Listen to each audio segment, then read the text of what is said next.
In this episode, we'll be building a barn and silos, hooking up our harvester to said silos, and setting up farms for our cows, chickens, and more. And here we are back in our farm area. Obviously, last episode we worked on our big old crop farm and our harvester. Now, as you know, I ran out of time last week to actually hook up our harvester to any kind of storage system, but I've at least been able to think about it a little bit more how I want it to work. And as you might be able to tell from the title of this video, I want to build a nice big barn here with some silos on the side. And I think as the harvester comes around over here, I'll probably have it go over a road, which I still want to place here, with like a conveyor belt or something, into the silos. And those silos can then store all the crops that I need, which I can then use inside my barn, as I'm going to be having some animal farms. Obviously, I need to be able to make some meats for some of our Farmer's Delight foods. And another thing as well is that I actually was able to download a new mod called Slice and Dice. I had not realized this was updated to the latest version. And this simply adds a couple of different blocks, which allows you to kind of essentially slice things as they come by way easier with Create. And also there's a sprinkler block as well, which actually would have been very useful for my iron farm, but we found a vanilla way of doing that instead. But yes, this also means that if we look at some of our recipes over here, we can now use mixes from Create to actually create some of these meals. So that helps streamline our system once we eventually get our restaurants and stuff set up over in our village over here. Okay, so the first thing I'm going to quickly do is place another train station over here so that I can bring my harvester around and line it up with a potential silo. I think I'll place it here for now and just put it on the field's edge. And if we come back over to our harvester, start driving it around, this can also be our first test in seeing how well this harvests everything now that things are mostly grown.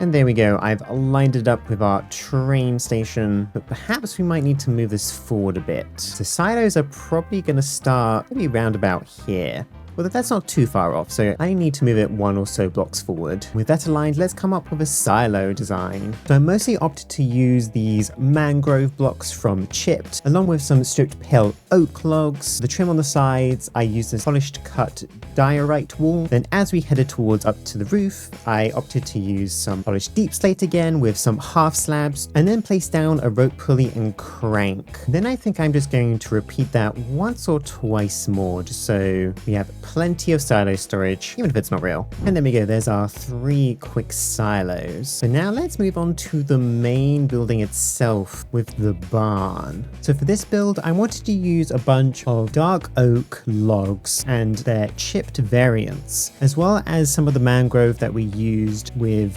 silos. And then I threw in a little bit of white from the pale oak fences. And after realizing I made a mistake and totally skipped that part of the time lapse out, I then started adding azalea leaves and then used more pale oak wood for the center part, added a small balcony and a roof on top. And that's essentially what I want the front to look like. I did use some of these like overgrown chipped variants with dark oak logs, so they kind of blend in with the azalea leaves. And this balcony is so that we can kind of have like hay storage at the top of this barn, kind of like real ones. But now I need to actually build the inside and just obviously the depth of the actual barn as well. It is probably going to come pretty far back because I'm going to need enough room for all the different animal farms. But I spent some time covering up all these holes and then further continuing the building all the way back using the same design principles that I used for the front of the building,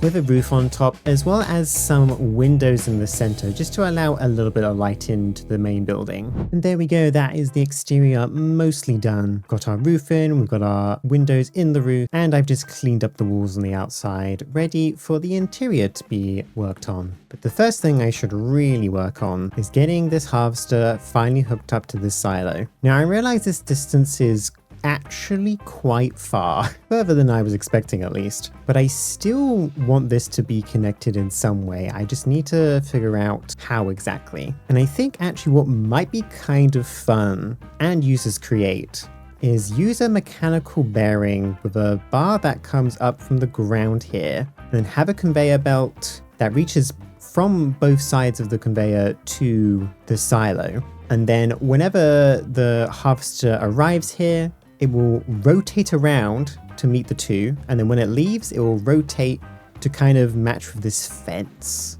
That way it stays out of the way of the road that's going to be here eventually. For this, I am going to need an observer as well as a comparator. We'll also grab our mechanical bearing, and I think we're going to need a gear shift as well. Now, if I dig underneath our fence here and give us some room for all our redstone, then if we throw down our water wheel here, some water running, put our gear shift in place with our mechanical bearing on top, make sure that's facing the right way. I think I'm actually going to move this train station so that it's down here.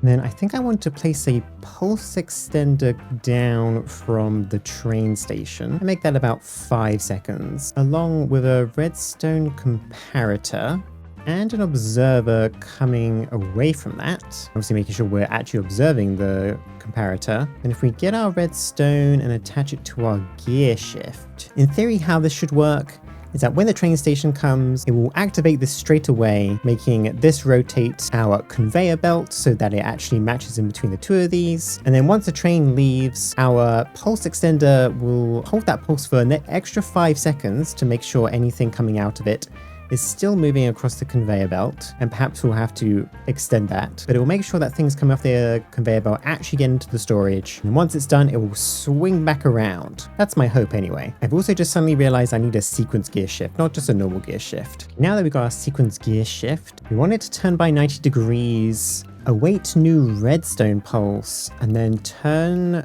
by angle 90 degrees back in the opposite direction. So as a quick test, I'm going to just place some of these metal girders down with some andesite casings on top, just to make it a little bit more obvious that it's rotating. And of course, glue that all together. Now, if I get into my harvester, head back, and then hold space, we should come into the train station, and it didn't work. Fantastic news. Okay, a little bit of time figuring out later, I realized that I didn't need the train station at all, but a train observer. As you can now see, there is a redstone signal coming out of that when the train is here, or at least our harvester is here. And then, for example, if we get into our harvester, move back a bunch so we're no longer over the observer, wait a few seconds, and you can see how that rotates. And then if we come back into the station, it will rotate again and be facing towards our harvester, which is pretty much exactly what I want. Now we can start removing some of this casing and replacing it with our conveyor belt. And that's the furthest distance multiple storage interfaces can touch each other. So we then get our shafts underneath and bring our belt all the way across. We can place a brass funnel on our storage interface, then at least for now just an item vault here, and then we can obviously place our andesite casing underneath to make it look like it's a bit more structured. Now we are going to need to be able to actually power this belt, because it's not going to be able to just power itself. I think maybe instead of bringing up power from underneath in the center, I may use some encased chain drives coming from inside of this silo. I think we can probably keep it simple and use a water wheel. And I think I do still want this to look like it has more structure. So if we throw in some girders, and I think if we just glue this all up together, making sure not to grab that brass belt, because I think that should stay where it is. And if we get back into our harvester, move far back enough, an entire conveyor belt system should just rotate with it. Yeah, there we go, perfect. And that makes sure that the conveyor belt stays away from the road while still being kind of fun to play with. Then of course, if we come back up to our station, it should now rotate and connect up. And actually, this time now that we've properly come into the station, we can now see all the stuff that were in these chests, albeit very slowly, coming out of our combine harvester and into the temporary storage that we have there. Now I think I just need to make sure that we're putting into, proper storage, which I'm going to place underneath the barn. And I think sway out the power so that this conveyor belt moves a little bit faster than it currently does. Okay, there we go. I have set up all the belts to come down to our new proper storage underneath our barn. And I've made sure to set up a speed control as well, so this belt goes pretty fast. So now in theory, once we bring our combine harvester back to the front again, should turn around and meet. And now all the items are coming out straight onto the belt, down these chutes, and into the storage over here. What I may have to do is I may have to add a thing that checks to see how much storage this vault actually has. And then we can make sure we stop the harvester before it overfills. I also probably need to get rid of things like seeds and stuff, although actually the chickens will eat those. Okay, now I want to make a train schedule. And essentially I want to have this travel between our harvester waypoint and also make sure that we limit our speed probably down to maybe about 15%. And then travel back to our silos. And we essentially want to wait for cargo inactivity for probably about 10 seconds. And then if we go grab a mob of some sort, this chicken will do. Oh no, come back. This chicken will do. We'll place them into our seat over here. There is our chicken. And then if we give them the train schedule, once we reassemble this, there we go. And now the harvester should be going around all automatically. Now, I don't know if it's going to wait at the next train station. I told it not to, but I'm not 100% sure how it works. So let's see what happens. Okay, visit the next train station, slow down, and then sped up again. I don't know if I can make it like a waypoint or anything. I need to look into that perhaps. But it does seem to be mostly working. We are missing some crops on the corners and things where it turns around, but that's not a massive deal. Now, what I may do though is retrieve our train schedule and actually switch this to time of day every day at 8 a.m. in game time. We give that back to our chicken once we've reassembled, then they should only leave this spot at 8 a.m. in game every single day, just so it doesn't over harvest. Okay, now I would like to set up some actual pens for our animal farms here, and I'm probably going to have one for each type of the main animals, being cows, pigs, chickens, and sheep.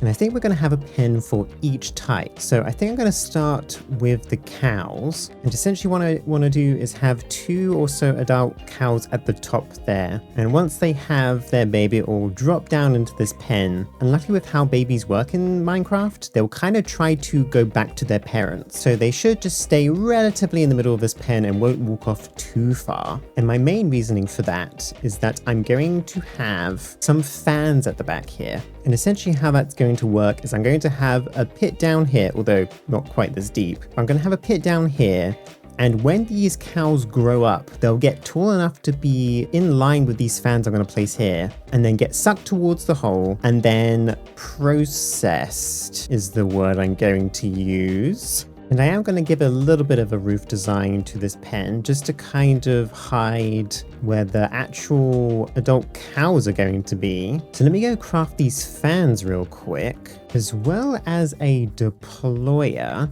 Essentially, I'm going to place our fans down here. Then essentially up here, I'll have my little cage that I want for the cows. And we can add our encased fan and deployer here. And this deployer will be the thing that's actually feeding the cows. And this fan is going to be pushing the small cows out of their positions to make sure they don't get accidentally stuck. And of course, those baby cows will then drop down into this lower area. So if I actually go and grab some cows now, conveniently there are 2 in the village over here, and then we kind of place them into this pen. And as a temporary measure, I'm actually going to cover up these gaps and grab some wheat and start feeding these cows, or at least attempting to. And I think I'm going to keep giving them wheat until we have enough cows in here to make this cow farm relatively efficient. While we do that, let's try and hook up all our different fans and stuff to some form of power. And there we go, I've just used some water wheels for now. We're going to have to think of a proper power solution over this part of the world, but not right now. And then to prevent us from also being sucked in by the fans, I am just going to place some panels down with some glass in it so that we can still see into the pen but don't get pulled in. And that's essentially the main gist of the pen part. However, I'm going to quickly break this encased chain drive and actually start figuring out how we're going to move the cows out from this pen into some form of chamber. So I think essentially they're going to get pulled by the fans into the water stream, drop down into this hole, and then if we get another deployer here and switch this to attack mode, that will essentially just punch the cows a bunch until they die. You can remove the items from it using a belt directly from the deployer into our vault.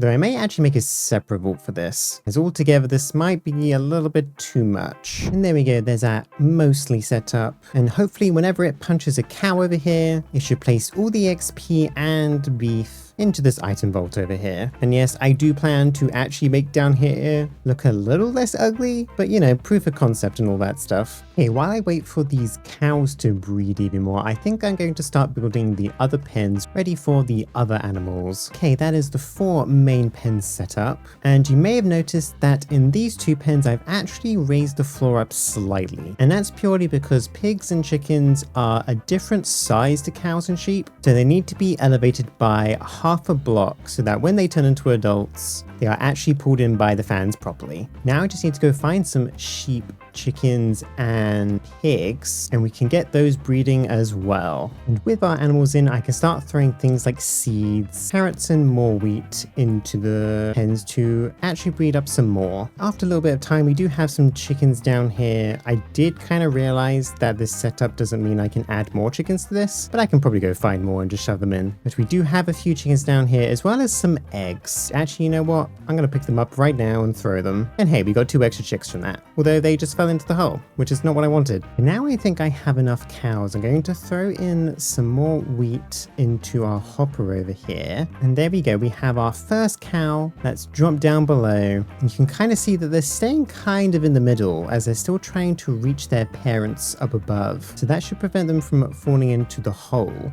The chickens are acting a little bit differently to what I was expecting them to. I think some have gone down the hole, so I'm not 100% sure what to do with the chickens. I might have to adjust the system a little bit. Perhaps the chickens are a little bit too high at the moment. But once these cows grow up, and in fact, let me try and give wheat to one of them to kind of speed that up a little bit. Okay, now one of these cows is about to grow up, and there they go, down into the water, and then they fall into here, get punched by this deployer quite a few times. And there we go, some steak and some XP comes out into here. And it actually also looks like we got a chicken go through here at some point as well. So the system appears to be working. Of course, I'm waiting a little bit longer for the sheep and pigs to multiply inside of these pens, but we should start seeing those animals appearing down here as well. Okay, after some trial and error, I have now hooked up our vault underneath the barn up towards our feeders. The side has both the seeds and the carrots going towards the pigs and chickens, but there's very much an excess of seeds. I might have to solve that one, perhaps throw some away and only hold on to a certain amount. But this one pulls in wheat, and of course they all get stored in these barrels and hoppers ready to go into deployers and feed our animals. One issue that was occurring, especially with the chickens, was that they were falling down the hole in advance, and there's a few pigs down here as well. But basically I've essentially just added a slab and made sure the deployer was high enough, so they should stay alive until they become adults, and then we punch the crap out of them.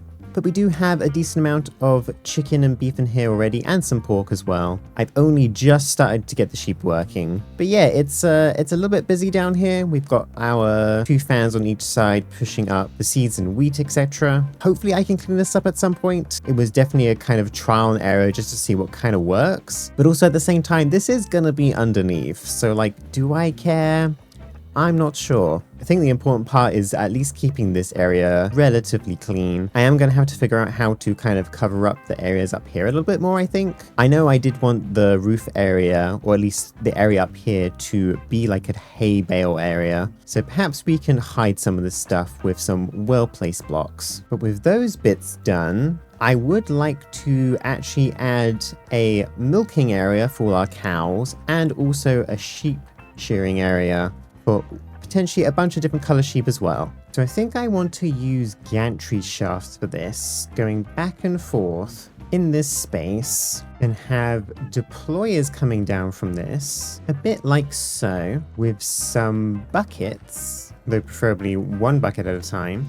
And I think if this works correctly, we can add a fluid tank to this system. And hopefully that can just like take the milk from those buckets. I'll have to give it a try. But if we then glue this all together, hook up some power, go on a temporary lever, and that should be back and forth. Although I don't know why that's being so weird about that. That's a little bit strange. Okay, strange. Whenever these actually hold on to buckets, it does seem to glitch out quite a lot. So perhaps we won't use this method after all. But I think essentially what I'm going to do is do this instead, have them all static. You know, I came up with what I thought was a solution, but it seems to be buckets inside of deployers are a little bit bugged for me right now. I'm not entirely sure why, but if I add power to these, they kind of start like glitching around and make everything a bit laggy, so might have to figure out a way around that at some point. Hey, actually, I did look at the Create GitHub, and it does appear to be an issue in Create 6.0.6. So we're just going to have to wait for a fix for that, or at least for the way that I'm currently using my deployers. But I guess I'll leave those set up for now and move on to our sheep instead. Okay, so for this, I think we're going to essentially do what I was trying to do with the cows and use a gantry. The gantry carriage coming off it, with deployers coming down and a barrel on top. And then if I place shears into the filters here, and make a few so I can shove them into our barrel over here. Make sure to glue them up. And with gear shift set up, it's moved across and we can move it back. And it has already actually sheared a couple of sheep as it went along. As you can see, we have some in here. We'll have to manually re-add shears over time, but I imagine it's not going to use up too much. And I do need to set up some contact points on this, just so that once it reaches the end of each cycle, the contacts can turn on and tell it to reverse back in the other direction. Throw down a powered toggle latch along with a redstone link, and we'll just make these double wall. And there we go. It moves back and forth every time it touches that contact link. Now I might actually want to slow this down, as it's honestly going probably way too fast. Come back to our workshop and make some rotational speed controllers, and we'll place that here instead of these.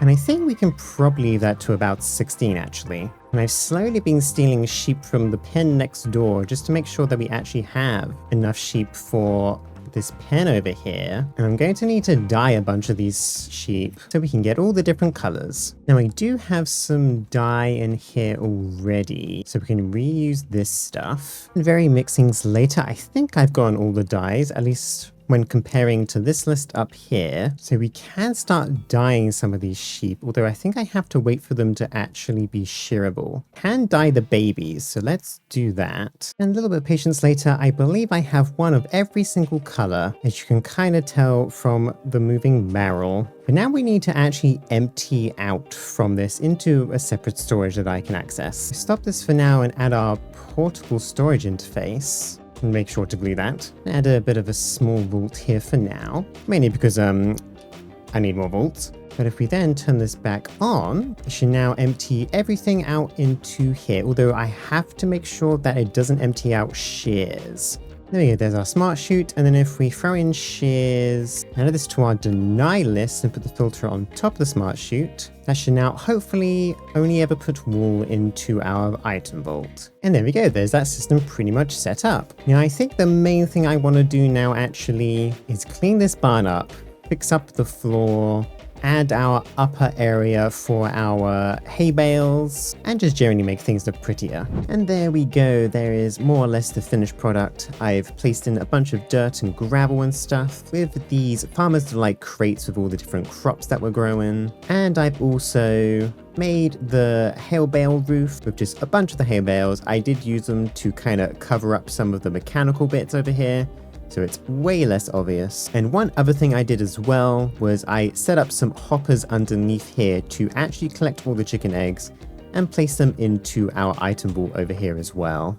And oh yeah, the other thing I did as well is I actually added 2 funnels here with both the seeds and the carrots, so hopefully they should go up here one by one and that wheat seeds don't just get spammed. But yes, I think we're more or less done for today. Thank you everyone for watching. We reached 500 subscribers last week, which I'm very appreciative of, and I hope to keep on growing. But I will see you all next time. Bye bye for now. In this episode, we'll be building a working windmill, expanding our farm with some greenhouses, and setting up a bakery ready to process some tasty food. So you're once again back in our farm area, and last episode we obviously worked on our barn, getting all our animals ready to be processed. And of course we also hooked up our harvester to storage down here, but we are apparently a little bit full at the moment. Now I have to spend some time, I think, maybe separating out all these different items into separate bits of storage. That harvester is making way more than I expected. Yes, I think what I will also do is get some diamond swords with mending on it, as some viewers kind of recommended. And I wasn't originally going to do it, but like I think for the sake of the animals, we should. So let me head home to grab some diamonds and some mending books. Luckily we do have 2 mending books left, although I can definitely buy some more from our villagers. And of course we just come over to our mob farm, put on some mending. Nice and simple. And if we just give the diamond sword to this, although I've just realized I think it's placed it into the item vault because I forgot to set a filter on it, so now to try and get it back out again. Okay, if we just put the mending thing into here and put deny list, then we can place this into here, and then hopefully now once I get the sword again, there we go. No longer throwing it away. Now I need to do that on the other side as well. And there we go. Slightly more humane. It's about as humane as you can get in Minecraft, I guess. But anyway, the main objective I think for today is to start processing some of the stuff that we're getting from both our combine harvester and our barn. I think I'm going to start with a windmill. Luckily, Create actually has windmill bearings and sail frames and stuff. We can make one with Create quite easily. Now, as for like this kind of village idea that I want, of course, I did say I was going to overtake this village over here. The only issue with like taking it over directly is that it's kind of on a hill, and as much as building on hills is kind of fun sometimes, I think the size of my buildings are going to make it way too difficult. So I think this kind of area down here is where I'm going to place most of my buildings. And I think my general overall plan is to kind of split up all the processing things into buildings that kind of make sense in a village. For example, I want to make a bakery, a butcher's, and a restaurant where the actual final foods are put together. But of course the bakery would make things like bread and pasta and maybe cakes too, and the butcher be where I actually slice up all the different meats into their respective smaller counterparts. But I do think I am going to place the windmill probably directly behind me here, where this current like set of flowers is at the moment, because I think it shouldn't be too much bigger than this bit of landmass. We'll have to see when I build it. Okay, I think that's how I generally want the base to look, and we'll have to bring out the dirt a little bit and add a little bit of a path at the front so we can go up to the building. We'll add a little door opening there, and then I think use some stripped spruce logs to add a bit of a trim on the front, and we can do that on each side. I think up here I do want some kind of floor in so we can have a bit of a balcony, make sure that looks supported from underneath. And that's the basic floor in for there, and then we need to start building up the center. For this we'll keep using our spruce logs and add some windows in between, just so we can see from the inside out. And we've just repeated that all the way around. I think I'm going to come in one more layer here, build up some more windows. And I think something along those lines is probably what I want, so I just need to repeat that. And with that bit of the tower done, I need to come up with a little bit of a roof design. I do want this to have a bit of a pointy top, so there we go. Something along those lines I think works quite well. Now I just need to actually add the sails to this windmill. But we're going to need a mechanical bearing. Nope, not a mechanical bearing. A windmill bearing. I think we should have all the stuff already. Yep, there we go. And then I also need to make some windmill sails. Don't think I have much andesite alloy in this backpack, but I should have some in this one. Yep, there we go. And I'm gonna need probably quite a lot of these, to be honest. Although it seems we need sticks, so let's head back home and go to our wood farm, which has way too many sticks. We'll just grab these. Hopefully this will be enough, but let's go find out. Okay, so let's break this block here.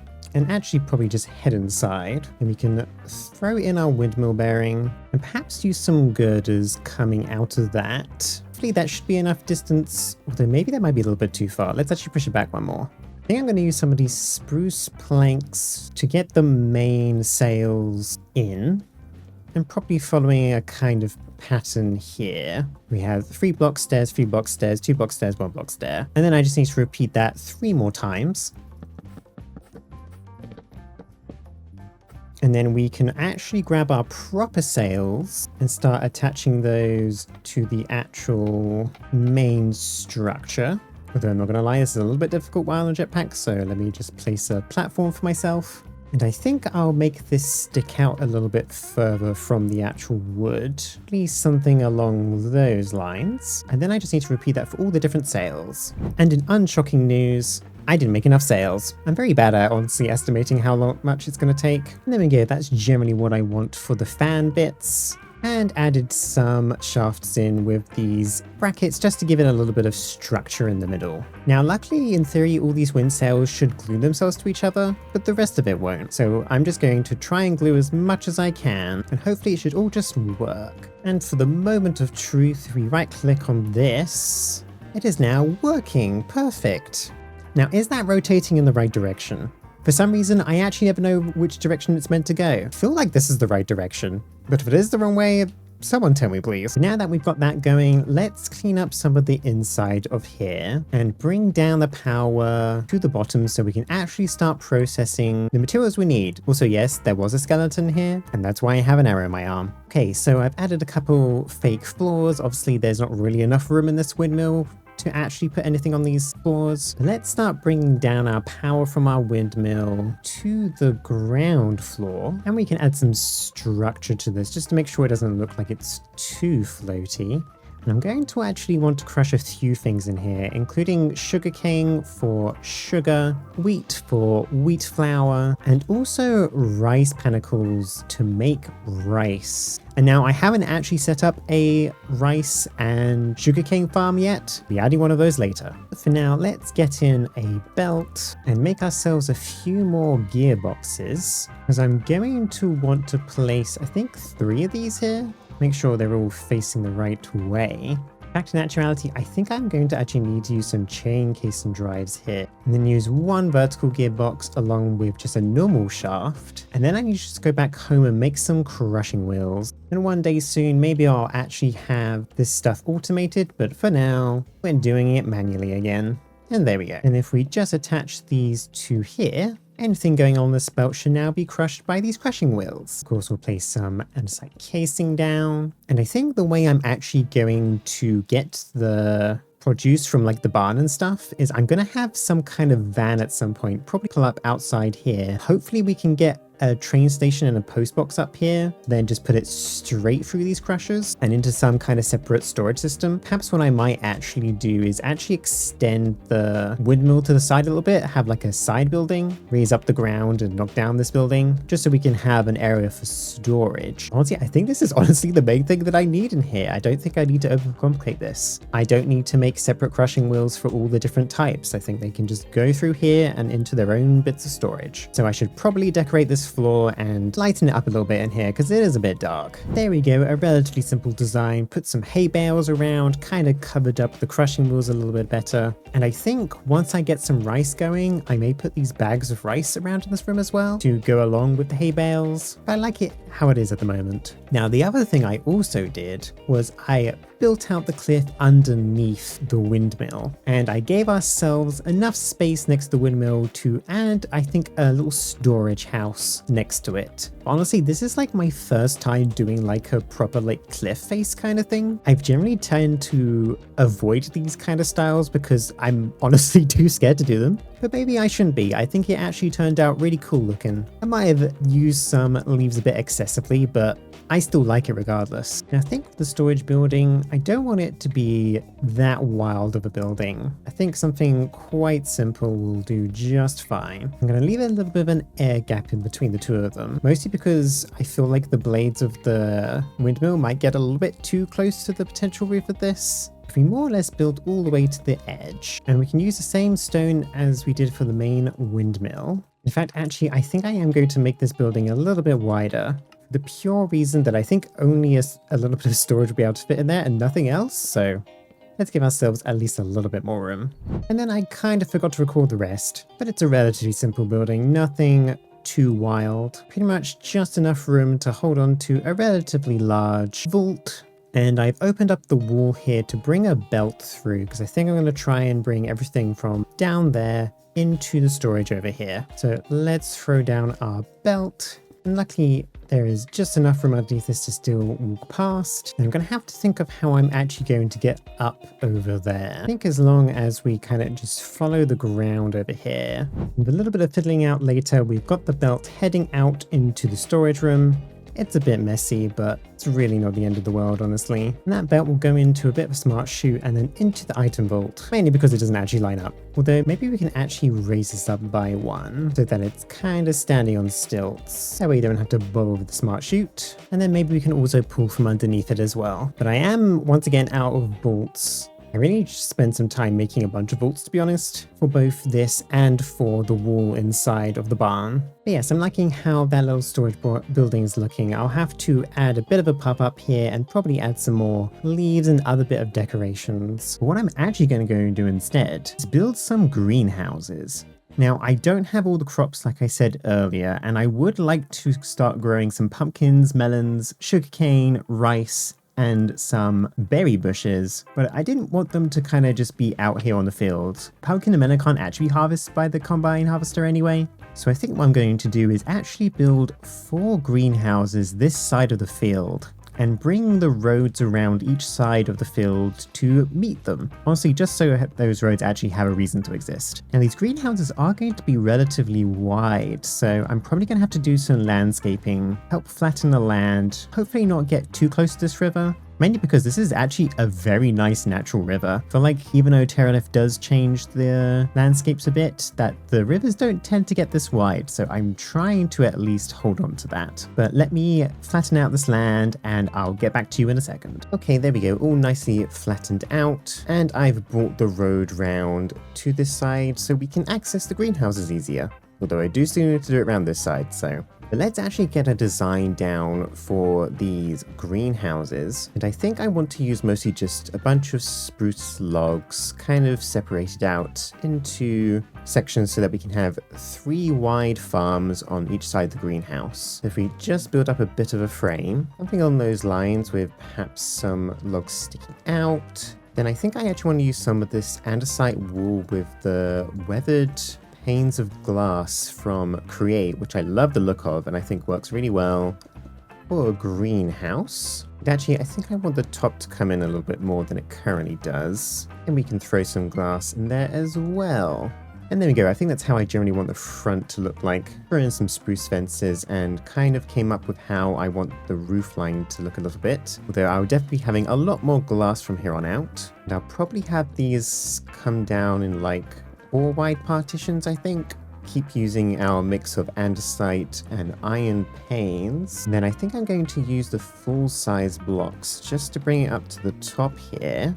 Okay, there we go. I think that's just the general design I want to have. We're going to have proper glass roof in, a little bit of support on these inner parts, and then I just need to pretty much duplicate that all the way back to around about over here. And that should give us plenty of room inside of each greenhouse.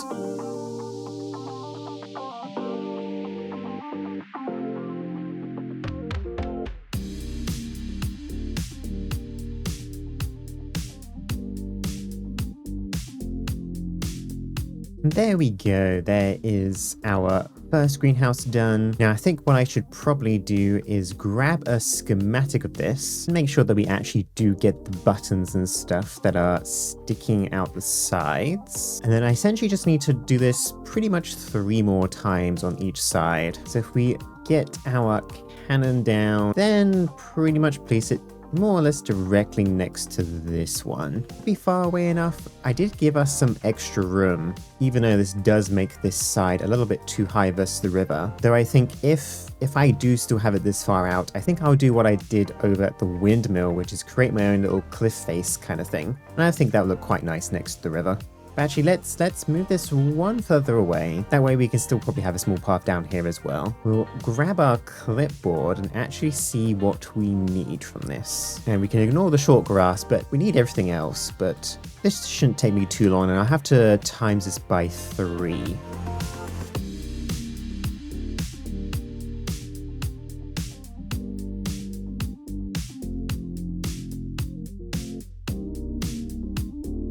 And there we go, there is our 4 greenhouses in, and now we've just got to fill them with all the different types of crops. I think I'll start with some sweet berries, as I already have some of those on hand. What I'm doing here real quick is actually replacing the ground here with some massive stone bricks, just so we have a pathway through the greenhouses. So I think what I'm going to do is actually use gantries again. And I kind of like the idea of actually having the gantry going over everything, just so it's all visible. It's not always very fun to have everything hidden underneath the ground. Now I am going to need a bunch of harvesters, which we can't make right now, so let's head back home again and make a bunch of andesite alloy and iron. Now sweetberry bushes aren't very tall, so we only need to really make it about 1 high of our harvesters. I'm just going to come straight down off of these and place our harvesters on. Although apparently they can't attach to girders, so I guess we're just going to use some andesite casing. Now luckily, I don't think our berries need anything specific. I think they are pretty simple. I don't even think they need water. Actually, no, I definitely know they don't need water. I think what I'll do is place in our redstone contacts here on each side. I'm going to need a gear shift for this. And probably just place it on the end here. And I guess one thing I didn't kind of think about with this is actually how I'm going to power this. Perhaps I'll block out this back door here, place some power at the back. That way I can just have some chain drives coming all the way down. And I think just use a little simple water wheel for now. And that should be enough energy, honestly. And all we need to do is just place some redstone links on our redstone contacts, and I'll just make them both sweetberry slots. We'll make this one a receiver and do the same thing. If I make sure all these are glued up, make sure that we have a powered toggled latch, as I just remembered that I need that for this. And with the redstone set up, it is now very slowly moving. I know this is a temporary power setup, but maybe I should speed it up a little bit. That's at least working. Now we need to just empty this out. I think what I'll do actually is maybe stick a hole on the side here so that we can pull out from the contraption.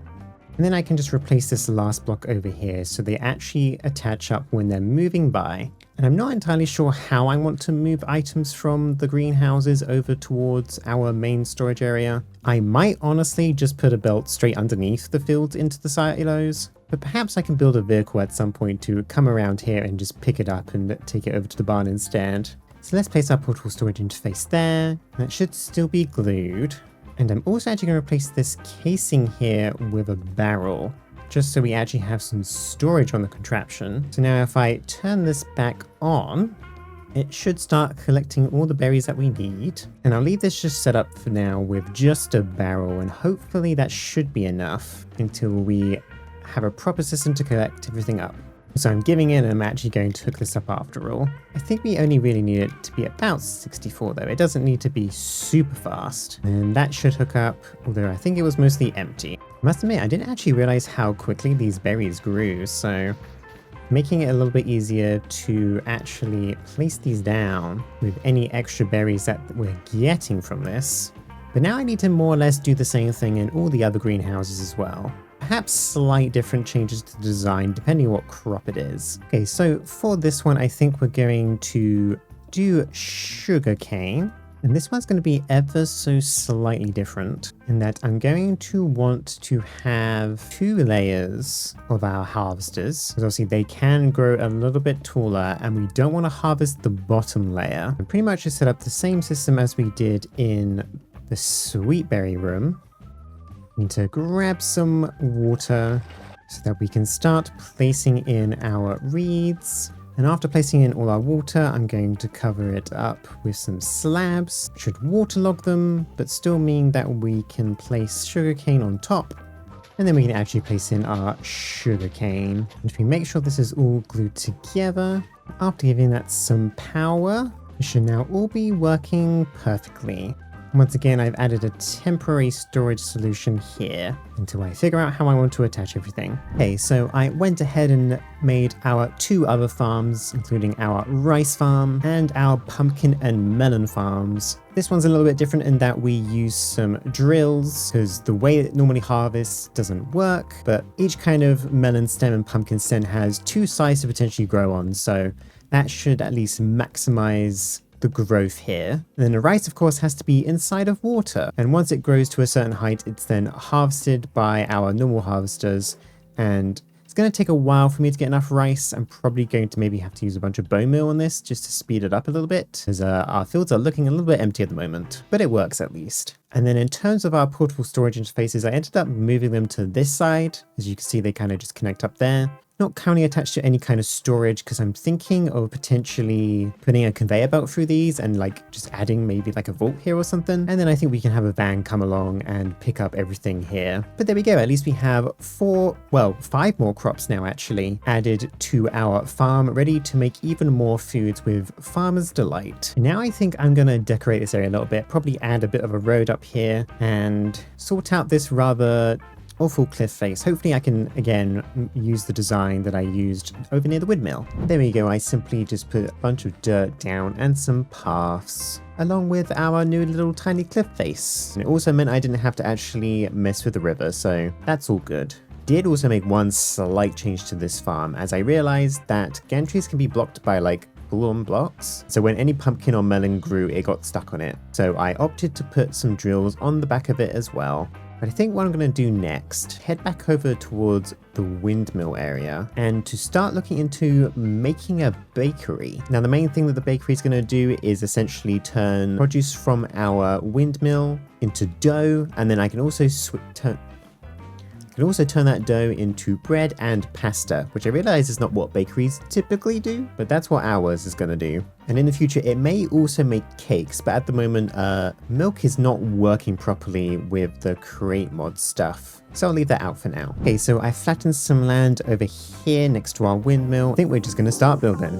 For the bakery, I mostly wanted to use our spruce logs again to kind of fit with our windmill, as well as a mixture of stone and reusing our hell oak wood, along with some windows and a little green canopy, and then more or less continue that on the side with a bit of a deep slate roof and some windows on the top part, although I did have to do those a couple of times because I couldn't decide where I wanted them to be. I then repeated that same thing on the other side.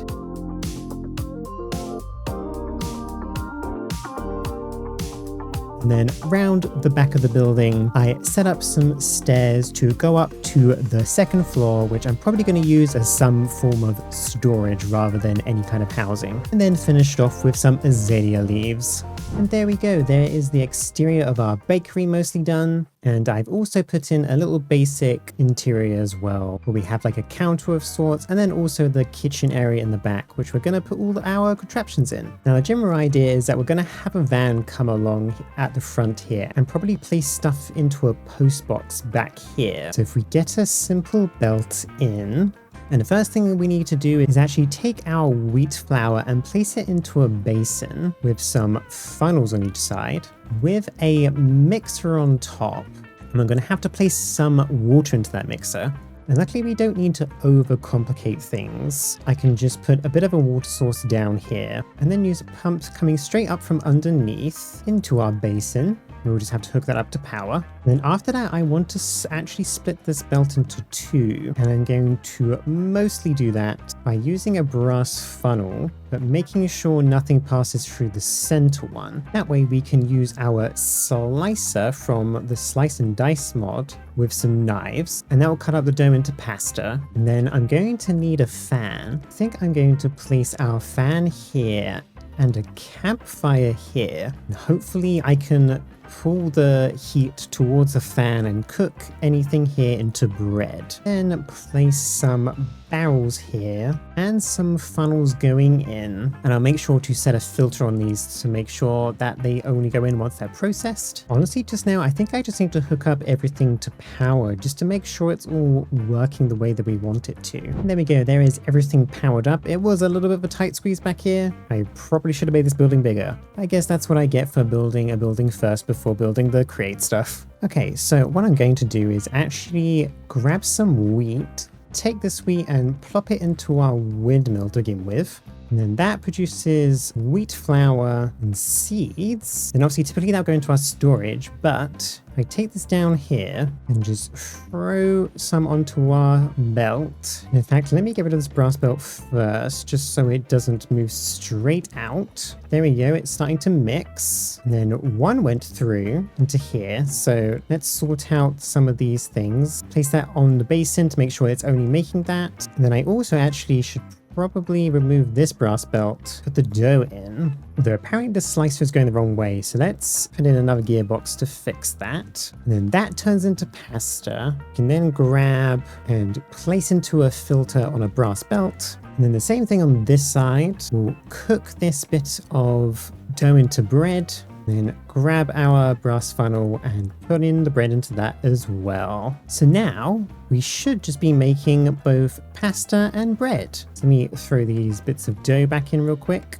And yeah, perfect. Honestly, the slicer noise is actually very satisfying. But that's pretty much the gist of what I want to do in this bakery. I think maybe once we actually have cakes, I might have to do it here, or maybe even upstairs. We'll have to see. And then I'm going to have to figure out also how to get the bread and pasta to the restaurant once we actually build that. But yes, I finished off a little bit of decorating. I added some stoves from Farmer's Delight and some stock tickers because I think I want to be able to at least pull from this storage from here rather than having to have a mill from the restaurant. So we have our stock ticker here as our kind of checkout thing, but the actual real stocker ticker is down here. The villagers have to be right next to them, so this one doesn't work that way. But anyway, that's all I have time for this week, but we did get quite a lot done today. We got our windmill going, our bakery, as well as our brand new greenhouses all the way over here. I just now need to finish the other buildings I would like to make and also start building some vans and stuff to actually move the items around. But anyway, thank you everyone for watching, and I'll see you all next time. Bye bye for now. These past few episodes, I've been working on my new farm area, getting all the materials I need ready to make some food using both Create and Farmer's Delight. And this episode, we're getting very close to that goal by building both a butcher's and restaurant, as well as building a pickup truck to move all the stuff around my farm area. Okay, so the first thing on our agenda is to build our butchers. And it's going to be a very similar design to the bakery, probably a little bit smaller. I realize considering the butchers was already too small to put all my stuff in is a bit silly, but luckily we don't actually have to do that much in the butchers. So I'm going to head back to the main area and get ourselves a bunch of materials. Although, why is there an iron golem here? Hello? And just two random villagers. Oh, I know. Some villagers have made their way from this village up here down into the tunnel, but whatever. Distraction. Okay, the first thing I honestly need to do is empty out this backpack because I have way too much crap, and fill up some of these tanks for my jetpack because they are definitely running a little bit low. The main general thing is that we're going to need some more wood, namely some pale oak and a bunch more spruce. And there we go, there's a bunch. And I'm going to have to return to this tree farm at some point because I've had to mostly disable it because for some reason it was overcutting things when it really shouldn't have. So I must have messed something up at some point. So we'll have to come back here at some point and fix that, and also add a leaf farm as well. We head back home here and grab our schematic table and schematic cannon, because what I've done is actually created our butchers in a creative world, mostly to save some time, and with the fact that this building is more or less similar to our bakery, as you can kind of see. And then I need to just figure out kind of where I want this to be. I was thinking potentially over here, kind of next to our farmhouse and leading up to the windmill. And I think here is a pretty good spot. I'll need to flatten out the land around the back and also underneath it so that it actually has something to obviously sit on. And if we grab our clipboard, we can actually figure out exactly what we need, which is luckily not too much, mostly just different kind of wood types, which obviously we grabbed mostly already. So let me place my backpack down and see what that says. Okay, yeah, we already have quite a decent amount of stuff, so I'll grab the rest of these items and then we can start canning in the butchers.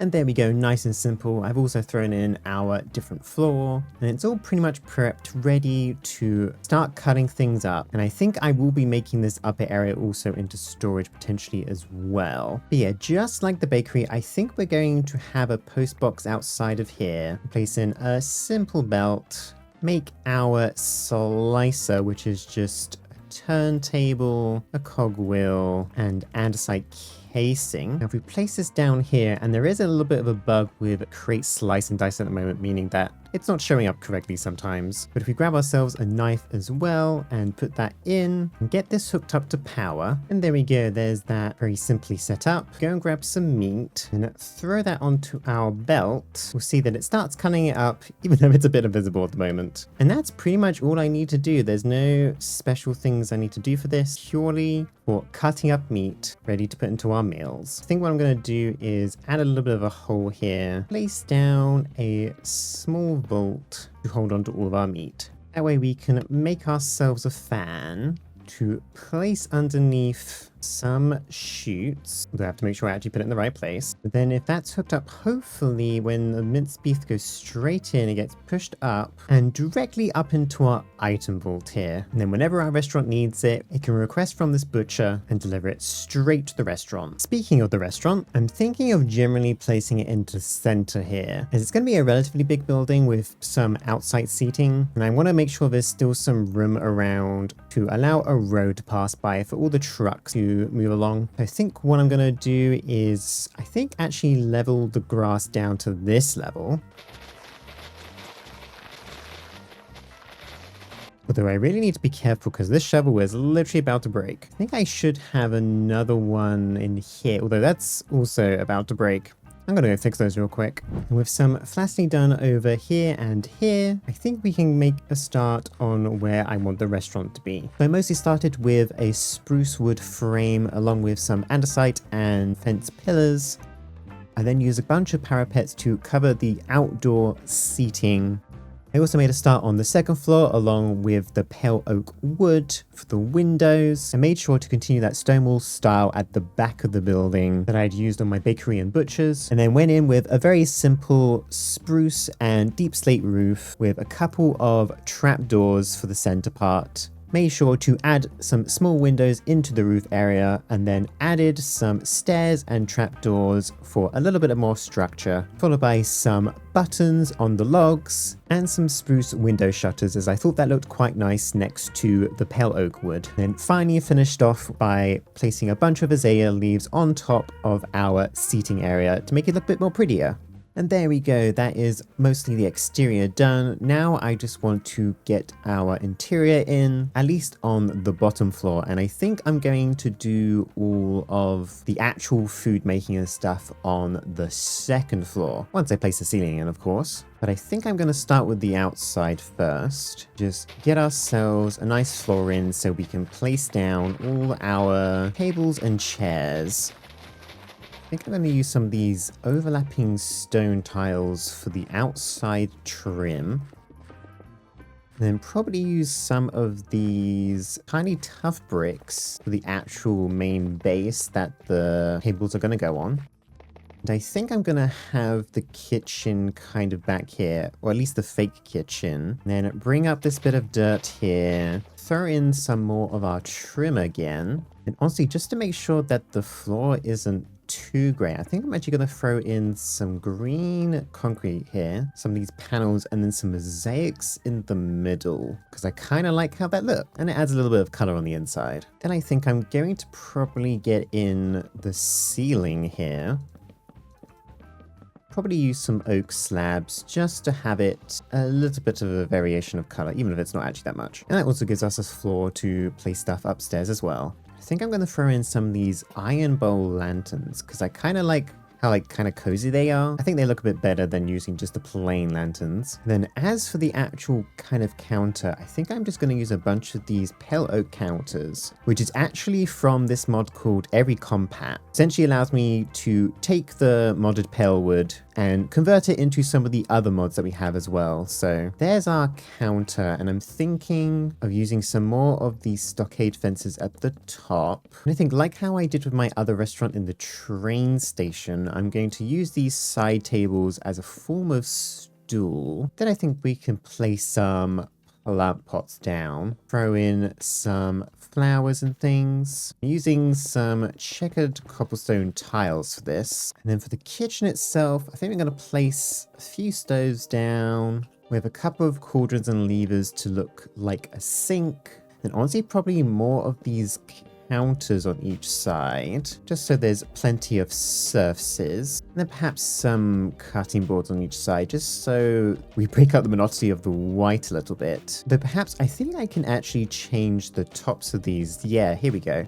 As long as I hold on to a block in my hand, I can change the tops of these counters. And that adds a little bit of color variance. So maybe I should do that for these ones as well. We could also throw in some knives into our knife boards, or cutting boards rather. And I think that works quite well. I think I need to actually, though, place some more of the stone down the sides of the kitchen. And I'll make sure to leave in space for a door. I'm actually going to replace these doors to the back of the blocks so I can place down some andesite stairs, just so it's not too flat of a wall. And then I think just to finish this off, I'm going to replace these bottom blocks with some reinforced stripped logs. Once again, just to break up the texture a little bit. Do that for these ones as well. Now, as for the outdoor seating, I think we can just have probably a 3x2 table, perhaps stick it out a little bit further out just so we have a bit more space. Then we can just throw our chairs down and our tablecloths on top. And I think I'll keep this one clear just so you have a path to the inside, but more or less repeat that around the sides of the restaurant. And there we go. I've made sure again to leave some spaces so you can walk through easier, but we have quite a few chairs and tables. I think what I'm also actually going to do is place some more of these lanterns on the wood out here, just to make sure this all stays nice and lit at night. And I think actually I'm going to place down some composters, although not with the tablecloth, but some composters with some azalea leaves above them, just to add a little bit of foliage on the inside as well. Making sure not to accidentally actually click into the composter, otherwise the leaves get composted. But yeah, there we go. I'm liking how that's looking. And I think the next thing I'm probably going to try and do is actually start thinking about how I want to make the actual food up here. Hopefully there should be enough room. I do want to make 3 different foods. So I think as long as I keep each food to each section, I think that will be fine. Okay, so I think the first item I would like to make is pasta with meatballs, which is just a bowl, some minced beef, some raw pasta, and some tomato sauce. So I think what I'm going to do is I'm going to have a truck come by and drop off any items into a post box. I think I'm going to place down a vault here, just so all those items can be placed into there. And then place some depots on with some brass funnels coming out, because essentially what I think I'm going to do is set these all to exactly 1, then make ourselves a mechanical arm, which I'm going to need to grab the stuff for. Now I'll grab a bit of gold, and I've already got some brass on me. Make some cogs, flatten this bit of gold and throw it into here. I do already have some iron nuggets in here, although I think I'm going to need some more. And essentially, just like we have in the past, keep scrolling through to make sure that all the materials that we need into our gold to make our precision mechanism.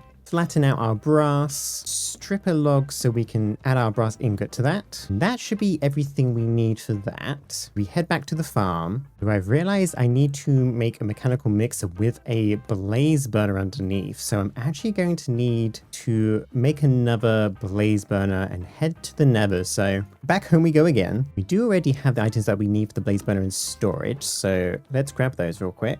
Head to the nether, and then we still have our blaze spawner here, so just grab that. And luckily none spawned to shoot me. Then I think I'll just place this here along with our basin and mechanical mixer on top.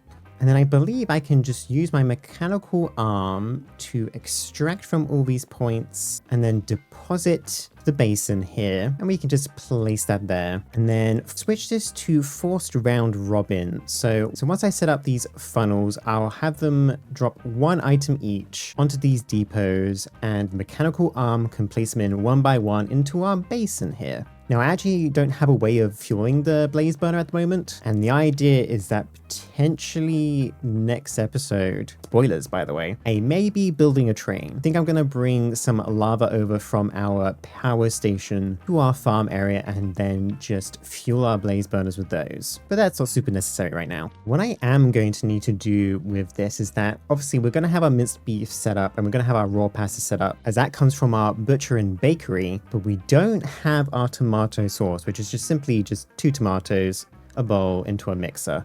And I think what I'm going to do there is actually build a separate mixer over here that will essentially just take tomatoes out of this item vault, mix them and put them straight back in. And if we make ourselves another mixer real quick, we can just throw that in this corner. And luckily for us, it doesn't have to be heated. I can just do it the normal way. I think what I'll actually do is make myself another mechanical arm to easily put things in and out of this system. Actually remove this last bit here because I realized this recipe only needs 4 items. Just to give us a little bit more room, raise this by 1, just so I can place some item drains down, put the brass funnel down here and here, just so that once this is finished mixing, it can go straight back into the vault. Although the only issue is I do need actually 2 brass funnels because I need bowls and tomatoes. So let me come up with some ideas and I'll be back in a minute. Okay, so I think what I've decided is I just made the vault a little bit bigger on this side, changed up this mechanical arm, and I'm going to actually extract from these and place it directly into this basin. And that should work how I want it to, hopefully.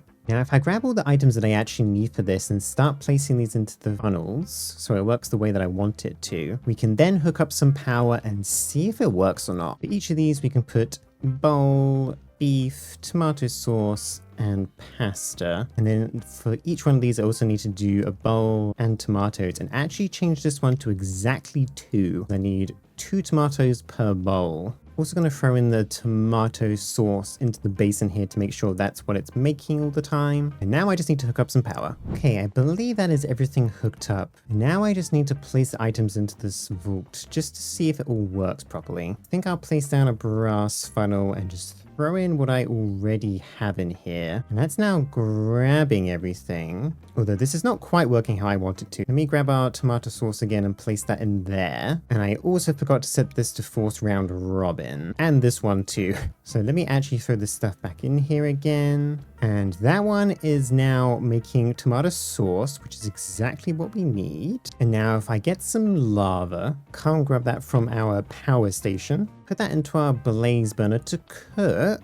This should hopefully, yeah, there we go. Pasta with meatballs. That's exactly what I wanted. I can then also place that on the basin to make sure that's what it only makes. And that's our first meal. It was maybe a little bit more complicated than I was expecting it to be, maybe, but overall seems to work. So what I'll eventually do is once we actually have our van going around our farm, I'm going to place a train station probably just behind the restaurant here with some post boxes, and the post boxes can dump items directly into this item vault. I think what I'll do is I'll constantly get this item vault to ask for items from the other storage so that it always has items ready to cook with, but also grab any items that come out from our basins here into a separate storage, I think. And then whenever we get a certain amount of a mill, we can then turn off all the contraptions over here just so it doesn't over create things. I think actually I'm going to place a little bit of vaults here. I think if I place a drain here and a blast funnel, hopefully that should be enough and will only drop things out once there is some passive meeples in there. Then if I make myself a threshold switch as well as a clutch there, we can then use our redstone link and probably just do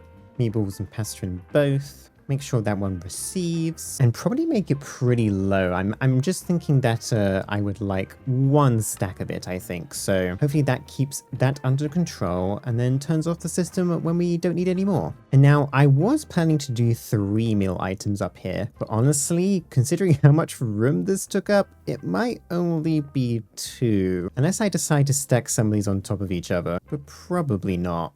So for my other meal, I think I'm gonna do vegetable soup. I was originally thinking of the chicken one, but that actually I think will take up more room. So I think the vegetable soup will be a good spot for this. Plus it uses a bunch of items that I haven't actually used yet. So we need to more or less have the same kind of setup as the other side.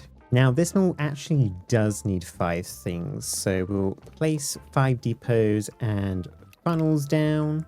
And I believe, again, these are all just 1. They are. And I could cut up the cabbage, but I don't think I'm going to bother because I think we already have quite a lot of cabbage in our fields that we can't actually see from here. So if we place down our cauldron and mixer again, just like we did on that side, grab our mechanical arm and set up our depots and basin, and then suddenly realize this is too low and actually place our blaze burner first, basin, and then mixer, and just repeat what we did before, then I think that's pretty much set up for the vegetable soup. I don't think I need to do anything more than that. So setting up the actual create component should be relatively easy. And with the power set up, all I need to do is grab all the items that I need for this. And luckily we already have a bowl, so I can throw that in. And then we can place our beetroot, our cabbage, carrots, and potato. And then if I actually throw in this stuff, although I did accidentally just throw in my cooked potatoes, but oh well. If I grab some lava and start that up and actually throw in a bowl as well, because I forgot to do that.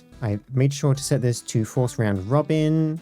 I should place everything in, and it made cabbage rolls, which is not what I wanted. And I can see why. The cabbage rolls is pretty much all of these things plus some cabbage. So I guess maybe if I just change the order of this a little bit, that might fix it maybe. Perhaps we'll do cabbage last. Okay, so all those should go in.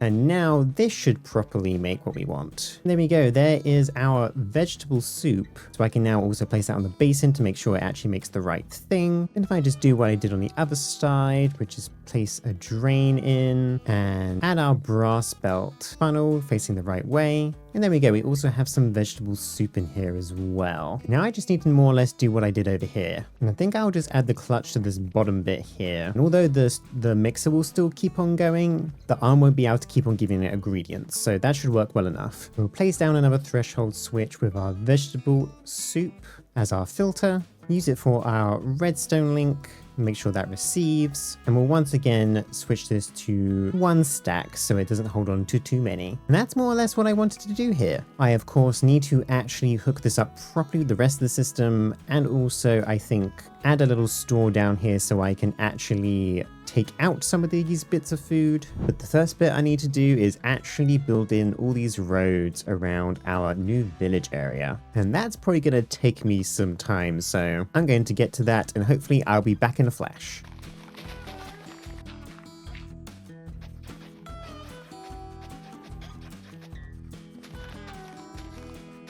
And there we go, there is the basic road in, going all the way around our restaurant, and also finally finished off the road past the silos towards the greenhouses. Any van can now make pretty much a loop around anywhere without having to turn around. Now, the next thing I need to do is actually put some rail/track underneath this. And one thing I kind of didn't think about when I was making this road is the fact that the tire tracks I've kind of placed are like too wide from each other rather than the typical one. my truck's going to have to be a little bit wider than I was initially thinking. And I'm also going to have to center the track, I guess, on like the outside bit of inner dirt here. And hopefully the van won't look too weird, but we'll see. Let me go and get some track from our train track factory and start digging out some ground underneath to place our track down. And I think I'll make sure this is actually low enough so that the road doesn't fall into the gap below.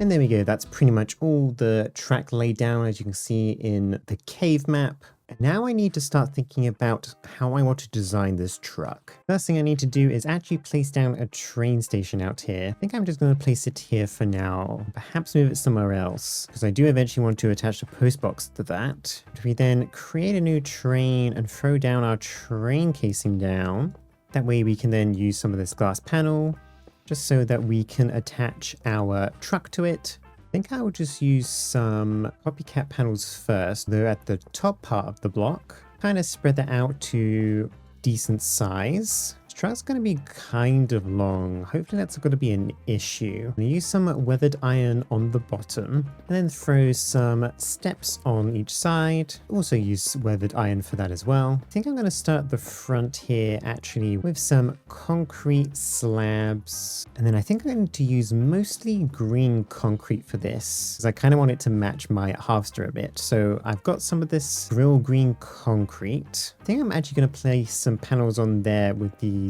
zippered iron bars, because I kind of like how that makes it look more like a grill. And I kind of want to wrap around the concrete like this using some of this railed green concrete. Kind of continue that round here. And then if I remove that step and place this down, that could be our wheel, and we can do that on the other side as well. And I do want some windows so you can actually look out of the driver's cab.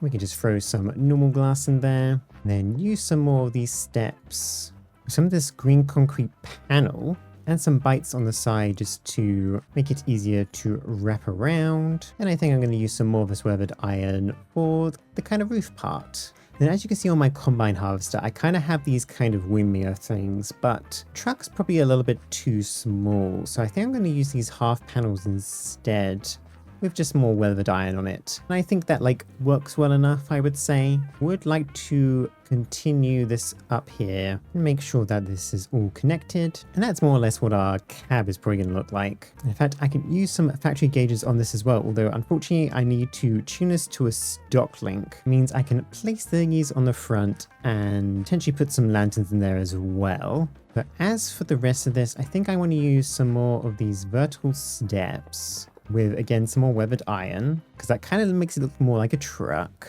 And if I think I leave a little bit of a gap here to be able to get onto the truck, throw down some more copycat slabs with some of this stacked green concrete, just so it looks a little bit different from the front. And then I need to more or less do the same for the wheels as I did for the front. Try and make sure those aren't connected up.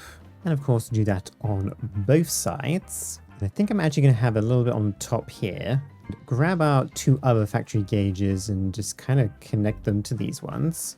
And those can be where our backlights go. Make sure I don't forget to place the wheels in. Then I've got these weathered iron depots, which I'm pretty much just going to place all the way down here so that we can see the packages on top of it as it's moving around.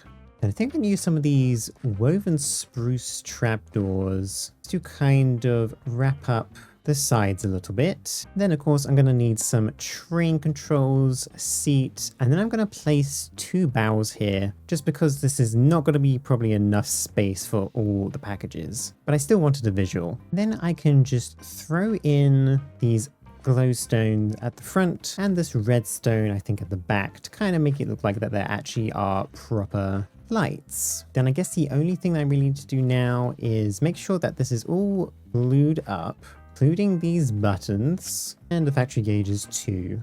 Hopefully I've managed to grab everything within that. So if I now actually assemble our train, although apparently that's not working, I think I've now fixed it. So now if we try again, it should now all be attached. And if we actually get in our truck and start moving forwards, it does indeed look like we've managed to actually grab everything. Now I think I'm just going to do a real quick lap of the village. making sure that all these paths work.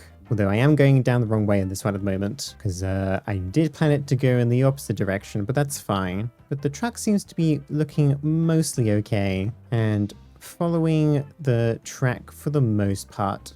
I'm not sure if the corners are quite perfect. Actually, you know what? That's not bad at all. I was expecting it to be worse. It does seem to be that the turns are working relatively well, although this one might need a little bit of work. It's probably swinging out a little bit too far at the moment. But that's not a massive issue. I can fix that. Yeah, overall, it all seems to be working relatively well. Okay, that curve was way better than the last one. And now that our truck is more or less working, I think I can start with actually getting all these buildings finally hooked up.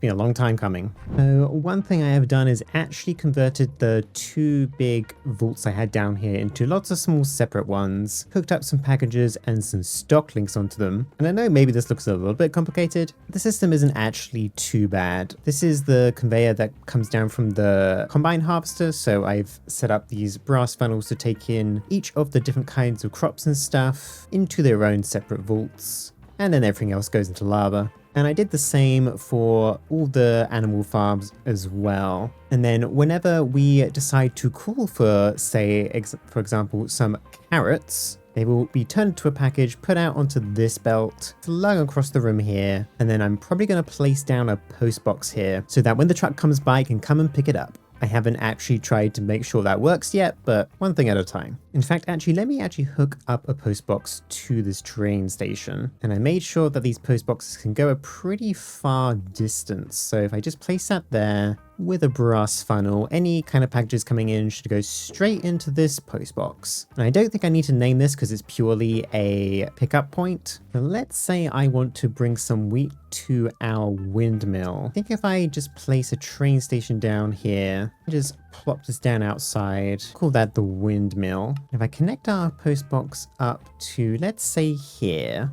because what I think I want to do for this, as it's probably a little bit too far for the post box, but if I set up some conveyor belts here, make sure to throw a barrel down and a funnel and some frogs.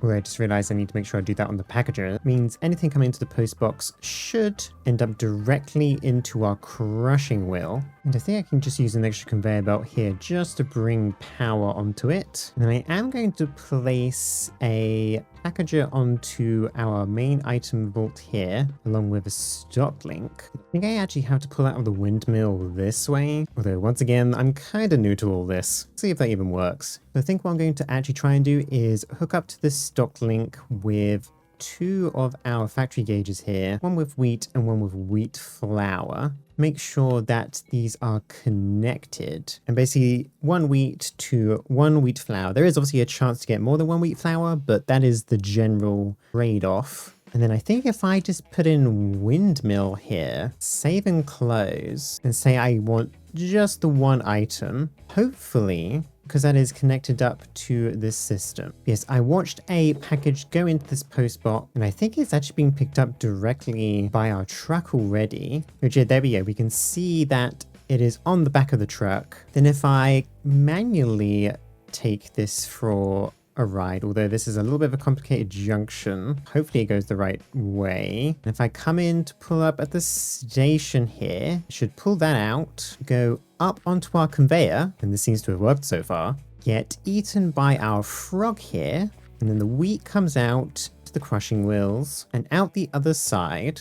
And then once that makes it to the storage over here, this should now be satisfied. In fact, we got 2 wheat flour out of that one, so perfect. Glad the system is working. Then I need to more or less do something similar with the butchers. If we once again place down a train station here, hide it over here, and place a post box outside next to our conveyor belt with a funnel. And we can just name this butcher as well as the train station. I think I'm going to place another packager up here with some item drain. Hook up a second post box to our train station here. And set up some andesite funnels so that this post box can send packages out onto our truck as it moves by. And actually make sure to set up a stock ticker here, or stock link rather. Set up once again a couple of of factory gauges here. Throw in our raw beef and minced beef. Make sure they are connected up. We'll type in butcher for this, and let's say I want to go with 10 of these. And as we can see, we have some raw beef in there to go to the butcher's. Head into the station, that drops it off. I did realize I did forget to unpackage this, so let me fix that real quick. And if I once again approach this with the correct setup, that should unpackage it correctly. And I presume that cut it. These things go so fast. And yeah, this is now satisfied. We got 1 steak to 2 minced beef. Now, just so this isn't so repetitive for you guys, I'm going to pretty much set up all the rest of the systems so that they're all connected up with each other, and then bring you back in. Okay, a little bit of time later, and I think I've set up most of the things that I need to. I set up a packager here and drop it down into a funnel and straight into our bakery here, just so I don't have to bother with the truck. And the way that works is I have set up some factory gauges here just to convert wheat flour into dough. And then I did change up the bakery a little bit, where instead of using the factory gauges, I decided to set up some threshold switches, which just check if there's 1 stack of them. And then if there is, it will turn off the brass funnels and prevent any dough from coming out of it. And that should in theory mostly work. And then inside of our restaurant, I've set up a post box on the inside when the truck comes by. The vegetable soup comes in through this one and gets placed into this vault. And this packager essentially has a bunch of restockers on it to ask for a stack of each of those type of vegetables. And then on the other side for the meatballs, I did more or less the same thing. Made sure that once the item vault has a stack of tomato soup, it should turn off this clutch and prevent any more tomato soup being made to make sure that it doesn't run out of tomatoes ever. So now in theory, if we get back into the truck, I'm going to reverse back towards the barn here real quick. And if we pull up to the barn, we should pick up a bunch of packages. There they are. And if you go to these stations one by one, hopefully they should drop off whatever they need. As you can see, some packages are coming out of that one. Then if I approach the windmill, I actually don't think I have enough wheat at the moment, so the windmill doesn't have anything. Then if I come up to the bakery, you can see I picked up a package there. If I come over to the restaurant here, that should drop off everything. And then as you can see, we pretty much have everything in stock here now, with the exception of some beetroot, which I guess will come in another package. And the minced beef is probably now waiting to be picked up at the butcher's, which it indeed is. So all I need to do now, more or less, is set up a schedule for our truck to pretty much go to all the train stations we need. And that is pretty much our bakery slash butcher slash restaurant setup, at least for the meals that we currently have. Of course, there's still some stuff over at the greenhouses that need to be brought around, but we can set those up when we actually need it. So I'm actually going to grab my lead here and I guess grab a turtle. Does that allow me to do that? Okay, no, it doesn't. I guess I'll just grab one of my spare cows for now and place them into our seat here. And then if I set up a schedule to move in between all these points, so we'll start off with the barn, go to the butcher, the windmill, bakery, and then finally to the restaurant, and then obviously allow that to loop forever. That should more or less bring all the packages around where they need them to be. So if we give this to our cow and start following them along, though perhaps I need to change the schedule to reduce the speed of this truck a little bit, but at least for testing we could find out quickly if anything is broken at least. And yes, it does go the long way around when trying to pick up packages, but honestly, I don't think that's a big deal. Pull up to the barn here, pick up some packages, head off from here to our butchers, which I think we're going to pick up some more from. Yep. We'll go to our windmill, which I don't think is going to have anything right now, to our bakery, and then to our restaurant, where hopefully pretty much all of these should be dropped off. There we go. So now if we go inside, I can see that we have all the beetroot that we need. And I guess we don't currently have enough beef at the moment to fulfill our minced beef. Same issue with the wheat. And honestly, one of the main reasons for that is that I've actually run out of wheat to feed our cows because I deattached the system when I was changing up the storage down here. But I can fix that at a later point. Yes, with our delivery van now moving around, moving all the things that we need, I think we're more or less done for today. I obviously, of course, still need to set up the bowls so that we're actually creating those, as well as feeding our blaze burners some lava. But that is going to be for the next episode, because I'm going to build a train that's going to bring over some lava and wood from our main area. And I think that's going to be a lot of fun. So thank you everyone for watching today. I really appreciated it, and I'll see you all hopefully next time. Bye-bye for now. In this episode, I'll be building my first proper freight train to start moving items between my main base and farm area, as well as starting on building a train yard next to my big train station. Trains. Something that I very much need right now, as my farm area has finally gotten to a point where I need to bring in some resources back from the main base to here to make sure that our restaurant is working at full proper capacity. I did throw in some lava into this blaze burner just so I can make myself some food, but I'm gonna need some lava from the power station. I'm gonna need to grab some materials for my train, as I think I'm going to need quite a lot of iron for this one, especially with all the different iron types I'm going to be using. So if we head back home, and can I actually pick up this iron golem with the mod? No, I can't. Okay, well, villager, come with me. Coming to save you slash just place you elsewhere. One thing I actually do need is some more sturdy sheets. So I'm going to throw in some more obsidian into our machine here. Hopefully that should make us enough sturdy sheets for what we need, maybe? Actually, let's keep on throwing in some more of this obsidian. I think I actually still might have some sturdy sheets potentially in storage as well, so it's not too big of a deal. In fact, I just realized I have 16 in my backpack, so that is plenty for now. We do have some brass, but almost ran out, so let's quickly make some more of that. Have to grab some zinc out of my storage here. In fact, let's throw in some of our zinc into our smelter as well, as we're going to need a little bit more. We do already have quite a bit of copper, so let's grab that as well. Come into our workshop, throw in our zinc and copper. Make sure to just power this up real quick. Hopefully that'll be enough wood, honestly, for this set. And that should be enough brass for now. And I'm just going to strip some logs, even though I could have easily just grabbed some from my lumber mill. For some reason, I'm feeling too lazy to go over there right now.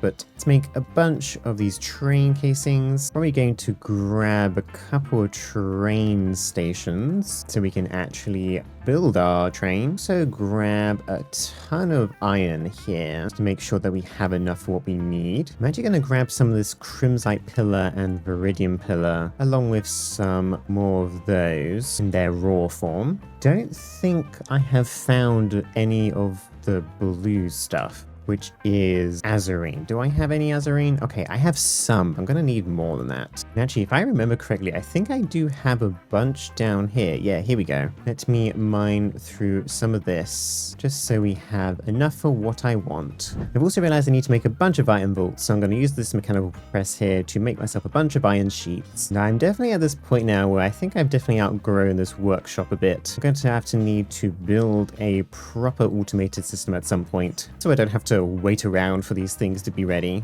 but that's for another episode. Okay, so I'm thinking of building my train over near the farm area, and we're just gonna plop down a train station here, grab ourselves some train casings, create a new train. And because I have actually installed a new mod, I can crouch and right click here, and that gives us the option to pick between different types of bogies. And I'm thinking of using this one for the front. And then I think I'll keep the normal basic one for the back. And this particular bogey is from Create Blocks and Bogies. Considering we don't currently have steam and rails, this is pretty much my way of using custom bogies instead. And I think they look quite good. And if we make sure these are attached to each other with some industrial iron, bringing it out front as well. So around about the same line as the front of the bogey here. Also, standard warning, I don't know how trains work in real life, so therefore this train is going to be wrong. With that warning out the way, time to make something up. So I'm thinking of using some slabs at the front here. Sure that's at the right angle. And using some mechanical plows. In fact, actually, I think I need to remove these slabs and replace them with just a normal block. So I can place some plows onto it, remove them afterwards, because otherwise they wouldn't let me actually place them correctly. But I did want them kind of hanging down like this. We'll have some more of these on top, with some stairs on each side. And then one of the other mods that I also installed, made by the same guy who made blocks and bogies, is called Pretty in Pink, which essentially allows us to create a bunch of different types of blocks, including these kind of round steel holes that look really great on our train. So if we throw in some iron, I believe, into our stone cutter, we can then select from our large array of options. And I'm thinking for the front, I want just a couple of steel grey holes, and then for the rest of it, some red brush steel holes. And they work like the ones kind of in other mods as well. So if I place this down here, pretty much where I want it, and then if I come around here and place one on the back side, although a little bit lower than that. Alright, of course, when you crouch, these can also be placed slightly differently. So as long as I don't crouch, it should line up with that one. There we go. And I want to use some of the brush steel hulks back here in red.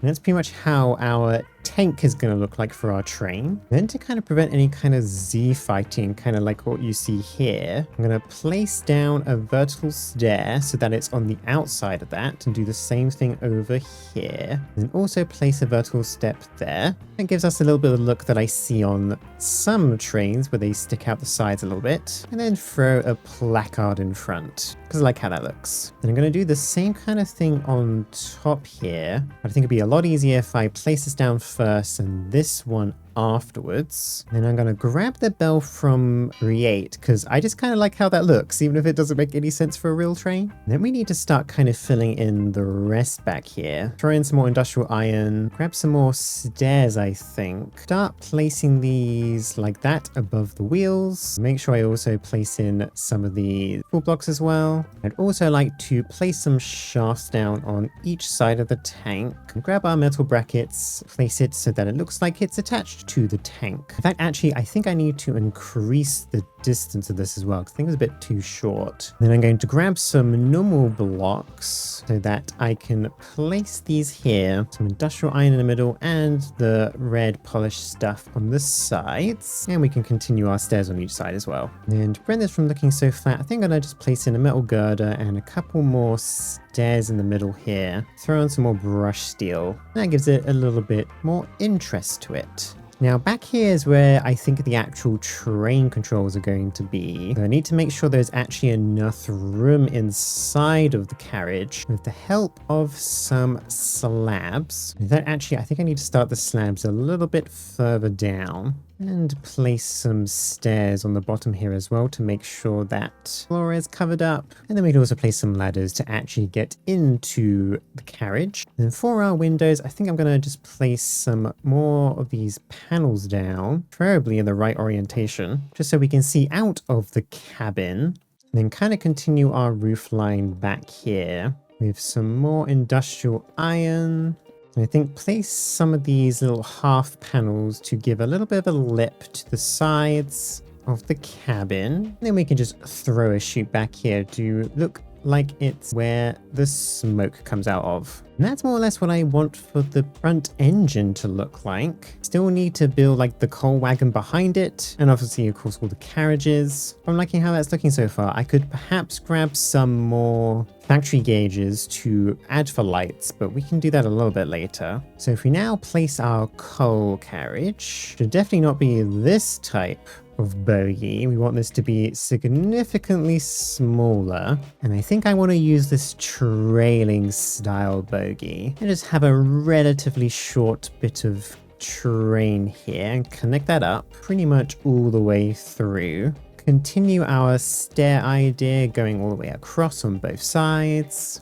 And then because I actually want the coal to be able to fit on the inside of this, I need to make sure the panels I place here are actually on the outside part so that there's a full block on the inside. And we can pretty much continue that all the way around and the other side as well. Make sure that it's a little bit taller at the back here and then gets a bit shorter when we get closer to the train cabin. And I'm going to use these deep slate pillars facing in this direction. Then once again, grab a block type from our stone cutter. And although these are called boilers, I do like how they look like this. This helps continue the red from the rest of the train. Then we can add our little trim like we did elsewhere with some more industrial iron. And then of course we can't forget the actual coal itself. I must admit I don't actually have that much of. I may have to even go mining for some more, or at least go check my storage to see if I have any. Okay, we do have some coal in here, but I'm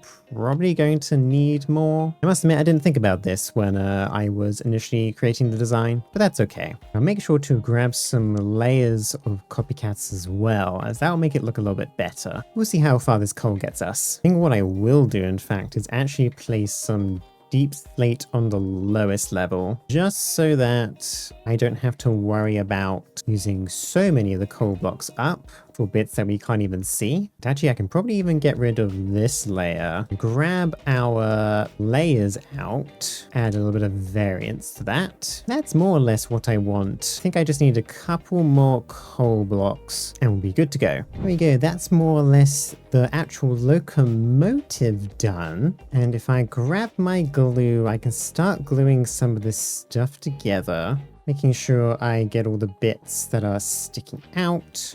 And that should be the back carriage done, and then I just need to do it for the rest of our locomotive here. I think I'm going to use some deep slate here just to make this a tiny bit easier. I'm grabbing everything. Make sure that I don't accidentally miss out on some of these things on this side. And of course, make sure to remove the deep slate afterwards. And so fingers crossed, I actually place in some train controls in a seat and assemble the train and then get inside of it.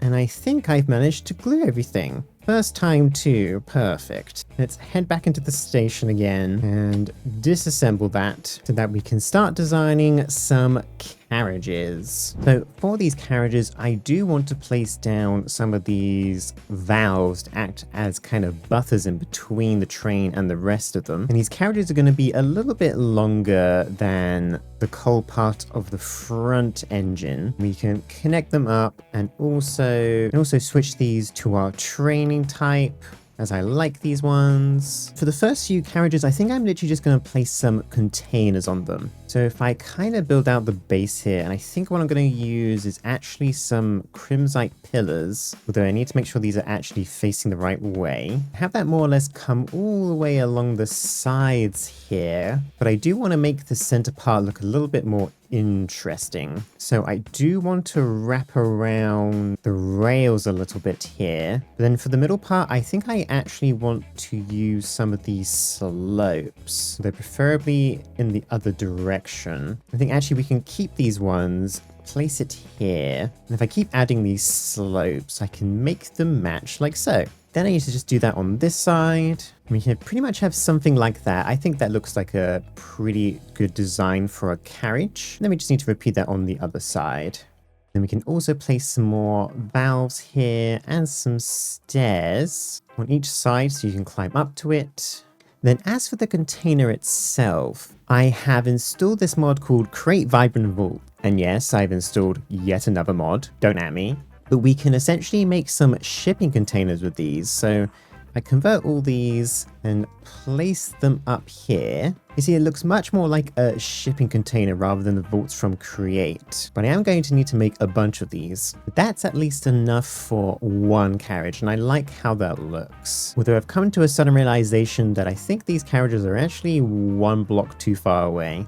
Luckily, I was able to just glue everything together and push it forward with a piston. Then I think I'm going to repeat that same design at least one more time for another carriage, probably using some different colors. And that's the second carriage done, although I think maybe this container might be a bit too vibrant of a red. Might have to experiment with some different colors. As for the rest of the train, I think I want to add a carriage that kind of looks like it's carrying a bunch of logs on it. And although it won't actually have any storage on it, we are going to be carrying wood on here, so it at least makes sense to have it. And I think for this carriage, I am once again going to probably use this same kind of similar base to it, but change the rest. This time I think I'm going to use some azurine stuff. And then on top, grab a bunch of different stripped log types to kind of just lay across. We can come over to our wood farm and probably just grab a stack of a few different types of wood. I think these 6 should do. Then I think I'm just gonna lay them down on top of the bed at different kinds of lengths so that it doesn't look all too samey. Make sure to redo the last block so it's actually facing the right way. And I think that's a nice bit of variance between all the different logs. And then to add a little bit of support, I think I'm gonna use some copycat vertical stairs with some bites on the side here, just to kind of reach up and hold on to the logs that are on the carriage. I think I'll just make these industrial iron, and I think probably have one somewhere near the center as well. And then just repeat that on the other side. In fact, actually, maybe I will actually switch these out for the same kind of material as the bottom, just so it all kind of matches together instead. And it does look a little bit strange, but I think I'm gonna keep it. I don't know, I can't decide. Then I think for potentially the last carriage, unless I decide to make this train longer, is I think I want to have a lava tank train, as I am going to need some lava for my restaurant over there. For that, we're going to need quite a few fluid tanks. So I'm going to have to process some more copper, I think, into some copper sheets. For this carriage, I think I'm going to keep it relatively simple and have a couple of different small tanks next to each other, as that will be plenty of space. And then what I think I'm actually going to do is convert some of this wood into some copper casing. And then I want to use that actually on the tanks themselves to make it look like they are strapped down to the train, while still making it look like they're part of the tank. Also, these half panels are great, but they are a little bit annoying to place down sometimes. I'm not gonna lie. I think I'm gonna place some shafts at the end here. Some of these metal brackets just to attach to the tanks. And that is more or less what I want from that carriage as well. I think my only gripe so far is that I think I do want to change around some of these colors. I do think this blue maybe looks a little bit odd. I might replace it with how I use the deep slate ones on the front here. And then also think about changing the color again for this red shipping container. Okay, there we go. I ended up switching out some of the colors around here, both for the bottom part of the carriage and the container itself. Still don't know if I'm 100% okay with it, but I think it works better for the entire train to use the crimsite pillars for the bottom instead. With the exception of this one, of course. But now if I just make sure that everything is glued up, and then come over to our train station and assemble the train. Hopefully this should all now be attached. So when I get in, everything should be moving. And then if I just reverse a bunch just to make sure, oh, I did forget a few things. It looks like I missed the roof of the copper tanks. That seems to be the only issue here. So I can just disassemble the train real quick and make sure that all of this is connected. And now we should be all good to go. Now, one thing I need to do is actually get this rail extended into a loop around here, I think. Because I think this is going to continue to be a one-way system. So I need a way for the trains to turn around. So I think I'm going to clear some of these trees and place some track down. And now that we've got our loop in, let's take the train for a ride back to the main area. And yeah, the loop is relatively simple, but it gives us an idea of kind of how the train's going to look around corners. And honestly, it looks pretty good. No major issues, I think, from these kinds of corners. Definitely not too tight. Oh, okay, you know, I thought I had glued those together, but apparently I didn't. So I guess I'm gonna try that again. Okay, now I fixed it. I think I actually discovered a form of like glue bug or something, because I definitely glued it right at least twice and it still didn't work, and I had to do it a different way, but oh well. Let's head back to our spawn point area, and sorry to this iron golem, but it's kind of in the way. Excuse me, pardon me, excuse me. There we go. Didn't actually seem to take much damage from that, which was interesting. But I've still not been able to finish this actual track. I still need to mine more tuff to fill in the ground and also get a bunch of other materials as well, just to kind of help it blend into the environment. But your boy's a busy guy, but I'm hoping to get it done at least hopefully soon. But it is nice to see an actual proper train going down this line now, instead of just my massive hulking drill train, which is as cool as it is kind of oversized, I'm not gonna lie. Now if we bring this around to our train station, although I've just realized I can't put in a train station because my dirt builder thingy train, whatever you want to call it, is here. So let me just move this out the way for now. Then I can bring the train into the platforms. Now this train won't actually be going to these platforms, as I plan to do something else, but I am still curious how long this train is in comparison to the platform. It should be around about the same size, maybe like slightly shorter. And yeah, that does seem to be the case. I could probably fit another carriage at the back here if I really wanted to. Honestly, right now, I think I'm okay with this length of train. And honestly, I could even have the train go a little bit further along for the actual engine itself, so that more of the carriages were on the platform. But again, not that big of a deal. What I do want to do is finally work on this area a bit more next to the train station. As you can kind of see, I haven't been over here that much because all this grass hasn't been placed in, but I did at least fill in the middle part with some grass, and I'm still going to have to figure out what I'm going to do over here. But essentially what I want to do in this kind of semicircle area is build a proper train yard for all my kind of freight-esque trains. One thing I hadn't really thought about is how I'm going to bring in lava from our power station and wood from our lumber mill, is that I'm going to probably have to use a truck that moves through here, and then I need to actually get it to the trains in the middle. And I remember saying before that I was going to use vans to kind of park up here and drop off anything, but I think it would actually make more sense if I created a road that went around the train station and then kind of added a bit of a platform here with all the different lines for all the freight trains, and then potentially have the van or whatever I decide to use turn around somewhere over here to come back through. That way we can actually bring items closer to the trains that are going to actually pick them up. Now, of course, the road uses mostly a bunch of different types of deep slate, so I'm not too worried about that. But the other thing I need to do is probably add some kind of roundabout or some kind of turning point over here as well, as I never got around to actually doing that over here. And it'll help make this area feel a little bit more complete. But I think before I do that, I'm actually going to lay some track down over here to get an idea of exactly where I want all this track to go. And obviously there is plenty of room here, so I don't have to worry about space too much. I think as long as I just kind of get something down, and everything else should kind of just fill itself in. Although, is that even a straight track? That's not straight at all. Let's try that again. I think I must have misaligned it slightly. 3 railway lines will do for now. And there is quite a bit of space in between these, but that's because I kind of want to fit in some stuff in between the tracks. We definitely have room to probably add a couple more tracks if needs be. Honestly, the main thing I need to solve is how I'm actually going to connect up this train yard to the main track, because the lead up to the train station is still a little bit weird. We obviously have this quite, not that steep hill, but a hill nonetheless. Don't know if I should do more terraforming to kind of make this so that it's a bit more of a flat route up to the train station, or if I should just bring them straight down. I can't decide. One of the other options is to do something like this, although this is currently too far away. Bring the track to about here, and then hook this up to the center. I guess that works for now, but at least from here I can then drag off from the main center track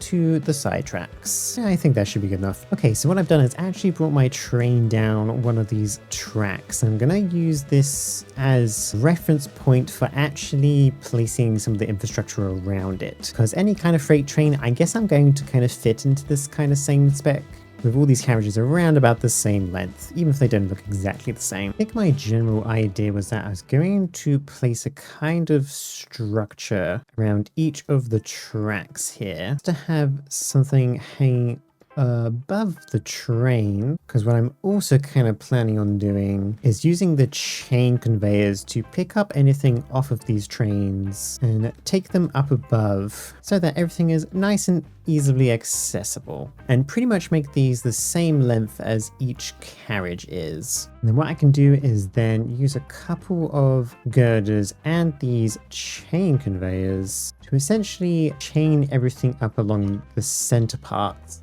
and have any packages coming from the train go down this path in between the different tracks. Then I just got to pretty much repeat that same system all the way along. And there we go, that's pretty much what I wanted for the structure above the platforms. We obviously do have our chain conveyors to move anything down the line. And I am probably going to set up some post boxes up here to actually pull from the trains themselves. And I've also made sure to give enough room back here for extended trains, as each one of these kind of sections is kind of about one carriage, so we can definitely squeeze in another 3 carriages on the end if we wanted to. Although at least for this train we're going to have to think about the farm area as well, which I don't think has really enough room for a train that long, nor does it need it. And one other thing I probably need to do is change this curve. It's not going to be very easy to actually hook up the train lines to be able to curve back around. The only spot I'm going to be able to click on is right here, which is not ideal. So I think I'm going to make this a bit more of a square-ish kind of turn. And I think something on these lines should be fine. This one little curve might be too tight of a curve. I think it'll be too bad. Plus, I can always change this over time if I want to add more lanes, whatever. So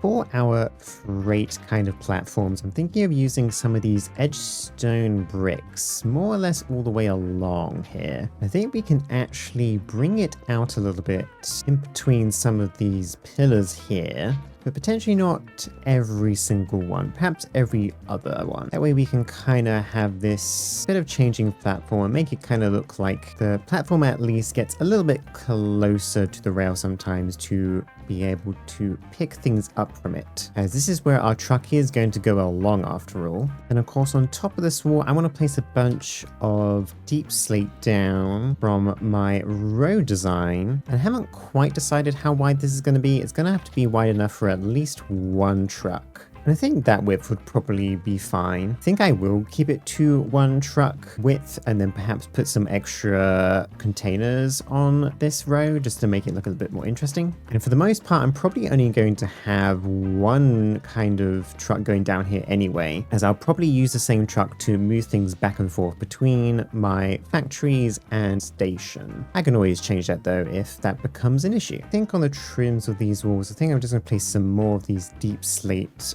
slabs down, act as a little bit of a barrier. One thing I kind of need to solve as well is how to get the road across the rails. We're definitely going to have to bring it down to the same level as the track, otherwise that's not going to make a lot of sense. I mean, luckily it's not that high above it. We'll probably have to add a little bit of a slow slope going down, and I think something as simple as that will work. Then we can kind of bring a deep slate over the tracks here. And there we go, I continued the deep slate road all the way back up to our roundabout. I may have to move this tree as it's probably a little bit too close to the road now, and I had to already cut some of it back. And also move this pylon out of the way for the electricity. But I am actually going to have to cut the video short here. I was running a bit late this week getting the footage done, and then I've had a few poorly days, including right now. I'm not feeling too great. However, hopefully next time I can get more of this train yard done and actually get some vans in too to start taking items to and from this train. But until then, thank you everyone for watching, and I'll see you all next time. Bye-bye for now. These past few episodes, I've been in the process of getting all the stuff needed to automatically make food from Farmer's Delight. One of the last things I need is to craft some bowls and bring them over to my restaurant. So after I built my freight train last week, it's time to build a train yard ready to move things across my world and build yet another new van to help bring items to the train yard ready for my train to whisk them away. Now, the first thing I think I want to do is try and address one of the issues I was having at the end of last episode, which was deciding what I wanted to do with all the tracks over here. I think what I'm going to do is actually completely change the layout of this so that we don't have so much track going up and down this hill. I will do that real quick. And there we go, that's more or less what I wanted for the layout. I added some extra tracks on the side here for any kind of extra platforms that I want, although I have been thinking of perhaps adding a little little train depot here as well. But as for the turns back here, I decided to kind of make each track go in each different direction, just so that the curves can stay pretty big. But the next thing I want to do is I'm gonna place a quick train station down, doesn't matter where, and I'm going to make a quick basic train for pretty much exactly one purpose. That is to place some mechanical rollers on, because I want to make it a little bit easier to place down a bunch of tuff. And while I do have my mining drill over there that can do the same thing, I decided I should probably go with something that's maybe a little bit easier to drive around. That one is very large. But if I place down some train controls, preferably in the right direction, and grab a bunch of tuff, which I went mining for earlier, and place it into our chests. And if we grab one and place it into our mechanical roller here, to do clear blocks and pave, when I actually activate this train, although let's make sure that I actually all glue it together first, that might help. When I assemble this train and get in, we can start paving underneath the railway tracks, which will make this a little bit easier to cover the ground and decorate the train yard. Although I should definitely slow the speed down just so it's not so jerky around. Now, of course, my inability to actually tell how much tuff I need greatly hindered how quickly I was able to do that. I've unfortunately run out of tuff, but I will go mining for some more and try and get the rest of this done. And there we go, there is all our tuff placed in. I have placed it underneath pretty much all the tracks in the train yard, with the exception of these tracks here, as I still haven't quite decided I want to put a depot here or not. Now, of course, I still got to do some other things. I want to replace all this grass with a mixture of like dirt, well, coarse dirt, mud, a bit more tuff, and some grass and stuff, just to kind of make it look a bit more interesting and less plain. One of the kind of issues with doing these kinds of things for a video, that it's very time consuming, extremely boring to watch, but I gotta do it. I gotta make it look prettier. There has been so many cases in this series so far where I have half built something more or less and then left it kind of unfinished, just for the pure reason that I'm like, well, this thing is not gonna be very interesting to watch. And I don't necessarily have that much time to just quote unquote waste on prettifying something that's going to take me like potentially hours. But it got to a point with this one where I was like, I gotta do it. I just gotta do it. That's the kind of general mix of dirt that I want. And then I've harvested a bunch of these grasses to kind of place around so that it doesn't look too flat. Then I've also made a bunch of these spruce crates, which I'm kind of just going to kind of randomly place around just to kind of fill up some more of the space. And you know, considering this is a place where a bunch of freight and stuff is dropped off, it makes sense for there to be some crates around that perhaps need to be picked up still. And I just need to repeat that for these other parts. That's pretty much what I want. It's kind of wild how much better some mud and grass with a couple of crates can make an area like this look. It looks way more realistic than just the plain tuff and grass. Honestly, it's funny. My brain was like, oh, this will totally take me 5 hours to do. And I think it took me like 30 minutes, an hour tops. I didn't quite track the time, but it certainly wasn't 5 hours. I'm really bad at telling how long things are going to take, unfortunately. Of course, I'm not actually done with this. I still need to fill in all these other gaps in between. I didn't record it, but I did get a lot more of the foliage done, or the general landscaping rather. We've added some bushes, obviously continued the mud and tuff along the sides of the tracks, and I added a little bit of extra bit on the road here for trucks to actually turn around on. I need to actually create a truck and see if I can actually get a loop in here properly to make sure that it actually is big enough. But I think the first thing I want to do, and is a bit of a tangent, to come over to my wood farm here, because one of the things I do need from this wood farm is some bowls, and I don't currently craft those anywhere. And I was thinking of doing it over at my farm, but I think it would actually make more sense if I actually did it over at the lumber mill. I may add a little tiny factory here that's honestly just for that kind of thing, but I have been needing to kind of fix this wood farm anyway. I had to mostly turn it off, thanks to the fact that I'm pretty sure I have messed up a couple of things, particularly with these stock links, because I have like multiple stock links around. Pretty sure I don't need that. that. So I think I'm just going to go around and start picking up all of these stock links just so that I can set them all up again properly. But with the wood farm mostly sorted, I think I'm going to start planning out what I want here for my little mini bowl factory. I don't want it to be a massive building, just something that can make the bowls so that we can send them off to our farm area. So for the bowl factory, I used a bunch of chipped variants of stone for the main bottom floor, of which I did add some andesite later on, and then used some dark oak plank stairs and some metal girders to hold up the floor above. And then for the second floor, I used a mix of granite, pale oak logs, and calcite for the main structure of it, and then used some mangrove windows to kind of match the tree farm. Then I placed in some more girders for some more structure again, and then started working on the roofs, which I used a mix of deep slate and dark oak stairs again, and even threw in some moss stairs and moss blocks with some leaves on top, just to make it look a bit prettier. And then did the same thing for the big roof on top, as well as the smaller flat roof on the side.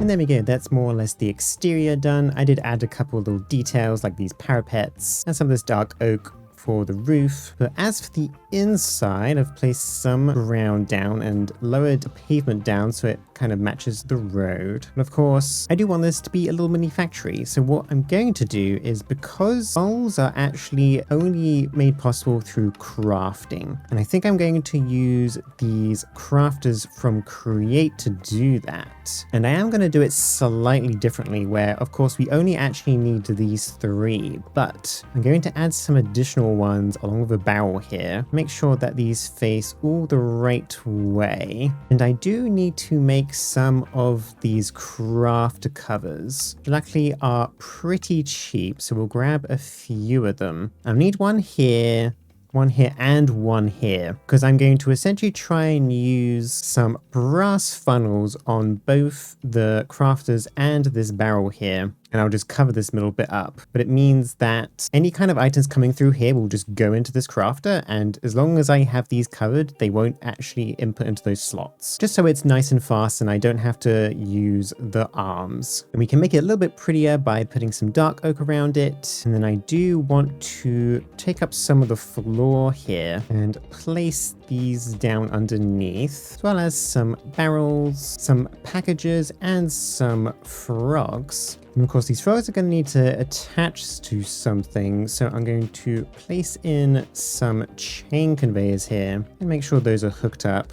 And then I do want to actually hook up to a system that actually has all the wood. So luckily, I can just come off of this chain conveyor over here and hook it up to this system, and I can even remove the frogs and actually attach them. You can call this one Bowl Factory, and luckily this one doesn't matter as it's going to be mostly just dropping or sending packages. Now I do need to power this mechanical crafter, so what I may do is bring some power down from this conveyor and just bring it underneath. And luckily that's pretty simple to do. Bring some shafts and gearboxes around, and then just make sure that this one is facing up. I can come straight up and connect. Now, of course, this is now overstressed because this, I think, is still using the water wheels that I hid underneath over there. So it might be time to actually hook up the system to our power station. And luckily, of course, I can just copy the same kind of pylon design that I did over there, some more of these industrial iron chain conveyors, and make the final hookup to this new one over here. And that means everything is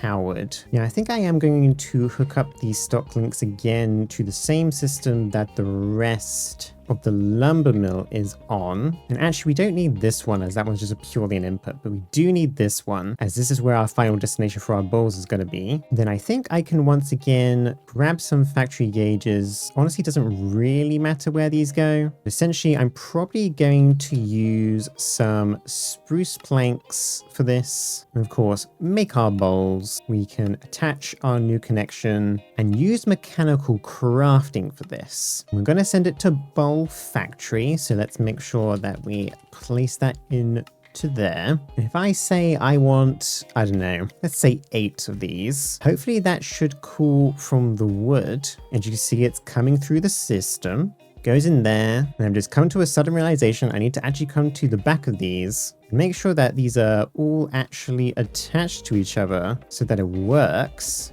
So now we do have 8 bowls in here after it crafted those, and that seems to be all working how we want it to.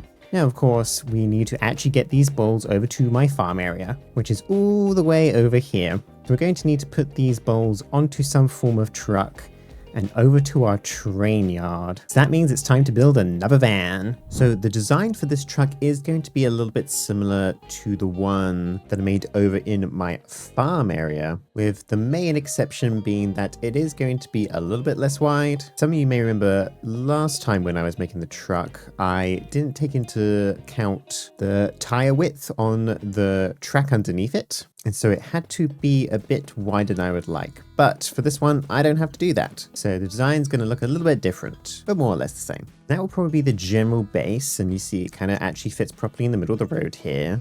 And this time I'm also going to use a red concrete. I'm going to throw in our grill like we did at the front last time.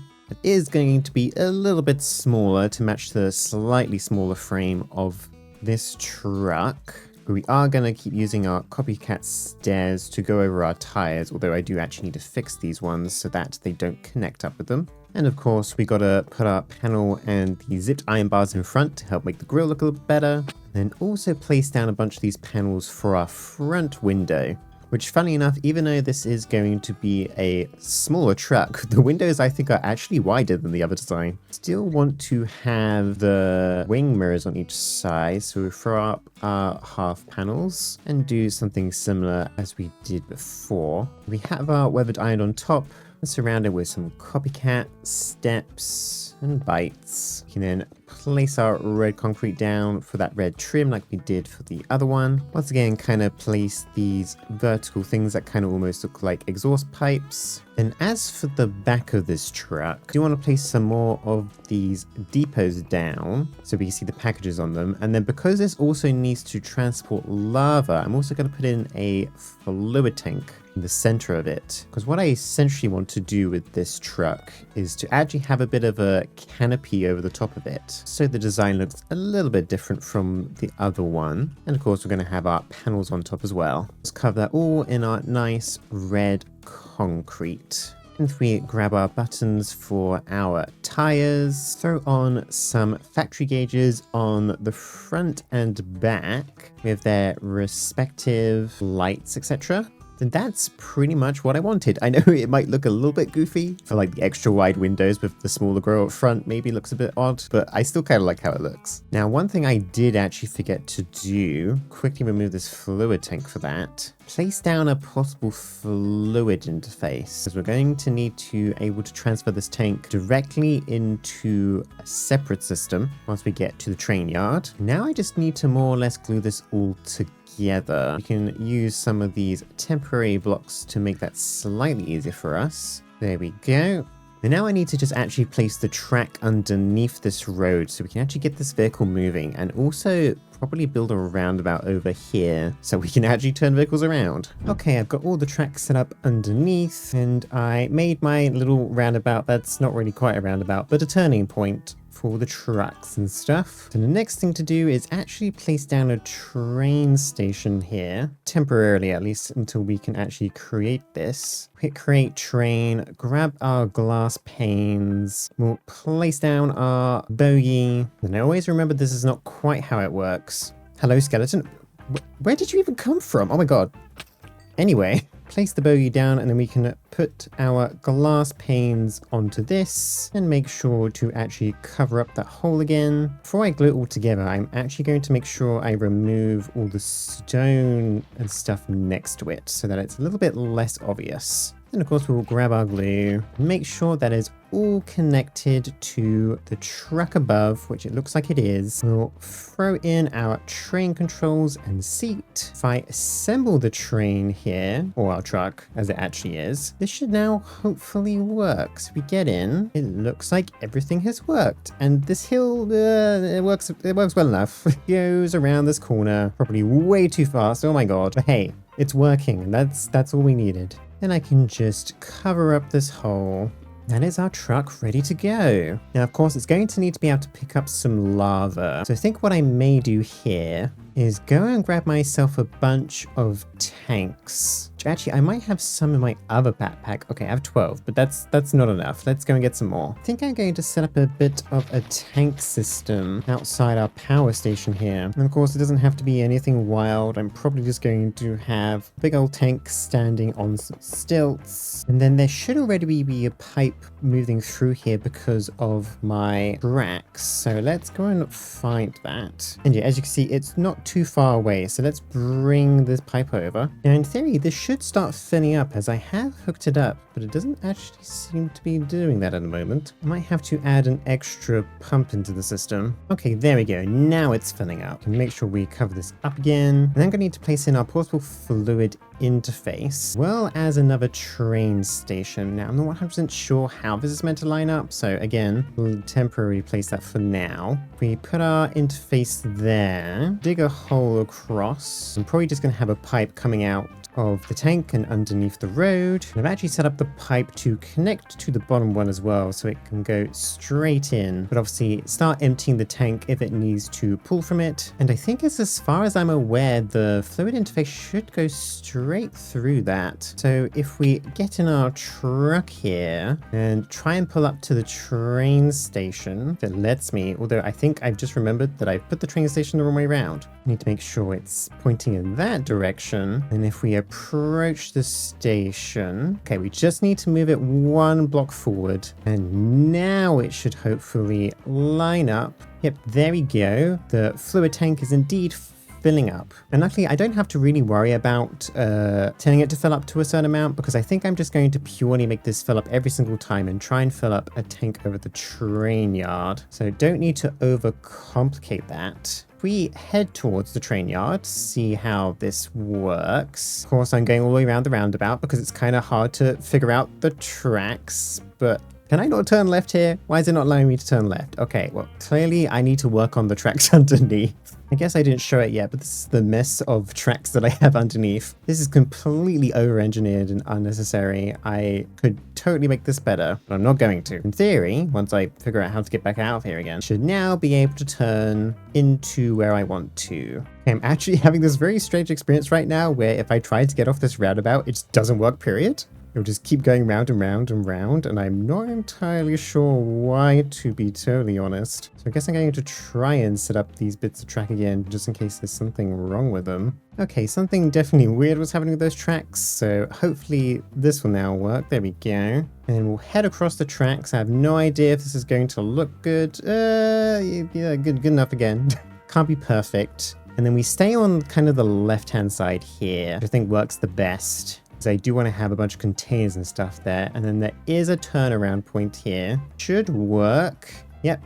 Keep just inside. I think I am going to probably fix that corner there, but that's not that big of a deal. But yeah, that pretty much works how I want it to. I just now need to set up the tank over here, the train, which I actually need to bring back. But I think for the sake of convenience, I'm probably going to have it line up with this particular lava carriage, and then have a container here which I can drop off packages into, and I guess hoist it up into our chain conveyors to then quote unquote place onto the train. So what I am going to do here is I do want this to line up with this train. So I'm going to have to place down a train station down here, place down another fluid interface, which I'm going to bring through the ground here, and add an additional tank here just for storage. Then I also need to actually add one to the train itself, because I don't think I actually added one. Let me disassemble the train. I guess just go through to the center point and just plop it in here. Then hook it up to our tank system. Now I'm probably going to need to bring some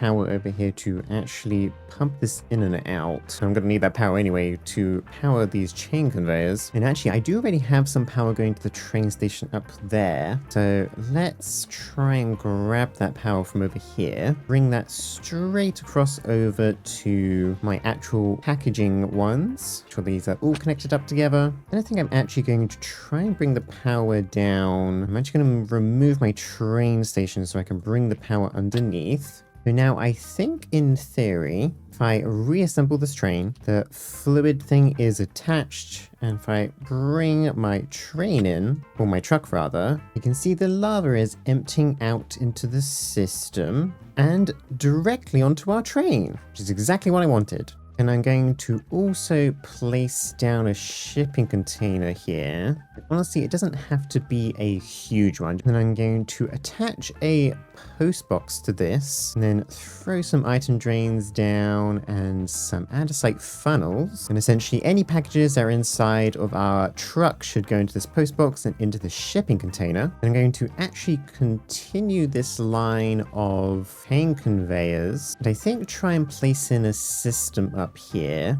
I'm going to attach this post box to our proper train. And I did extend the distance for this just for the sake of ease. But if we place this down over here, we do our usual drain setup. And actually what I decided to do was actually bring it down to ground level. Just because that kind of made more sense. I think I'm just going to call this farm train. I don't know if I might have to shorten that based on the postcode stuff. And of course, I also need to attach this to this system as well. And that's going to send packages for now. So I don't need to give it a name. But this one, I am just going to call TY for Trainyard, as that's going to be a little bit easier for sorting out postcodes and stuff. So now if I come over back to my bowl factory and get a train station also placed down here, I can then attach a post box out here and hook that system up to our chain drive here, which is going to be probably a little bit too close, but that's fine. I think I am just going to call this bowl F. Keep it nice and short. And as a bit of a temporary test, I'm going to place a sign down. I think I need to essentially do the entire address. So bowl F underscore TY underscore farm train. Although that is indeed a little bit too long. Okay, we need some things to make that a little bit shorter. And so now, to remove that stock link and then press this button, these bowls should in theory go into here, which then goes into this post box. And as we can see, there's bowls in there. If we grab my truck and bring my truck to this train station, should pick up the package, which it did. And honestly, I love the packages' little faces. They're very cute. And hopefully, if I just pull up to this train station, package should come off into that system on top of there. Now it's gotten stuck. It's a bit actually, wait, hold on. And the reason for that is because I forgot to add a little asterisk here because it has stuff before the address. So it should now come over here. Here it comes. Frog picks it up and places it into our post box, which is perfect. Now, of course, this is its final destination, so I'm going to have to add more to that address so it can go all the way to the farm. Also, I just realized I never apparently set up this block. I should fix that. There we go. I've come back over to my farm area and I am going to want to place down another train station from my truck here. What I essentially want to do is grab a post box and connect it to this train station. And honestly, just for now, I'm just going to place it here with a couple of item drains and then put a post box onto this train station and place it here as well with our andesite funnels going in between them. I'm going to call this one just farm. And I definitely plan on building this train station properly at some point, but this will be our temporary fixture for now. What I should also make sure to do is put wildcards before and after farm, because that's going to be important. I'm going to quickly chase down our cow here in this van, take his schedule off of him, and after the restaurant we're going to want to do travel to station and do train station, as that's what I've called it for now. So it should now be stopping at this stop every time it goes around, and if we give that back to our cow, he should start moving again. And if we come back into here, I have set up a factory gauge for bowls as a restocker already onto our item vault here for our vegetable soup, which I do actually need more of. And this one is called soup. So to send items, this is going to be a very long name. I believe it's BF for bowl factory, TY for Trainyard, F train for the train itself, farm for the farm, and then soup for this particular postbox. And oh my god, that is probably so unnecessarily overcomplicated, but I'm hoping that this will work. So I'm going to literally just ask for 4 and see what that does. Let's head back. So I think I've just realized I need to have the ability to load both areas at the same time, as I currently don't at the moment. So I'm going to grab the chunk loader from our iron farm for now, as honestly I have plenty of iron. Just going to plop it on here for now, and that should keep this area loaded. So I came back from the farm area and I can now see that yes, we have the BFTYF Trade Farm Soup Cardboard package, which is completely over the top. We'll bring our truck around to actually pick up the package. We'll pull up into this station and that should go in. Frog goes up, gets picked up here. And I believe it should now be on this train. It's no longer in here because that's our old package. And on the assumption that it is on this train, let's take our train out to our farm area. And I did hook up some new rails over here up to the rest of the train yard. Obviously, I'm going to have to landscape them so they look a little better, but it will do for now. And if we come in here and start pulling up to our train station, the package should switch in between the two systems. Yep, I saw it go. And now conveniently here comes our truck. So we can hitch a ride as it moves by. And it should pick up the package. It does. And as we pull up into the restaurant here, this package should disappear. Although it doesn't seem to have actually done that. Oh no. It got so far. What's wrong with you? That should work. I'm not entirely sure why it didn't. One sec. Oh, I know why. I forgot to add the wildcard before it. Okay, so actually, I could put this package back onto the truck because I haven't actually disrupted it from delivering it. We just put it back where it was. And now this time the package should go in. It sure did. And our mechanical arm is now placing stuff into the basin, ready for it to make some more vegetable soup. So yeah, that all seems to be working how I want it to. But that's all I have time for today. I was hoping to get a few more things done with the train yard, including a train depot or train shed, but I've got to edit this video and get it up ready for you guys to watch. So thank you everyone for watching today. I really appreciate it and hope to see you next time. Bye bye for now. I've got a decent amount of stuff done in my current world, from trains to power stations, farms and restaurants. But it's time to rewind a little bit, because despite being 16 episodes in, I have yet to still automate Andesite, a key component in making create contraptions. So today, we get back to some create basics and build ourselves an Andesite and Andesite alloy factory. Now, in order to make some Andesite, we're going to need some gravel, some flint, and some lava, which I pretty much have access to already. And then for the Andesite alloy, pretty much just need to grab the Andesite and mix it with some iron nuggets, which again, we also do have already in our iron farm. So my hope for this factory is to place it in between these two current ones, my iron factory and my rail factory. And it's a relatively decent sized plot, but it is on the smaller side. And I may have to take some land from the tracks over here just to make sure that it fits.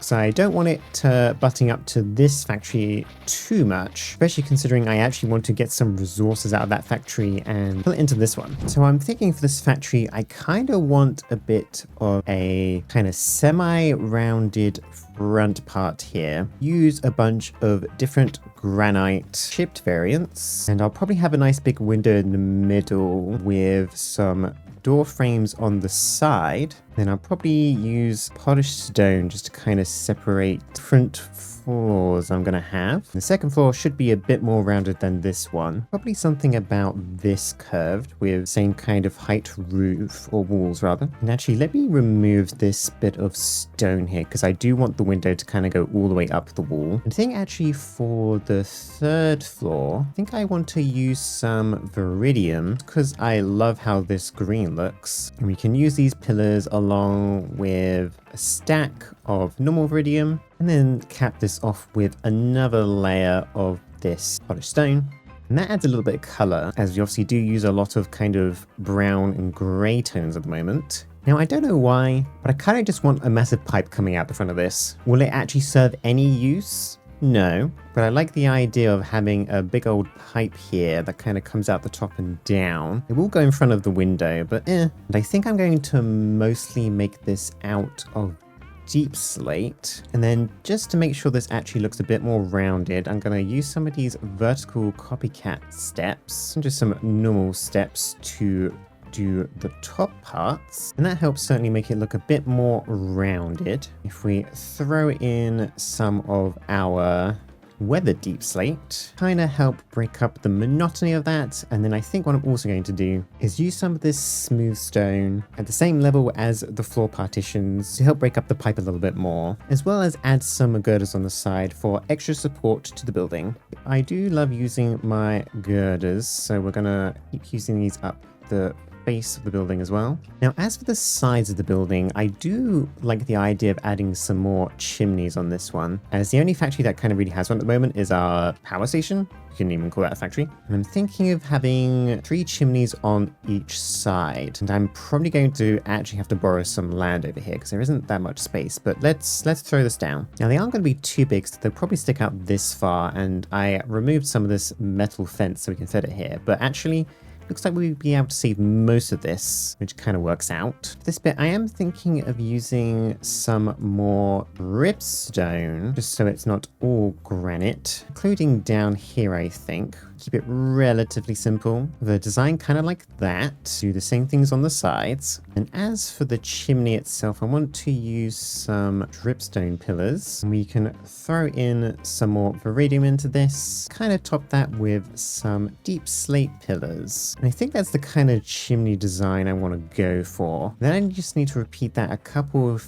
more times back here and on the other side as well. And there's our chimneys in. If we grab some hay bales and some campfires, can make these look like they are smoking, just like our power station. Then I need to more or less just wrap around the building, create another small little semicircle over here. And I do think I'm going to leave some gaps in between the walls, between the chimneys, so we can still have some windows facing outwards. I think like how I did with that window down there, I'm going to pass the windows up through the viridium layer as well. Then have a bit of a stone surround and then use these weathered panes. Honestly, these are some of the best kinds of windows to use in factory kind of settings, and I will be using them everywhere. And of course, a wandering trader decided to spawn, although one of their llamas is all the way up there, and he hasn't taken any damage as far as I'm aware. He's got full hearts, so how you ended up there if you didn't fall from there, but whatever.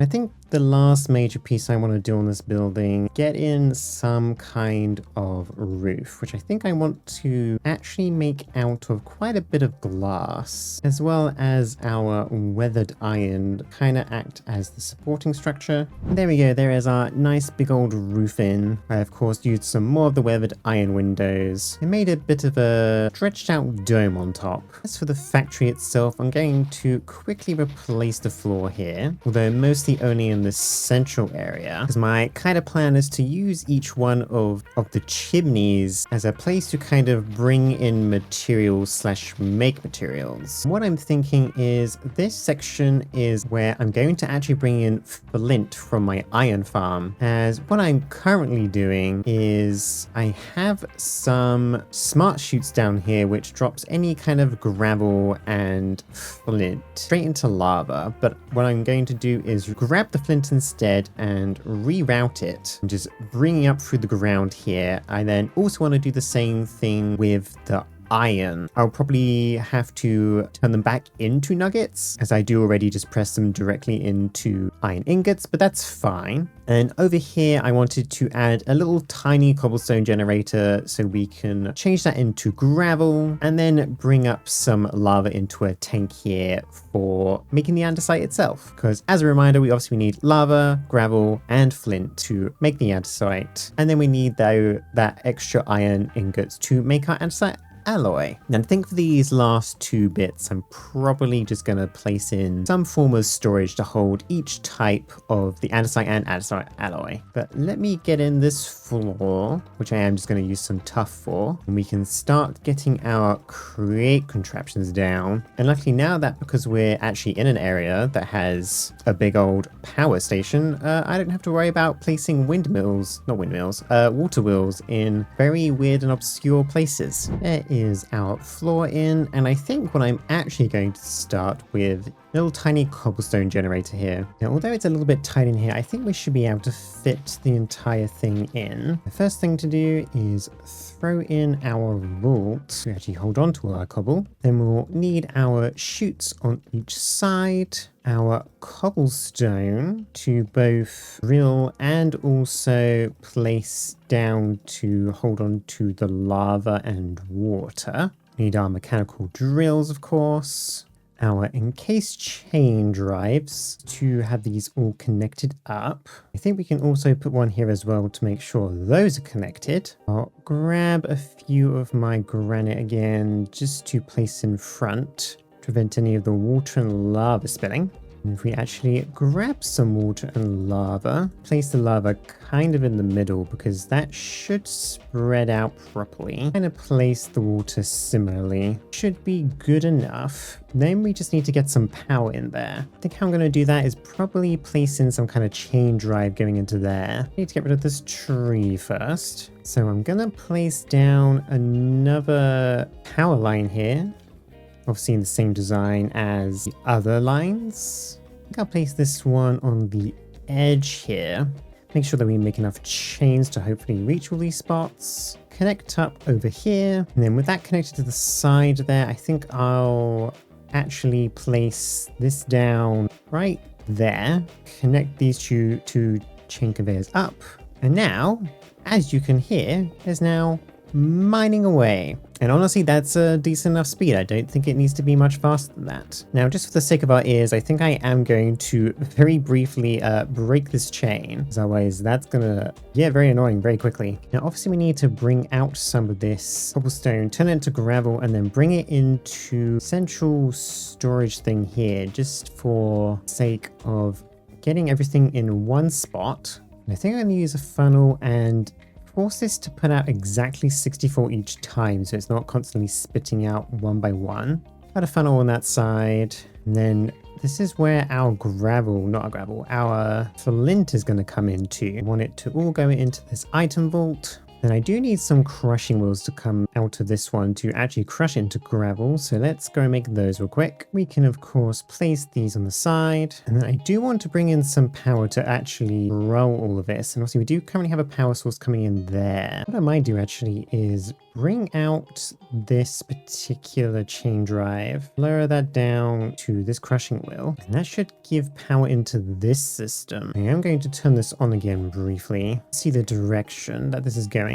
That is currently going in the wrong direction, so let's spin it around. I'm going to break that belt real quick because it's putting a bunch of cobblestone into there and I don't want that yet. And I think that's now going in the right direction. It's honestly going so fast, I can barely even tell. In fact, probably the best way actually is to just bring this back over here, see if it starts taking in the cobblestone. It looks like it is, and yeah, that is making gravel. Okay, perfect. That's all connected up, but we will unconnect it for now, so stop this horrible noise. And what I want to do from here is separate this out into 3 different belt lines with some brass belt funnels and do these all to exactly 1. Grab our brass tunnel and connect these up. Switch this to force split, I think is what I want. Because to make andesite, we need to have lava, gravel, and 2 flint. So I want to separate the flint and gravel out to make sure that it's all being put out at like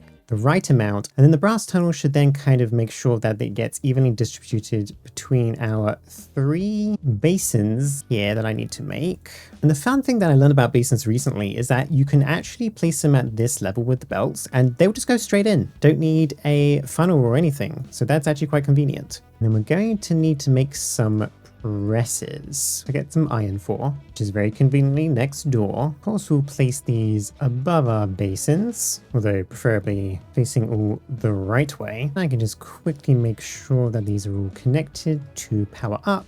Then I'm going to come out again with some more belts, add yet another tunnel for the pure reason of splitting this into 2 belt lines. Essentially, one is just going to go straight into storage, and the other one will have some iron brung in from our iron farm and converted to alloy. I think I'm going to make this side, considering the iron farm is through this wall. We do need a mixer for that, and we can just plop this down here with some brass funnels on each side. And add a bit of belt coming over here. And if we set up our filters correctly, so that these are only making andesite, these are only making andesite alloy. I'm also realizing I need to bring a belt line in from over here, is where our iron's going to come in from. Just make sure that these are all connected together properly and going in the right direction. Those are all going in that way. As we can now see, the gravel is going into each basin. We'll use another encased train drive just to get those belts moving. And that seems to be mostly everything, the belts hooked up at least. Now we need to bring in the lava. We go underground. We do have a lava pipe over here that's coming into our track factory. So all I need to really do is have a pipe coming off here and into this area over here. Hope is that that pump might be enough to bring the lava all the way through. Also, God, I need to do this very quickly because there is lava moving through. Oh God, okay, yep, well the lava's definitely there. Ow. Bring that up real quick. Okay, lava will indeed come out of that pipe, so that's good at least. I think I'm just going to place a tank in the wall here. And then if we can break this real quick and try and hook it up. Fluid tank is now filling up with lava. And then we need to bring the lava over to these 3 basins. So probably simply just bring it underneath here, up into these basins. And those should be filling out with lava now. Yep, they sure are. Perfect. And now I need to bring in the flint from our iron farm. So in order to do that, we're going to have to come down here, separate these chutes out. Because at the moment, these filters do both flint and gravel, just in case any gravel makes it through the system. I think I'm just going to update these to be gravel only. I do have a spare filter in here that I can override. And I do also need to make 3 more smart chutes, and I can clear this filter and replace this one with gravel, and our other one can replace with flint.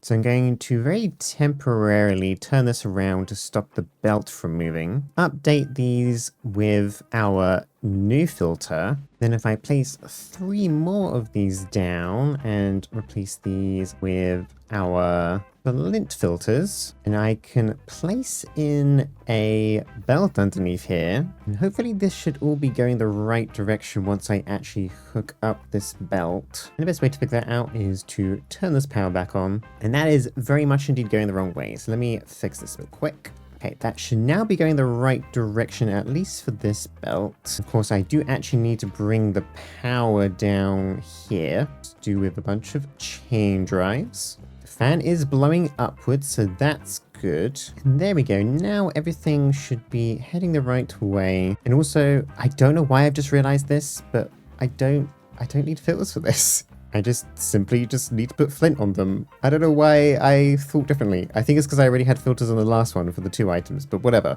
Brain fart and all that.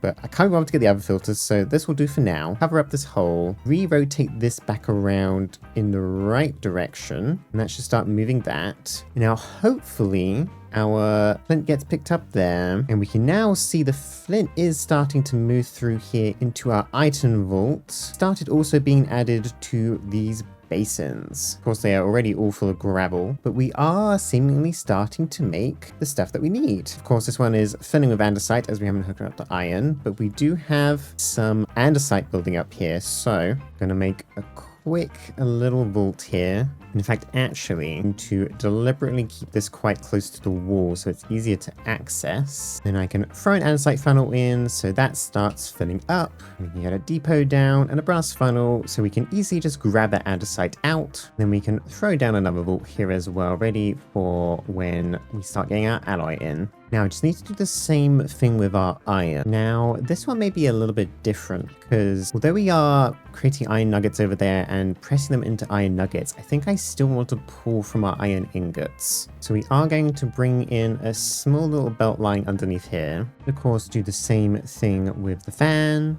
I think I'm literally just going to grab this one mechanical crafter. In fact, let's not place it there. but rather there. Well, actually, even one more forward, I think. Place a funnel on each of these. Then get this hooked up with a cogwheel. I think in theory that means any kind of iron that comes through here should turn straight into nuggets. So I think I'm going to place this chute down, which hopefully I can just do to exactly one at the moment. If I do a pulse timer, oh god. If I place a pulse timer here, and let's say we'll put this to 1 minute so that that gets unlocked once a minute, and I don't know, we'll put 16 to come out. If I throw a funnel there, that should all start moving upwards. In here, this has now started to craft all our iron ingots into nuggets, and that is now making a bunch of andesite alloy, which is perfect. I think, oh god, everything is coming out the top here. Oh no. Let me just block that off real quick and try and pick up everything that I've accidentally thrown into here. In fact, you know what? I should probably do that over here as well. Yeah, honestly, I think I should even like reduce this down to like 1. Because, we'll do 2. We'll do 2. Because obviously 1 ingot turns into 9 nuggets. And I think that's plenty enough for this system, at least at the moment. See, the current issue with this system that I currently set up is if we don't have enough gravel coming in, especially considering I removed this brass funnel and forgot to replace it, it does mean that these all fill up with flint. It does become a bit of an issue. And I'm not 100% sure how to solve that, so for now I'm just going to pick up all of this flint. Kinda hope for the best, because I think now that the system is kind of built up correctly, although the system works fine as long as I do actually have enough gravel and flint going in at the same time. And it does seem that we are probably making more gravel than flint at the moment. Also, why are these things being thrown out? Oh, I see. Let me just place some cobblestone behind that to prevent it from having too many issues. I think I've come up with a solution. I've changed my brass tunnel to be forced round robin, which should mean that it should always only put in 2 flint and 1 gravel into each of these systems, so we don't have too many coming through. And then to prevent this iron vault from being inundated with gravel, I have added a threshold switch which checks for the gravel levels and makes sure to turn off this funnel whenever there's too much of it. Because yeah, I set it to 30 stacks. If it's 5 stacks and below, it will start producing again. So hopefully that keeps the system running without any backups. I also possibly need to reconsider how I'm powering this cobblestone generator, as that's our way of getting power into the rest of our situation at the moment. And I think I need to be able to turn it off when it gets too full without turning off the power to the entire system. Okay, so I switched up the system to bring the chain conveyor a little bit further in so we can power the rest of the system through the crushing wheels. And then the drills for the cobblestone itself now have a clutch, and I put a threshold switch on the item vault, connected it with those 2 links to make sure that it doesn't over create cobblestone. And then to fix another problem I kind of noticed with this is that if this item vault runs out of flint, it will still keep on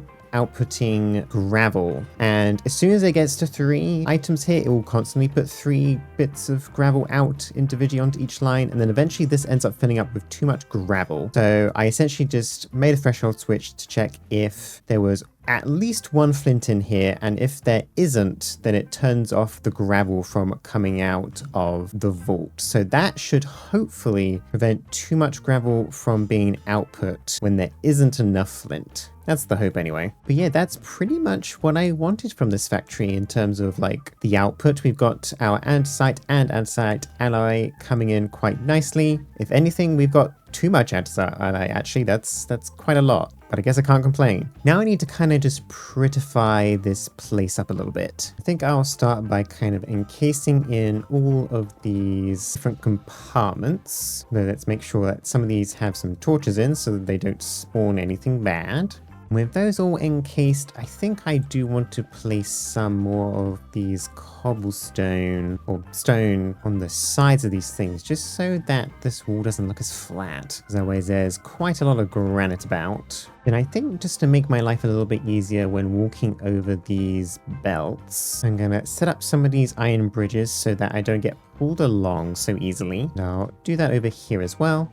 Then I think I want to get a bunch of metal girders and kind of place them around just so we can make it look like these walls have a little bit more structure than they currently do. Then I think I'm going to place some andesite bars down just to kind of help surround some of these things. You know, they're kind of dangerous. Wouldn't want getting our fingers caught in these things, and obviously these andesite bars are going to magically make that not happen. And I think I'll probably place in a bunch of these spruce barrels and crates everywhere to help make the place look a bit busier. And then to kind of just finish up the exterior, I think I do want to place down some more girders and industrial iron. Some shafts, I think, in between all these things. Some metal brackets, just to break up everything a little bit. With all those girders placed, I need to come up with an idea of what I want to do at the front here to replace all this grass. And there we go. I just opted to throw some dirt paths down inside, some barrels, some leaves and trees, just to fill up some space. And I did actually make a small change to my factory here. I split out a line coming out from our cobble gen into a separate little tiny millstone, because gravel straight into a millstone will give you flint. So we should have some extra flint coming in now to add to the ones that are coming from our iron farm. So that should keep that going at a somewhat reasonable pace. Yeah, I think that's all I have time for this week. A little bit of a shorter video than usual, but I do like how this factory came out. I'd also like to thank all the subs from last week's video, which for some reason is doing weirdly well. And honestly, I have no idea why. Just one of those YouTube algorithm things, I think. We are getting very close to 1,000 subs now, which is a goal that I wanted to achieve by the end of the year. So thank you everyone very much for subscribing. And if you haven't already subscribed, I would love if you did. But anyway, once again, thank you all for watching, and I'll see you all next week.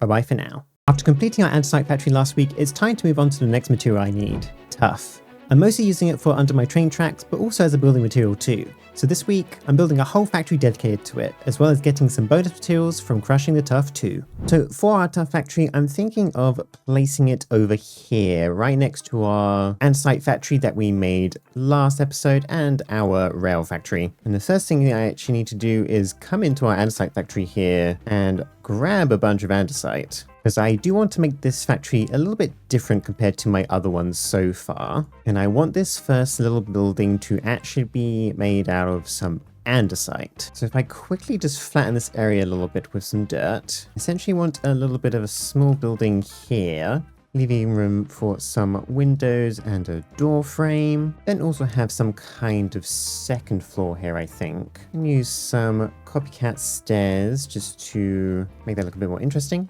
With something along those lines. And in fact, what I'm going to actually do real quick is go into my options over here, and I'm going to actually come into our atmosphere and sun, and I'm going to change the sun angle to pretty much the opposite of where it currently is, because the way that this faces was kind of away from the sun, and that doesn't look so nice when building, so I'll leave it like this for now. I'm also going to get rid of this chain briefly, because honestly, it's getting in the way. Then I more or less just want to add a couple more features onto here, mostly to break up the monotony of the grey, and just add some more interesting features. We can obviously add some girders in. Then I think I want to do as well is actually break some of these so I can add some mossy cobblestone, because there isn't a mossy andesite, but stone is close enough. And honestly, I think that makes that look way better. And then we can throw in some buttons here. It's again just for some color. Then for the roof, I think this will be relatively basic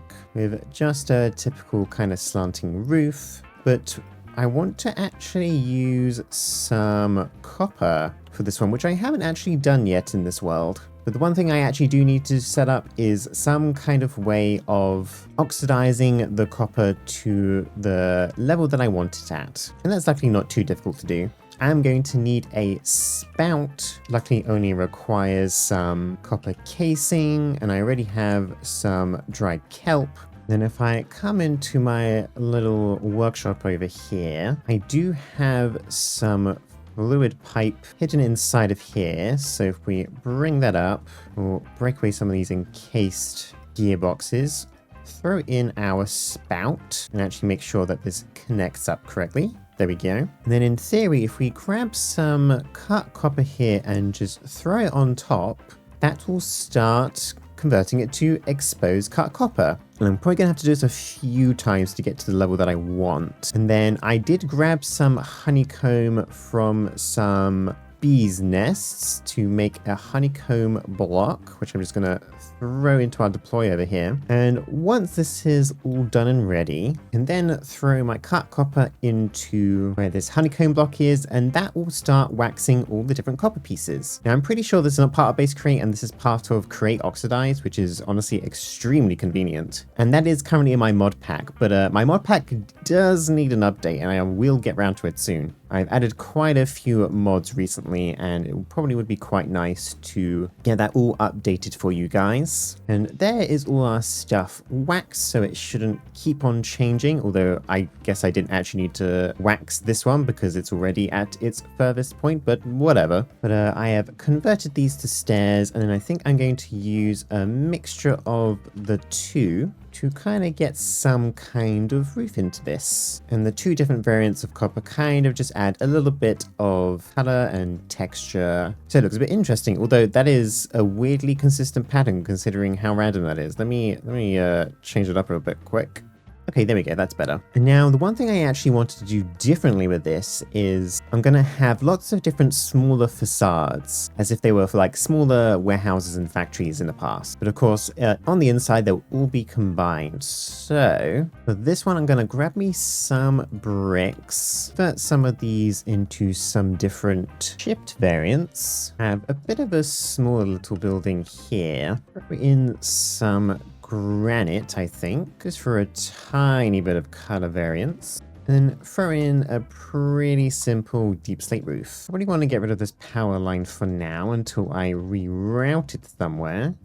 And then for this one, I think I'm going to bring it right out into the front here and use our mix of granite to make a pretty tall building, actually. And this one is going to have a pretty big entrance with a nice big arch, which I'm going to use some copycat stairs and slabs for. And this will be the kind of main entrance to our factory over here. We'll add a bit of a lip to the building, and then I do want some nice big windows up here, using the same kind of windows that we do the other facades. And I am throwing in quite a lot of different bits of dark oak into these buildings, just because I think that helps contrast with the most colors. Throw in some more girders and a bit of a roof. And I realized I actually used the wrong andesite, so I fixed that. The other thing I actually want to do is once again break some of these blocks, because I actually want to throw in some copycat stairs into them and replace them down just to kind of make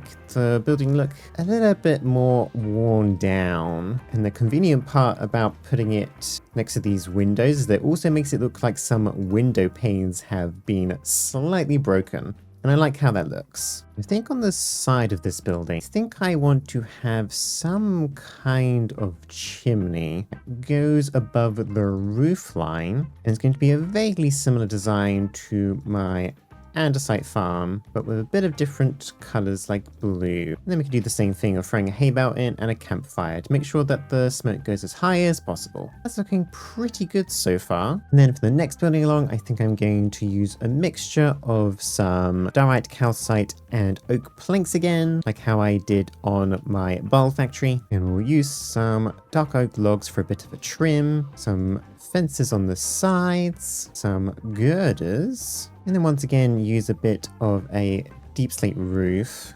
So we're going to make that a little bit more interesting by adding a bit of a different angled roof here.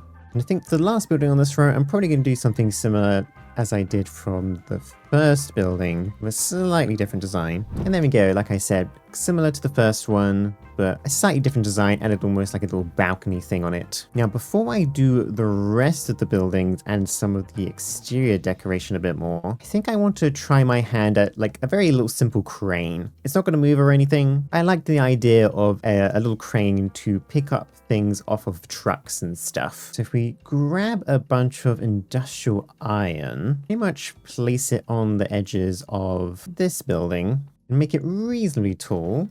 We can use some metal girders for a bit of structure for this. We can kind of bring this out to hold up the length of the crane sticking out towards the road. We'll have it kind of thin out a little bit here. And at the end here, I'm going to use a crushing wheel and some chains coming down from it, as that will be the thing that actually picks up things off the trucks. Then of course we can add some more girders through here for structural support. Then for the kind of crane cabin, I'm going to go with something very simple, as you're not going to be able to actually enter this thing. I think I'm just going to use some of these andesite pillars, as they kind of look like metal. Wrap this entire area around with some of our window panes. Plop some more industrial iron on top. There we go, a very simple crane. Again, I'm not going to fill the inside of this with anything, as it's not going to serve actual any purpose. It's just there to add a bit of interest to the front of the facade here. Now I think what I'm going to do is actually build the rest of this building so that we actually have an internal area to place all our stuff in, and I'll be back very shortly for you guys. And there we go, I have gotten the rest of the building at least to a decent point and thrown in a floor as well. I'll have to work on this a little bit more once we're actually done with all the little crate stuff inside. Speaking of that crate stuff, the first thing I actually need to do is make another cobblestone gen, because my original plan was to actually bring in the andesite from our andesite farm over here, which we do have quite a lot inside of this vault. But I decided to keep up with the amount of tuff that I wanted, that I would create more or less a second andesite farm in here, and it will probably be more efficient too, to be honest. So let's throw down a bunch of vaults, figure out exactly how I want to do this. I think I'm going to have two separate systems here, one for generating the cobblestone and one for converting to gravel, probably behind these, and then into flint at the front here. So if I quickly make another cobblestone generator, using of course the same kind of design, the lava in the middle and the water on the sides, drills in between, and I will probably actually replace the cobblestone that I used to surround this a little bit later so it doesn't look quite as ugly as it does at the moment. Back here, set up a really simple crushing wheel setup. Of course, our belts in, throw in our funnels. Also, I've just realized I haven't actually explained why I'm doing this. To make tuff, at least with the recipe that I have added, you need andesite, cobblestone, and lava. And that will be turned into tuff. So obviously we'll be getting cobblestone from our item vault here, getting some gravel out of this one, as well as some flint, and then mixing them together over here. And obviously in order to actually make our flint, we're gonna need a bunch of millstones, and I'm going to have some andesite funnels coming out of our item vault to drop gravel into them, and then some more funnels to take those out and into some belts down here. I'm actually going to bring out a separate line down here in order to pull out some gravel directly from the item vault. And then I'm also going to place a bunch of small belts here, and you'll understand why I'm doing that shortly. And the main reasoning is that I want to make a bunch of these weighted ejectors. I do need to go make some gold sheets for, and essentially what I'm going to do is place down a bunch of these, although they're obviously not actually set up properly yet, but these will be throwing any items from over here to over here, where I'm going to have our mixers and pressers for the andesite and tuff. And I also need to actually place a bunch of funnels up here as well. Probably going to have 2 sets of tuff generators. So for this, we're going to need 6 basins with our mechanical presses on top. And we're going to need a belt coming along the ground here, as well as some andesite funnels going inwards. And I am just going to place a chute here, as well as on top of all of these, which might seem a bit strange. Essentially what I'm going to do is hook these ejectors up to actually place into these chutes instead of directly into the basins. Because when I was doing some testing, I noticed one thing that tends to happen is when it shoots directly into the basin, it tends to leave some sitting on top. And for some reason with the chutes, it doesn't do that. So that's what I'm going to do for that. I need to set up these weighted ejectors pretty much to every single one of these chutes. And then this one, which is going to be pulling gravel out, I also want to place into this chute as well. And then the final thing I'm going to do here is change these all to about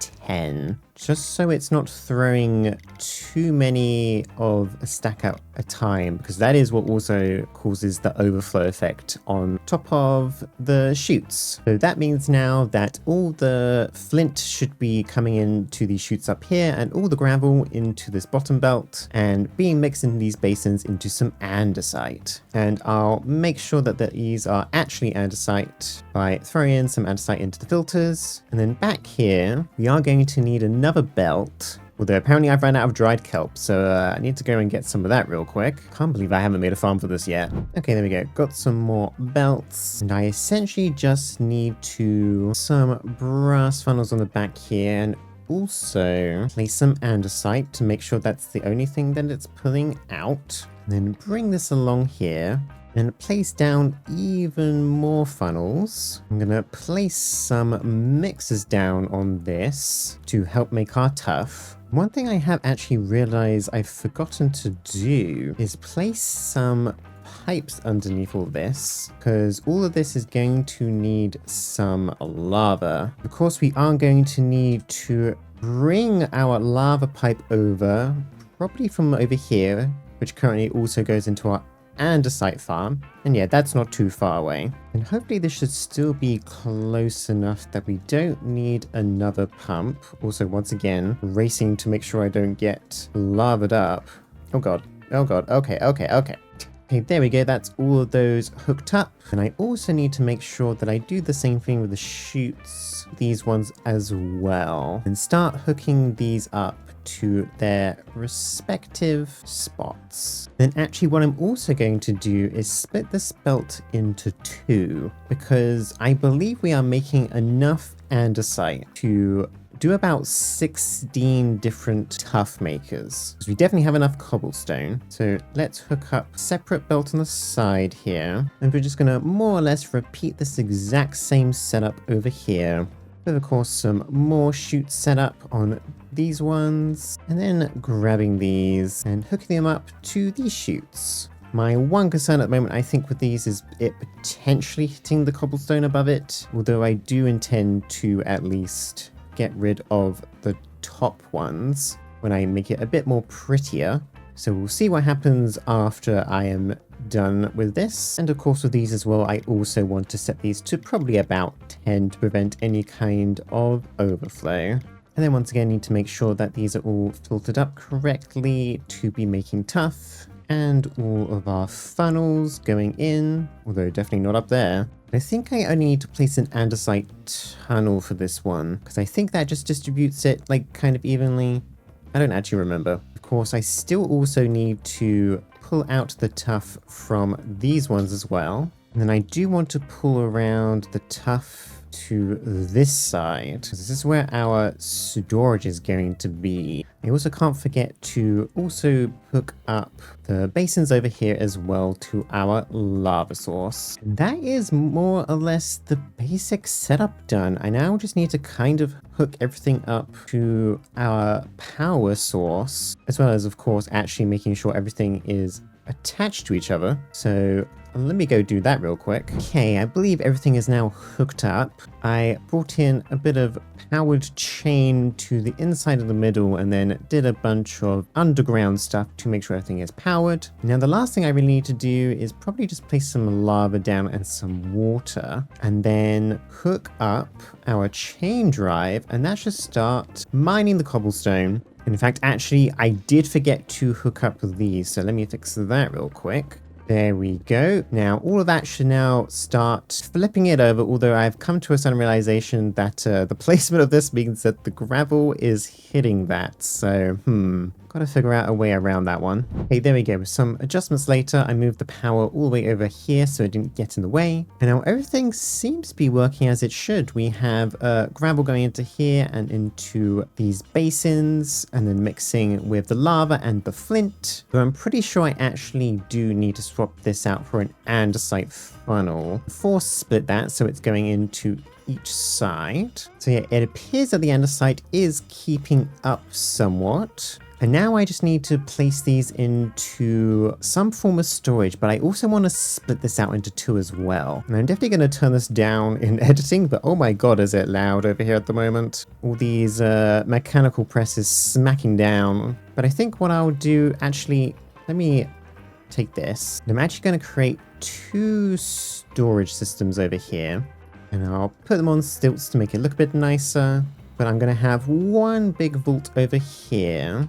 And that's going to just hold on to all the tuff. And I'm going to have a second vault here, which I do need to get some more vaults for. I think what I'm going to do here is pull off of our line here. Oh god, not quite like that though. I think in this case I want two belts coming off of here, making sure to lift it up by one. And the reason why I'm splitting it up like this is so that one can just be filled with tuff, and the other I want to place some grindstones, or not grindstone, but crushing wheels. I'll place these on this side, because the one thing that you do get from tuff when you crush them down is a mixture of flint, gold, copper, zinc, and iron. And I mostly want it for these three middle things, the gold, the copper, and the zinc. Because although it's not that much, it might build up to a certain amount, considering I don't actually have any way of automating those things at this moment in time. So that should be quite nice. I think if I place some tunnels down here,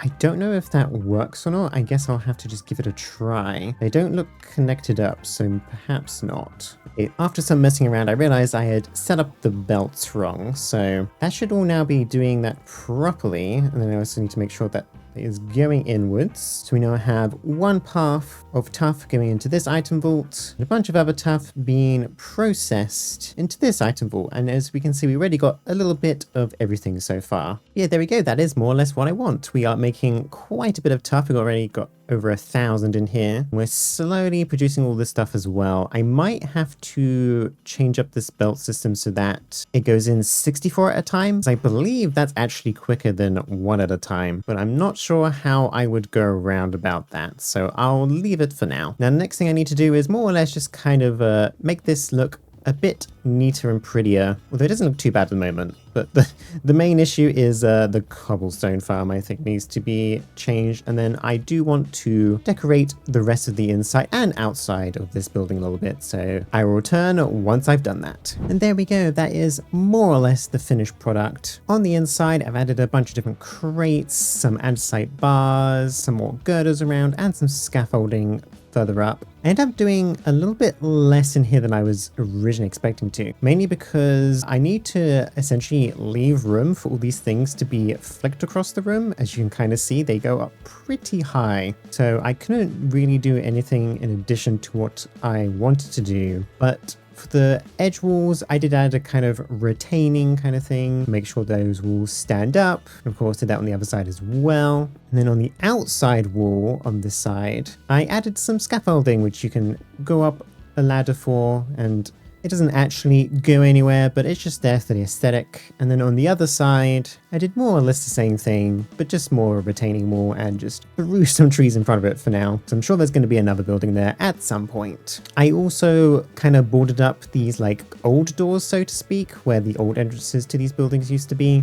But I still added up a bit of a path to them, some crates on the outside, and then put some leaves and stuff where it looks like it's overgrown a little bit.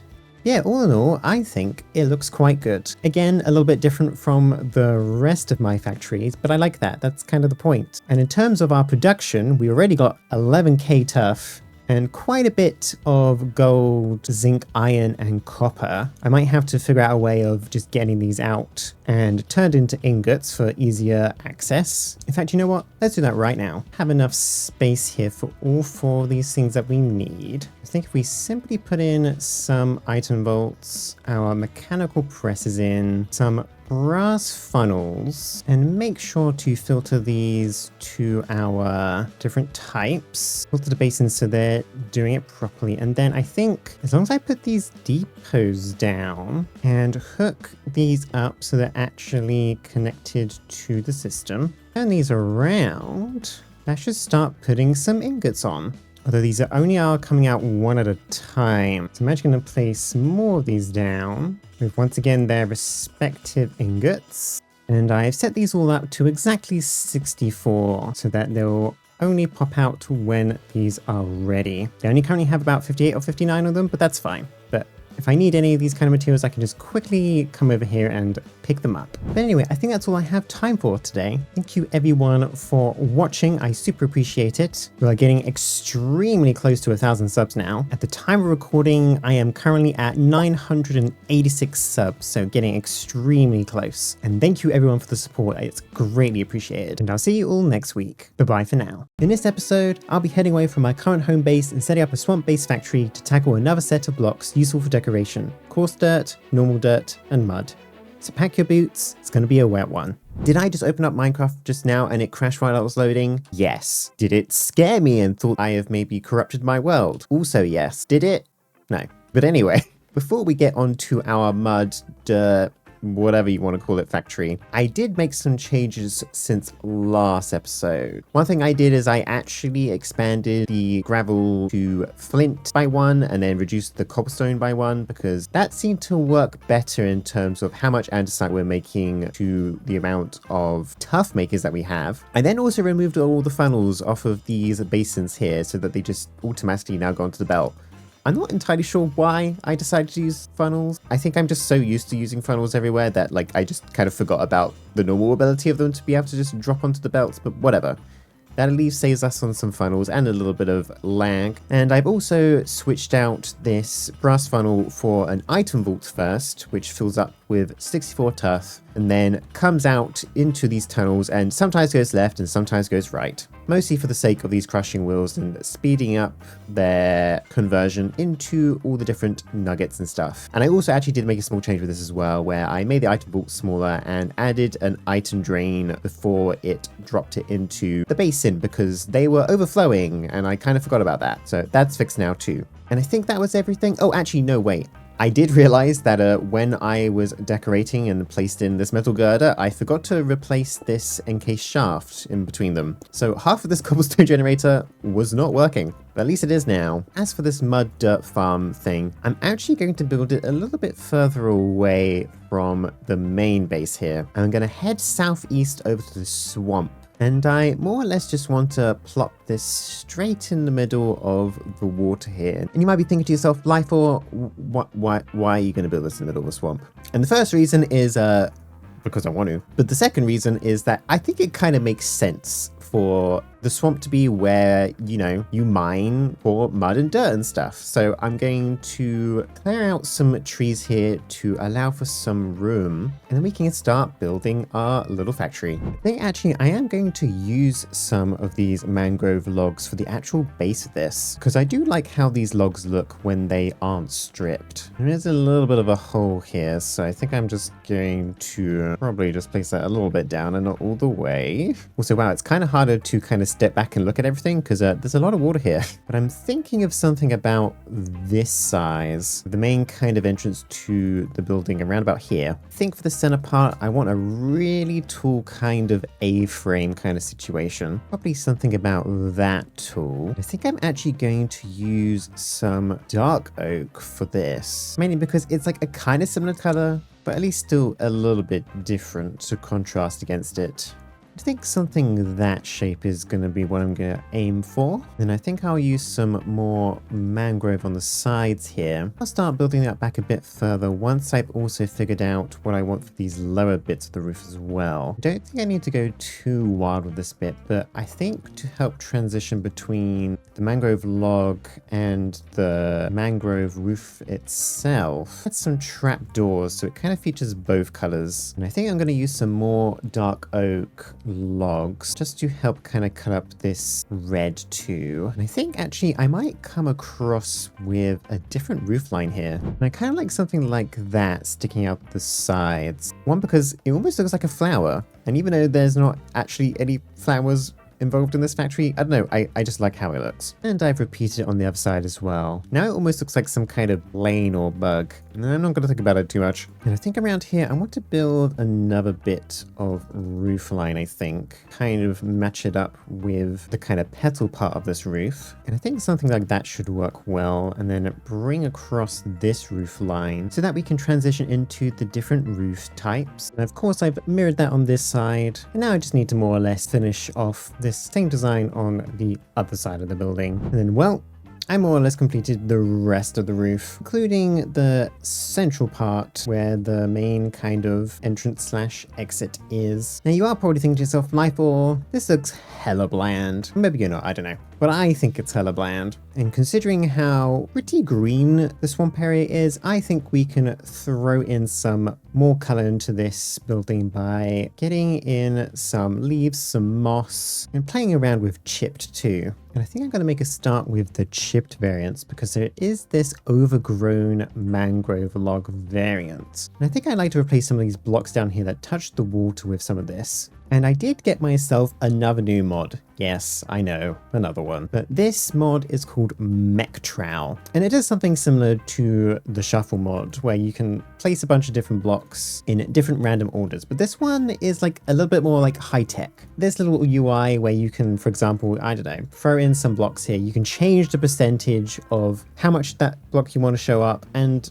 there are several other things here as well. But that's not the main reason why I want to use this today. The main reason is actually for this replace mode. And I believe if I just click on these blocks, it should replace them with whatever is in my inventory. Although I think I have to make sure I'm facing the right way. I might have to mess around with some of these. There is rotation. Okay, yeah, I can essentially just force these blocks to face a certain direction. And that allows me to replace things as and when I want them. And honestly, I think that alone helps quite a lot in kind of blending in with the environment a bit better. And I think I'm actually going to pull out some more logs here into the water. And you know what? I think I've had a sudden realization. I think I want this entire building to be kind of one block higher than it currently is, which is gonna be a bit annoying to do. But it'll be worth it, and I do need that height, I think, for some of the crate contraptions I want to put in on the inside, so let's do that real quick. Okay, there we go, there is the height of the building increased. I didn't notice that before, but whatever. But as I was saying, I kind of wanted to bring some mangrove logs down here, and then also throw down some roots. Kind of surround where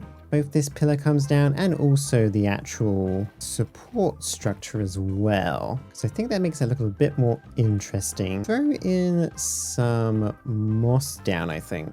And I do think that these ends of the mangrove look a little bit too strong for my liking. So I think I'm going to place some of these distorted dark oak trapdoors. And I think that makes the touch of red seem a little less obnoxious. And actually, I am going to remove this for now. I know I literally just built it, but I realize I have actually placed it in the wrong spot because I do actually want to place a bit of a dock here, because my eventual plan is that I actually want a boat to come between both this mud factory and the shore of the swamp over there somewhere. Because what I think I want to do is hook up a train line up to where our main base is, come all the way down and past this swamp. Because one thing I do want to do is make packed mud, which does need straw or wheat. Of course, we are making that over at our farm area over here. So I think it'd be quite nice to actually have a train bring the materials all the way over to here, as well as bring the mud back to our main base. So that's what our little boat will be for.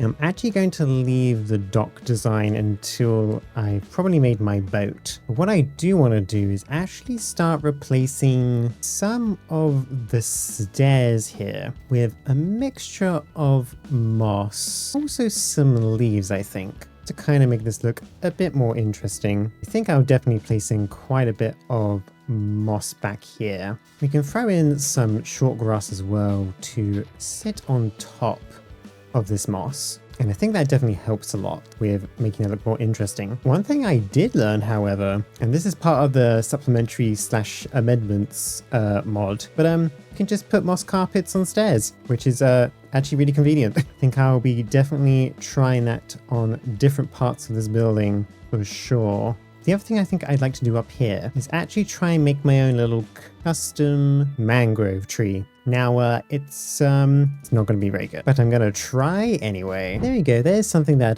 somewhat resembles a mangrove tree. I did put up some vines, but they do need to grow, so hopefully that'll make it look a bit better. But I added some mangrove roots that kind of pull down the side of the building as well. And overall, I think actually it looks pretty decent, honestly. I just need a little bit more practice. Okay, and then there we go. I've added a couple more of these custom mangrove trees. They aren't the best, but they'll do for now. And actually the mod that I used to cut down trees thought that it was an actual real tree. So I guess, you know, the mod thinks they're a real tree at least. Yes, I've obviously placed a bunch more leaves and moss down the mangrove roots coming from the individual trees and made sure to wrap that around the back as well. I do worry that maybe I've like gone a little bit over the top with all the greenery. It might come across as a bit messy, but like, kind of like that look at the same time. Now, really the next thing I gotta do is essentially the inside. I've got to figure out a floor that I want and probably some fencing so you don't just, you know, walk off the edge. And then eventually we need to actually start building our create contraptions. So what I've opted for is to actually place down some of this ornate grate from design and decor, because I kind of like the double grate effect, and so that we can still see underneath where the water is. Now, before I continue doing the rest of the floor here, I do want to figure out where I'm actually going to be processing the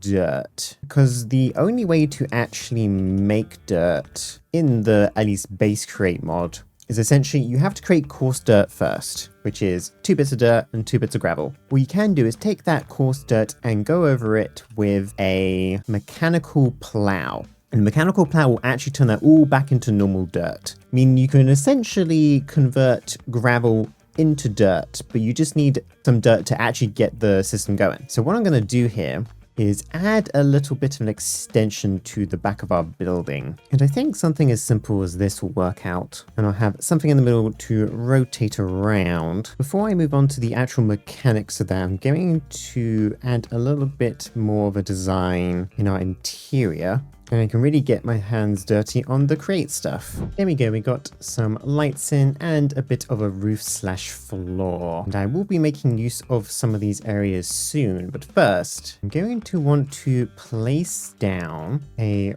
windmill bearing. The reason why I'm using a windmill bearing is because I actually want to use some wind power for this, as we don't actually need this to be particularly fast. But what I'm going to do here is place a mangrove log on top, some temporary dirt blocks so I can place some mechanical plows down, and then we can just remove those after the fact. A barrel for some storage, some more mangrove logs to go on top, and then a bunch of our deployers here so that these deployers can place down some coarse dirt. So we make sure to add these to the filters. And of course, we're going to need a portable storage interface. And I'm also going to place a redstone contact here. And the reasons for that existing will make sense soon. Let's grab our glue and glue everything together here. And on top of this, I do want to add some kind of wind turbine. Probably I'm just going to use some wool that I've made here, but at least a chipped variant of them. Something simple like that, and we can just repeat that on both sides. And we can also glue this all together and make sure that it's all attached. Now I should be able to just activate this windmill bearing, which is going the wrong way. Turn that around real quickly, and there we go. Obviously this was just normal dirt that was placed here temporarily. You can kind of see how it's changed it to farmland. And whenever it turns to farmland, it obviously turns into dirt. So if it was coarse dirt, it would be turned into normal dirt. Now the next thing I want to do is actually grab a bunch of drills, because I essentially need to place an absolute ton of them down here, so that this can be moved upwards and drill away at all the dirt. I'm going to need quite a few drills here, so I don't think I've actually made enough, but that's fine. We've got plenty of materials. Many a drill later, and I've made sure to leave some gap in the middle. just so we don't accidentally drill away at the windmill bearing. And these out bit of dirt is never going to be turned anyway. So what I am actually going to do here is break a block in the center here and place down a piston. Make sure that's facing the right way, and we'll throw down a single extension pole. And what I'm going to do is actually bring this all the way along up to here. Make sure that this is all glued together. And actually, I just realized I should remove this block, and that'll make sense in a second. But I'm also going to make it so it places only in starting position. And then I'm going to actually extend this a little bit. What I'm going to do is actually place a vertical item vault here. Once again, I'll make sure that is all glued to each other, because essentially how I want this system to work is it will move up, get all the dirt, drill it, place it into this vault over here, and then we can place a brass funnel here. And basically every single time it comes to a complete stop, it will start emptying out into this brass funnel and into wherever we need it to go. And this is also where our redstone contacts come into play. So if I place one here, and I grab myself a redstone link, and we'll probably just make these both mangrove logs. And I'm going to turn this around, also place a sequence gear shift here. And then just for the sake of hiding this, I'm going to go under here, place another redstone link with the same link into it. Make sure that's set to receive. And then I'm going to set up this sequence gear shift so that it is piston, I think about 3 meters in this direction, and once again piston 1 meter in the other direction. Now the reason why I actually make it 3 meters is to make sure that it moves up and stays up long enough to remove the dirt, even if it can't actually physically move up higher than that. And obviously it moves back down to its original position. And every single time, essentially, this makes a rotation and comes by this redstone contact, it will turn this on and it will tell the drills to move up and then back down again. The thing I didn't think about is getting power over here. Obviously, I'm using a wind turbine for that, but what do I use for this? Am I using a water wheel? Yes. Sometimes old habits die hard, you know? But hopefully that should be enough power for that. And then, for example, if I turn this windmill back on, it should stop having a signal from the redstone contact. Then when it comes back around again, that's going to move down, although it's moving a little bit too slowly. So actually, if I temporarily place this in, that might make it stop long enough to actually do it the way that we want it to work. Or maybe I just need to, you know, reset this back up after I moved it. Definitely not for any other reason. Nope. Okay, after some fiddling around, essentially what happens is this turns on, that starts coming up. If there's any dirt, it will drill it, and then it'll go back down. And its default thing means that anything will drop out of this brass funnel. And we can cover up this stuff as well with some andesite casing. So for a proof of concept, I've got a bunch of coarse dirt here, which I'm gonna throw into our contraption here. We'll place a bunch of those down, as you can see it has now turned to dirt after going through our contraption. That mined everything, and now this funnel has dropped all of it into a nice amount of dirt. And it works really quickly as well. Okay, so the next thing I need to do is actually make our cobblestone gen, so we can actually make some gravel and therefore some coarse dirt. And I'm thinking of actually placing it up in the roof here, hidden away from everything else. Now, I've already made a few cobblestone generators on the series already, so we'll quickly go through that.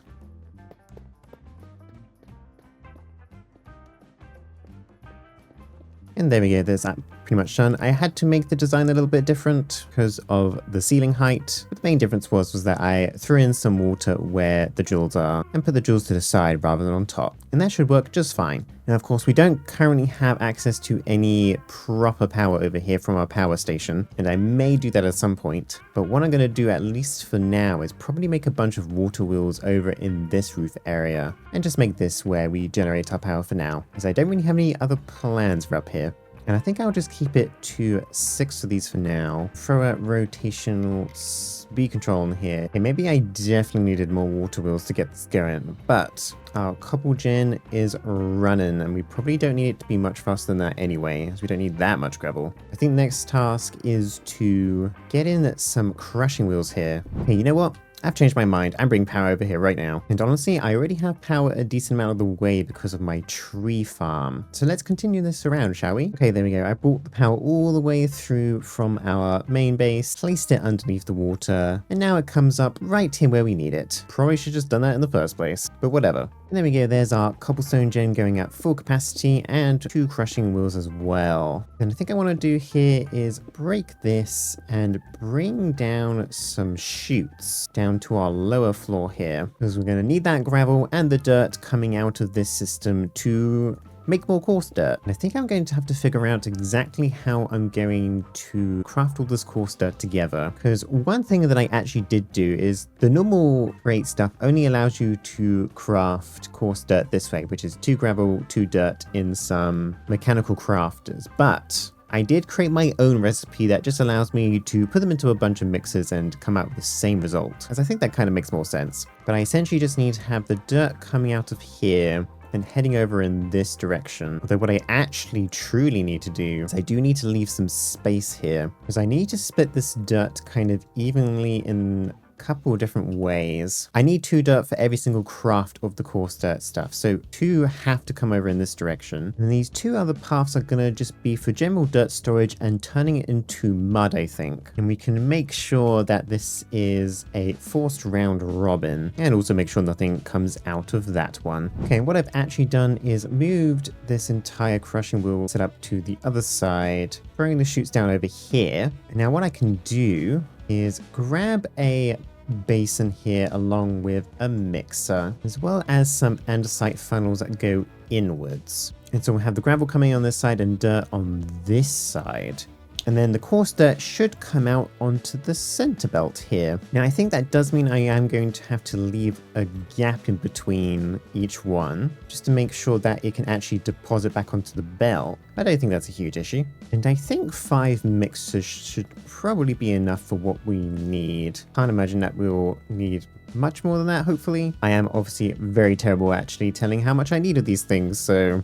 But let's get some of this hooked up to power. And what I've also done is hooked up some belts over to a smart chute here, which is going to go into our contraption over here to convert to dirt. And I've made sure to set this to exactly 64, so it doesn't stop the windmill contraption for too long. But I guess now I just got to give it a bit of a try. If I hook back up my cobblestone gen, throw a funnel on this, although it might help if I actually use a brass funnel instead. Have that go down onto this belt, where it will go into here, and then I'm going to throw in some dirt onto this belt, as I already have quite a bit of it. So that should get that going. And of course, I messed up slightly here, so let me fix this real quickly. I think a chute should just help. I guess I didn't think about overflow on the gravel as well. Okay, there we go. I've fixed the overflow there, and I also realized I made another mistake over here. This smart chute was next to this redstone contact, so every single time this came by, it would stop anything from dropping down into the portable storage interface, which is the opposite of what I want. So I've moved it back by 1, and hopefully now it should also just work. I do already have some coarse dirt in my inventory from accidentally picking some up, so we can throw those down. And that should get picked up by this system. And there you go, it's placing it all down and turning it into dirt. And then when it comes around, it'll touch the redstone thing. The drills will come up, mine everything, go back down, and it's now outputting into this. Although I think this is not quite working how I want it to. I think it's because it's trying to come through the middle slot. So I guess actually I can just do it this way. I don't need to block off the middle part. This can just be split into these different directions. So if I throw the dirt back down, change this back to force split again, I think. And that will essentially just be split in all the different directions that it needs to. And now in theory, this should be able to constantly make coarse dirt, as it's getting plenty of gravel from our cobblestone generator. Then of course it's renewing all the dirt as it goes by. And I can speed this up a little bit by probably throwing some more dirt that I have on hand, as it's pretty much a self-fulfilling system for the most part. Oh, okay, well, I once again forgot to cover the end of this, so we'll do that. I guess there is one fault with this system where as it's placing the dirt down, then has to stop to pick up more. there is some coarse dirt that does get left over, which I guess I didn't really think about before. And I'm noticing it is starting to kind of build up on this belt here. But what I might actually do about that is take advantage of it, because I don't currently have any coarse dirt coming off of my belts, so I can actually keep it for storage. So perhaps I can just pull off any coarse dirt that comes through here and do that instead. There we go. I've actually placed 2 vaults here, one for some coarse dirt and one for some just normal dirt. And the last thing I got to do really is set up our mud farm. And mud is more or less made in a very similar way, except we obviously need some water. And obviously we are currently above a bunch of water, so that's not going to be an issue. So let's start pulling a belt away from there. Probably do something very similar to the other side. And luckily with this line, we don't actually need to leave any gaps in between these, as we can just output to the other side. But I am going to place a few more, because I think mixing mud with water takes a little bit longer. So we need a few more to make sure that goes at a decent pace. But if we place some pipes underneath everything, come underneath, probably to about here. Now we can place a mechanical pump there, and figure out some way, I think, of getting the power underneath here. But let me actually turn this off for now. And I think we could probably come straight down in between these two. Have them connect up like that. Throw in our mud filters, our funnels going in. And that should obviously spit out mud on the other side. And I'm going to make sure I put some andesite casing on the end there so dirt doesn't get flung off the end. And also use this belt to go up to our mechanical mixers here. And that should be everything more or less connected up. Just need to re-add this cogwheel, and dirt should start moving into this basin and out the other end. Perfect. Let me also put some andesite casing there just for now, and I can place some storage here for our mud. But of course, this is not going to be the final destination of the mud, because I still want to process this further down into packed mud. Of course, we don't currently have the wheat over here, so I can't do that just yet. And that should at least fill up our item vault quite nicely. Yeah, overall, that's pretty much actually more or less what I wanted from this. At least of what I'm able to do at this very moment in time. The next thing to do really in here is to kind of prettify things up a little bit, get some more fence posts in, and then start figuring out how to connect up this factory with the rest of our stuff. There we go. I didn't actually end up doing that much decorating after all. I ended up fixing up some of the roof, adding some more wood beams, some of these metal girders, a bunch of these barrels around, placed down some moss here and there, and a couple piles of like coarse dirt, and some mud over here, and somewhat of the beginnings of our boat dock.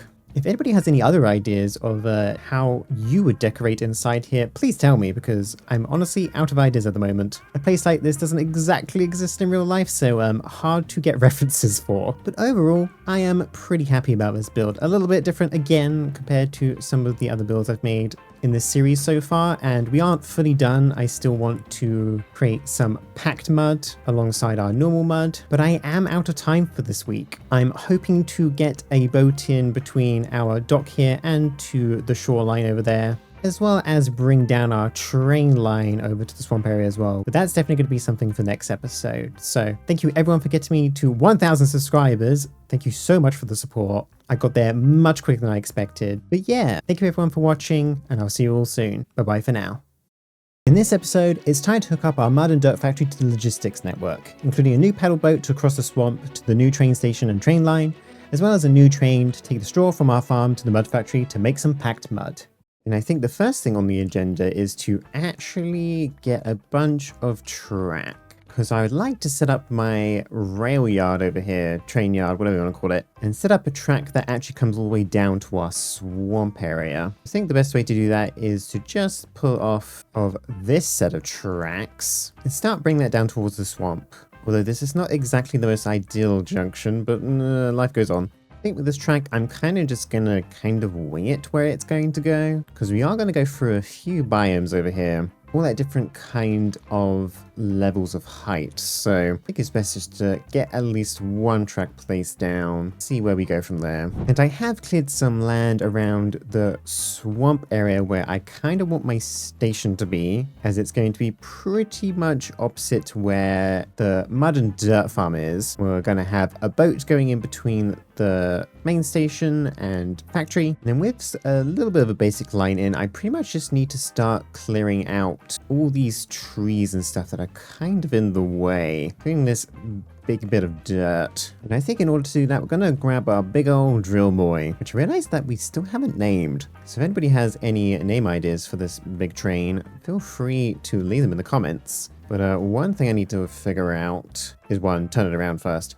Oh, I've accidentally put it inside of another train. That could be an issue. Let's try moving this a little bit further back. Okay, that's better. Yes, one issue where I've placed these at the moment is that they are no longer connected to my main lines, so I'm gonna have to figure out how to get them back on. And honestly, I think with this stupid long one, I'm probably just gonna try and pick it up and place it on a small bit of track over here if it lets me. Slightly too far away. Okay, there we go. Move that over. And if we start moving this train towards the other train lines, although preferably not too quickly, I'm kind of hoping that I might be able to just pick this train up and like place it over here for now. Oh, there we go. That did actually seem to work, so that's good. I think what I'll do is go off to the right-hand side here, just so we don't accidentally drill away at any of our train yard. That would be a bit unfortunate. And then we can start heading down our new line.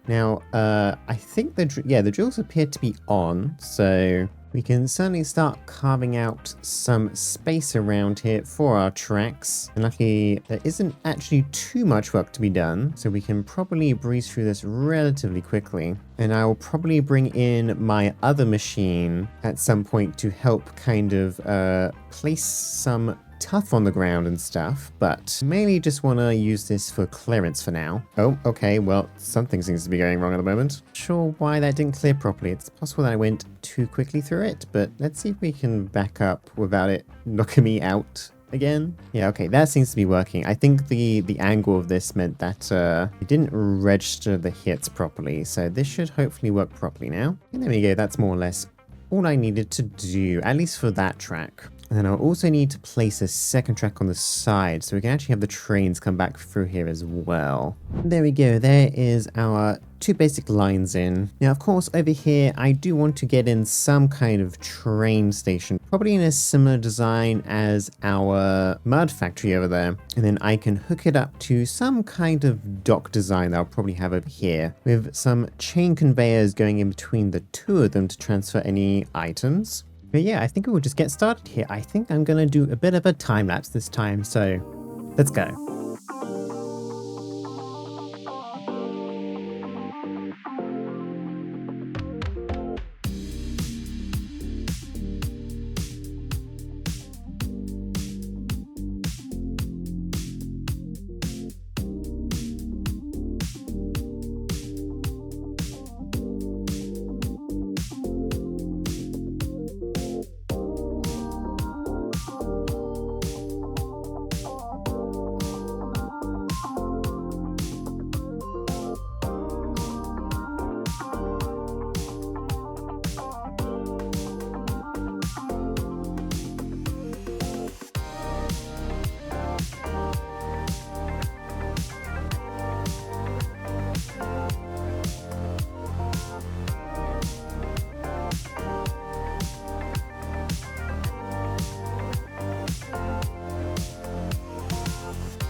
And there we go, there is our swamp train station in. I did add a few little touches after the time lapse as well, including placing a bunch of mango leaves everywhere and some of these barrels. I like how this turned out. Funny enough, these rail bridges from McCall bridges are meant to be for like typical minecarts in Minecraft, but they do kind of work well with these lines as well, as you can kind of see the kind of red on each side of the track. And we've got our little open air roof with some leaves on top as well. The next thing I need to really do here is to actually build our dock down here. And I need it to be probably a similar height to this one over here. So I might just copy something similar to this one on the other side. Don't need to make it too overly complicated. And I also need to probably clear all these mangrove trees in between the two buildings. Because although the boat can probably go around them, I think I would like to just clear out the visibility in between the two of them. And there we go, I can always re-add some trees once our boat is ready and set up. Okay, so for our little dock over here, I'm gonna probably just use some mangrove logs and probably make it about as wide as the arch on the train station. For the under supports, I'm gonna use some of these spruce fence gates, as well as some on top as well. And I think instead of using jungle slabs like over there, I think I'm gonna actually use some of these trapdoor variants, because once again these do allow you to see through underneath. I do rather like, as well as some of these distorted dark oak trapdoors like I used on the building over there, cover up some of the red. And there we go, a nice little simple dock. Now I guess the next thing I need to do is make a boat. And what I did do earlier this week was go into creative and actually, start designing a boat. But I realized that in the whole 16 years, or however long it is, since I started playing Minecraft, I have literally never made a boat. Not a single time. And so it's kind of new to me, and I ended up making the entire thing in creative, and I'm going to just cannon it in. I'm not gonna lie, it's alright. It's an okay design, but I'm gonna go get my cannon. Okay, here's our cannon, and if we upload our boat and place it on the lily pad for now. And as you can see, this is more or less the boat design I came up with. Once again, it's not my best work. I need some practice clearly making boats. But I made a quite simple boat, and there are some water wheels here to make it look like a paddle boat. But we need to just place it into our schematic cannon, figure out exactly all the items we need. Which, once again, it's not too bad. It's not that much stuff. And what I can do is actually place down my diamond backpack directly next to it and just see what we already have, which is apparently not that much. So let's go and grab some stuff. Okay, now we should all be done with our material checklist, which we are. Make sure the schematic is in a good spot, which it is. And then let's get this cannon going.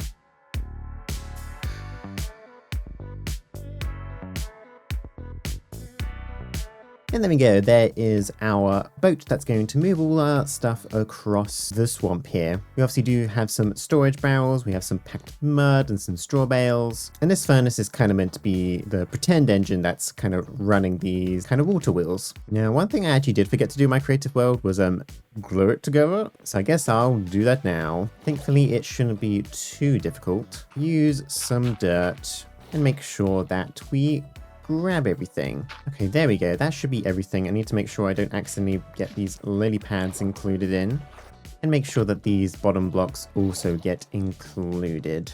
And now I more or less just need to go underneath the swamp and build a tunnel, because obviously boats don't actually work in create mod by themselves magically, so we do need to dig a hole underneath and place some railway track. Okay, with our tunnel and rail down, which does a nice loop underneath the swamp, I need to actually set up our boat here, making sure to try and clear away a lot of this water that's here, so that I can bring some glass panes down. And I'm essentially just going to kind of place a train station here temporarily. Create a new train so I can place a bogie down. And just make sure that all of this is attached with some glue.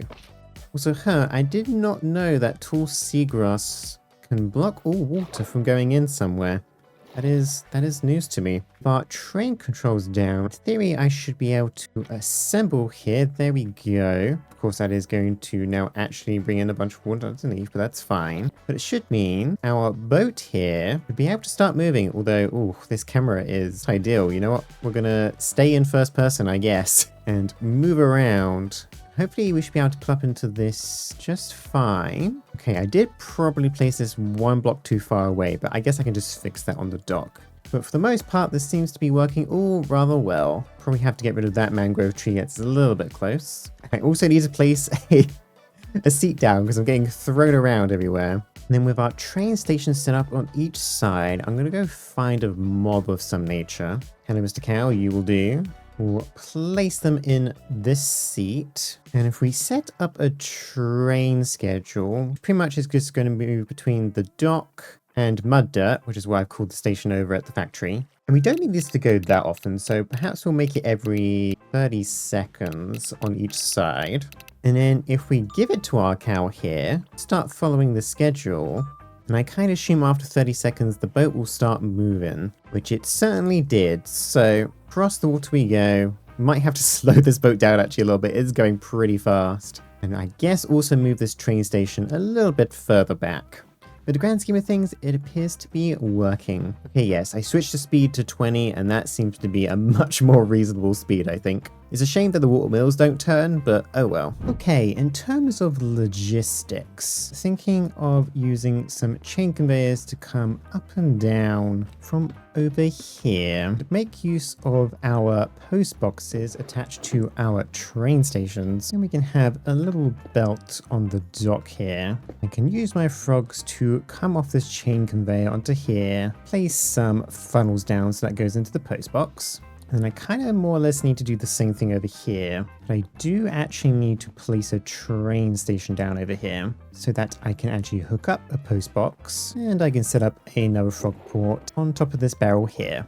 That way, once I've figured out the address stuff, to come out of the post box, into this frog, down the chain conveyor, into this other frog, and into this post box for the boat to pick up. I think actually I can probably give this some form of naming scheme. I do want to keep them extremely short. And I think I'll call this like Swamp Train Station, so STS. And I'm actually going to leave this one deliberately unnamed. And I'm actually going to add a separate line over here that kind of mirrors this, and have another post box over here and call this SD for Swamp Dock. And I can make sure I do the same thing by hooking up this to a frog port, and this one can only send packages. And then I guess if I actually come over to our factory over here, I want to set up something very similar, the kind of input and output. We make this our input, so this one can be Swamp Mud Factory, so SMF. Don't need to name this one. And so I think if we do a wildcard and SMF, that should mean any packages coming through here should definitely go into this frog port. And I'll even add a wildcard on the end just in case. And then I kind of need to do something similar over here. And actually, just for the sake of being able to power these easily, I should probably actually just put some item drains down so I don't have to worry about that. And luckily, again, we don't have to name this post box, as that's going to be where things are picked up from. I am going to need to place a frog port on top of here. I'll make this one only send packages. In theory, if we just leave a wild card in here, that should just pick up anything coming off. That's the hope anyway. Now what I'm also going to do is actually try and bring some power around to our chain conveyor over at our train station. And then with that hooked up, I'm going to do a little temporary test here. What I'm essentially going to do is just place a sign on here for SMF, which is what our factory is called. We'll activate this lever. And let's say I want to send this sign over. All right, of course, it's just going to go into this post box and then sit there. Okay, well, we'll ignore that and pretend that we... how about we throw it back in? Okay, actually, you know what? Forget that. We're changing this to a barrel real quick so that can just be placed in there. Unfortunately, this frog picked it up straight away, which is not what I wanted. God, okay, I'm glad I was giving this a test. We'll make this frog grab from this side, as that's the way that it's coming up from. And again, we can just add a star to this. And this one can place things down after that. In theory, it shouldn't cause any problems. So, if we try this again, we'll throw our thing in. The frog places it onto the thing. This frog picks it up and places it into this post box, as we can see. Then once the boat comes over, the package should have gone into one of these barrels, I'm thinking. This one. And then once we pull up to this dock, should appear in one of these boxes. Although it doesn't actually seem to have worked. You know what? I 100% forgot to hook it up to the train station. That's why. So we name this SMF. There we go. Cardboard package has now appeared in here. I need to make sure I hook up the other post box as well correctly. Of course, once I actually get power to this, this can then be moved to the inside, and assuming it's probably going to be raw, I can then start making some of our hacked mud. So let me just remove all of this for now, knowing that pretty much works how I want it to. And place back our post box. And then the next thing I kind of need to do is figure out our train situation. I think if we head back to our train yard, and we do have our existing train here, but I don't want to use this one, and I'm thinking of making a second one. Though actually, first what I am going to do is already deassembled, so I'm going to just remove this chute, because honestly, it doesn't make any sense to be there. Then I think I'm just going to place some trapdoors on the top here. And I think that makes that look a little bit less empty at the back there. And then let's reassemble the train. Hopefully that all glued together properly. And I actually got a recommendation for this train name from JB Shorts 10 for the Crimson Arrow. And I honestly really love that name, so thank you for the suggestion. I appreciate it. Although it might help if I actually name the train and not the train station. But I think what I'm actually going to do here is grab a schematic of our train engine over here, because I think I just want to kind of duplicate what I already have here. And honestly, I think I did a pretty good job of it.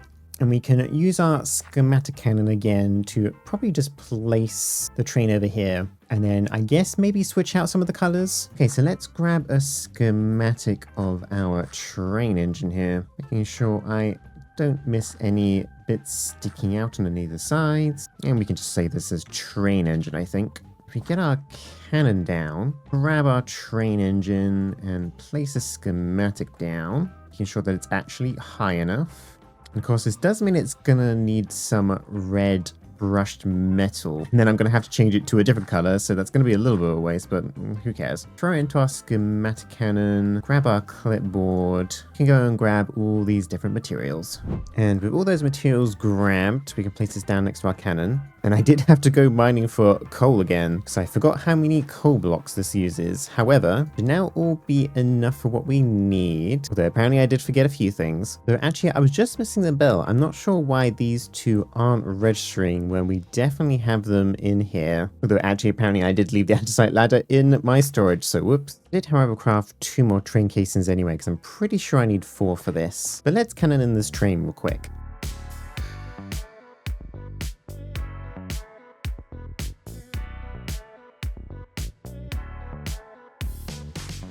And there we go, there's our 2 very much duplicate trains right next to each other. And I think what I want to do is replace the red with brown, which I realize is, you know, perhaps not the most pretty color. But considering it's going to be like the mud, dirt, and straw train, I think brown makes sense. So luckily we don't need any kind of dye for this, so I can just pretty much just grab directly what I need from our stone cutter here and just kind of go around and replace all these bits. And brown, what a nice color. I'm already half regretting this, but I'm committing. And then for back here, I guess we can also use some of this brown steel boilers as well. I was thinking of scoria, but I think this does just as well. For our carriages, I have also made another schematic for these that already kind of replicates what we already have over here. Just the bottom part. Now, quickly cannon these in as well.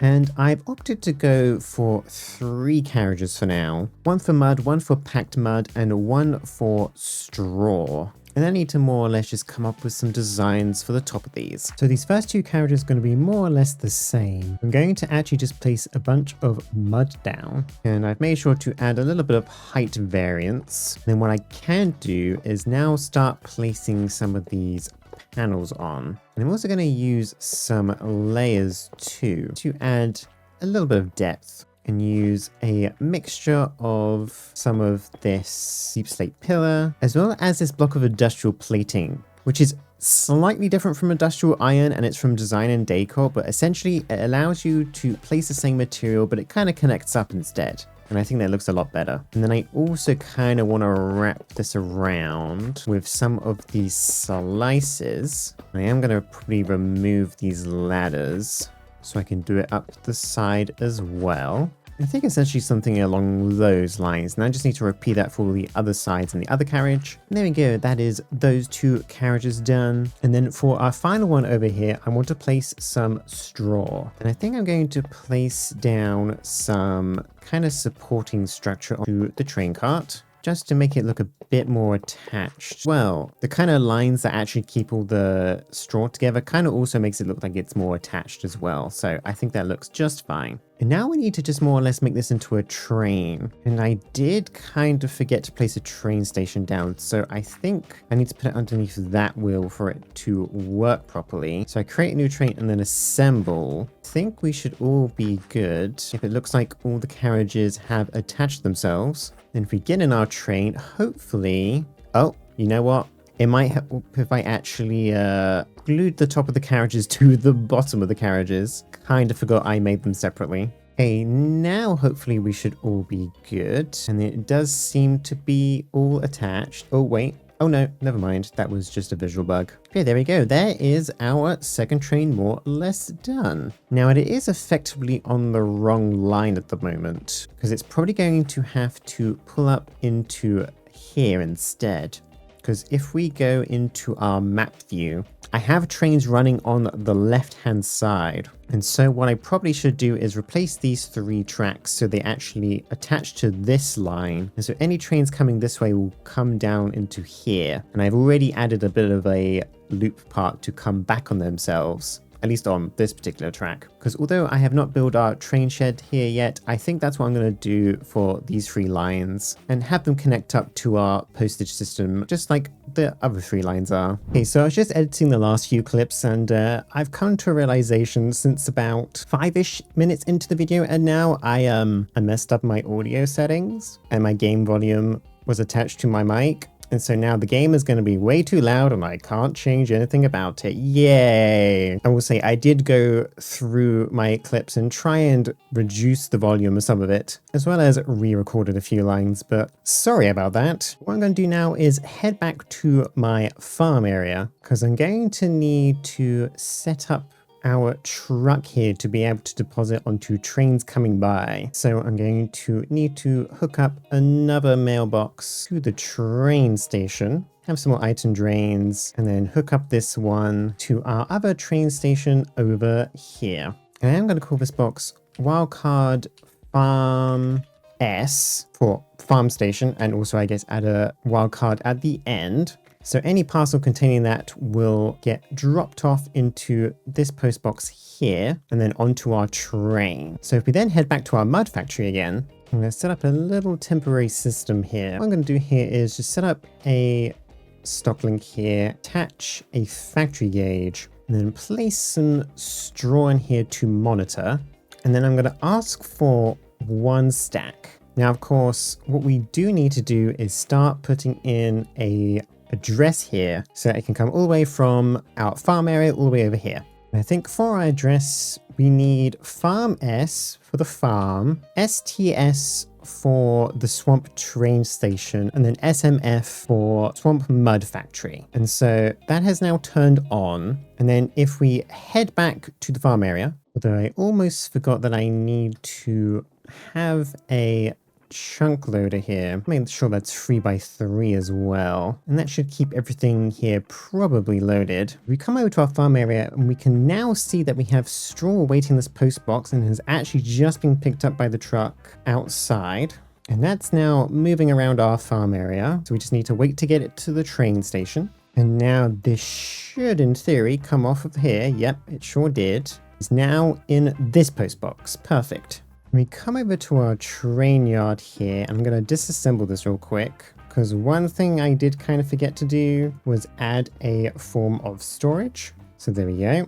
Reassemble, and then we can take our train to the farm area. Then if we pull up to this train station, we should see that little flag drop down. And oh, apparently we dropped off something else. Oh, okay, I see what's happened here. I think because we have farm for this, it decided to empty it straight out. Okay, I guess I didn't think that one through. I think what I'll do is I'll actually call this straw station just to prevent confusion, and we'll reset this back up so this says straw S, and then I'll save on that and then get rid of our open promises so it actually asks for it again. Now in theory, this parcel should go straight into the train, which this went straight down, so I believe it has. So then if we take our train all the way to the mud factory, and when we arrive at the station here, it should come straight out, which it has. Quickly chase us down, and it's now ready for the boat to pick up. Oh, I missed a lily pad. Oh well.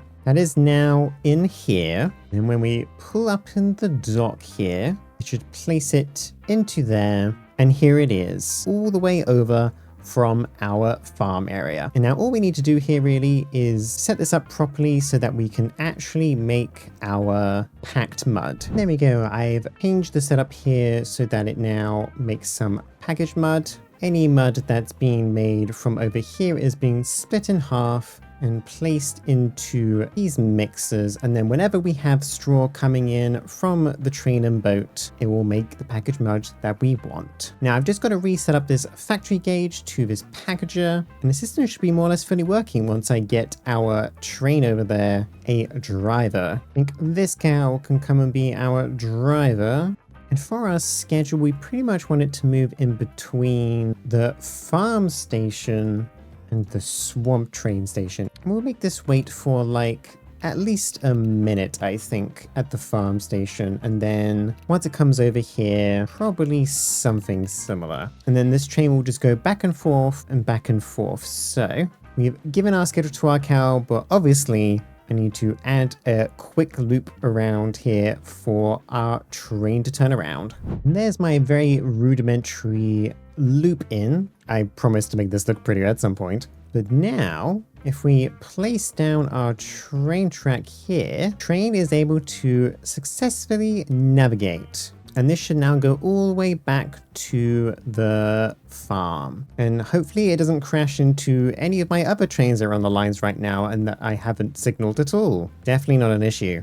Off the train goes to the farm area. And at some point I do want it to come through here and drop off any mud and packed mud that was made over at the factory, but that is not for this episode because I need to wrap up here because I am running late. So thank you everyone for watching today. I'm sorry that it was a bit of a weird one. We got a boat in, we got a train in, we got a train station, we got a new line, and then all my audio issues. What a fun time. Hopefully next week is a little bit less all over the place. So anyway, thanks again, and I'll see you all next time. Bye-bye for now. Last episode, we got our mud and dirt factory all nice and complete, and in this episode, we're heading across our world to a new area to start building some new mines and factories, including a sand mine with a massive bucket wheel excavator. Hello, I am back from my 1 week little break, and I had my wisdom tooth out yesterday, so that was fun. Currently sort of recovering from that, but I'm not doing too bad. But my plans for this week are to actually move into another new area to start off with some new factories. And that first one being, as you know from the title, a sand mine. Now I am going to need my schematic cannon and stuff, which actually I might already have. Okay, I've somehow misplaced my schematic cannon. I have this schematic and quill, but for some reason I am not finding it in my backpack or anything, so I guess we'll have to make a new one. Okay, there's our new ones, but what we're going to do is we're going to head all the way northwest over to the desert over here. Gotta have a sand mine in the desert. I think that makes sense. And we're probably going to have it over here next to this big old cliff of sand. And the thing I'm, of course, talking about is my big old sand miner. We quickly place these down. Get our schematic here called Sand Miner. It's going to take a second to upload. And there we go. Now, this thing is pretty big, as you can see. And I made this in creative because as much as I like the idea of building big things in survival, I simply did not have the time for it this week. So I made it in creative and we've made this huge, gigantic thing.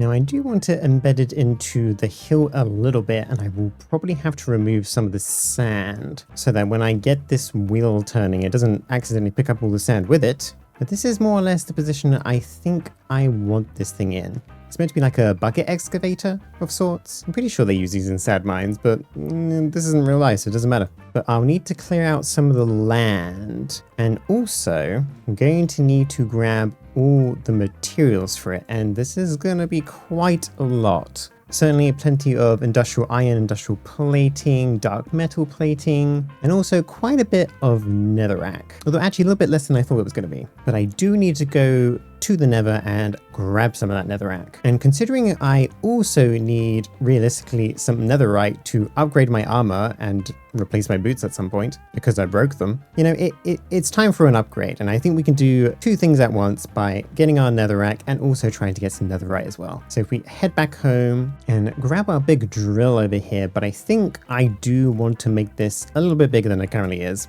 And again, luckily we've pretty much automated all this stuff now, so I just need to grab a bunch of those. And I think something this size should do for now. Don't need to overdo it. We pick this up again, although do it preferably the right way around. Pick this up, and then remember that I didn't glue it.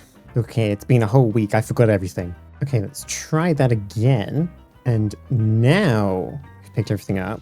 I've got the Strong R's achievement, which is pretty funny. Yeah, let's head to the nether and go pretty much as far down as I can. Though actually I think what I'm going to do here real quick is actually place pretty much most of my important things in this backpack here, just in case I die. And although we do have the graves, just in case I can't get it back, at least we have a backup, you know? And of course the issue with the area next to the portals out there is a lot of lava, and I realistically don't want to be near any, or at least not be near as much to reduce the chance of me running into lava and burning myself to death. And I think I'll just dig into this wall and start mining downwards, although I think I am going to add a little bit of a waypoint so I remember. Also, yes, I did just get a music disc and ghast tip because I did go and kill a ghast, but that's not what we're here about. We need to head down pretty much as low as possible, or at least just above kind of bedrock, preferably while not running into any lava sources. And if we get this cart down, we can start mining along into the nether.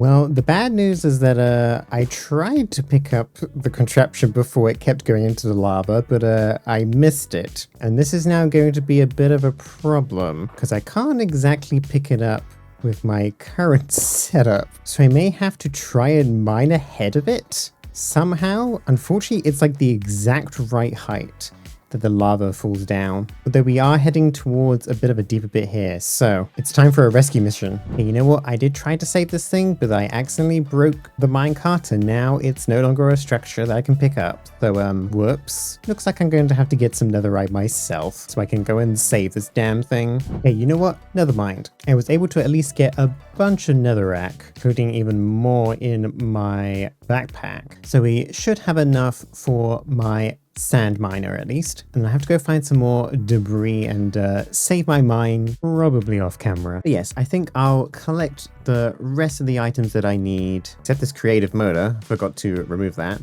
If I collect the rest of the items I need, and then we can start building it in the world.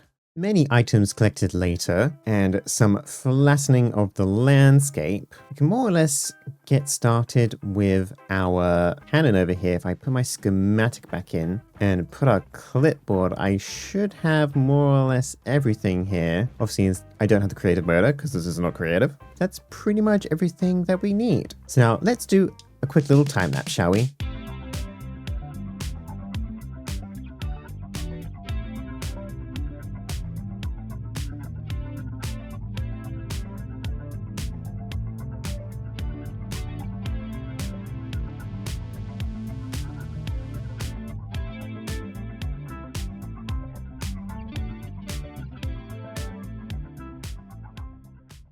And there we go, that is our bucket wool extractor in. I do have to fix a couple of things. All the belts down here did not work whatsoever, although hopefully that shouldn't be too hard of a fix. And I do need to clear out the sand next to the actual excavator itself. But that shouldn't be a huge issue. Although annoyingly, it placing down all those belts, I think used them up. So I think I lost a bunch of them in the process, but maybe not. Actually, you know what? I think this is going to be fine, actually. We can just extend these down. And there we go. There is all the tracks in that this would, in theory, move along if it were able to move. And then I've also cleared some space around the bucket excavator itself so that I could glue things together. And I'll probably shape this land a little bit once this gets moving. But what I have done here is I have a windmill bearing and I've hidden some wool on the inside of the bucket excavator. So fingers crossed, in theory, when I right click this, it should be working correctly, which it does seem like it is. So yep, as you can see, it's kind of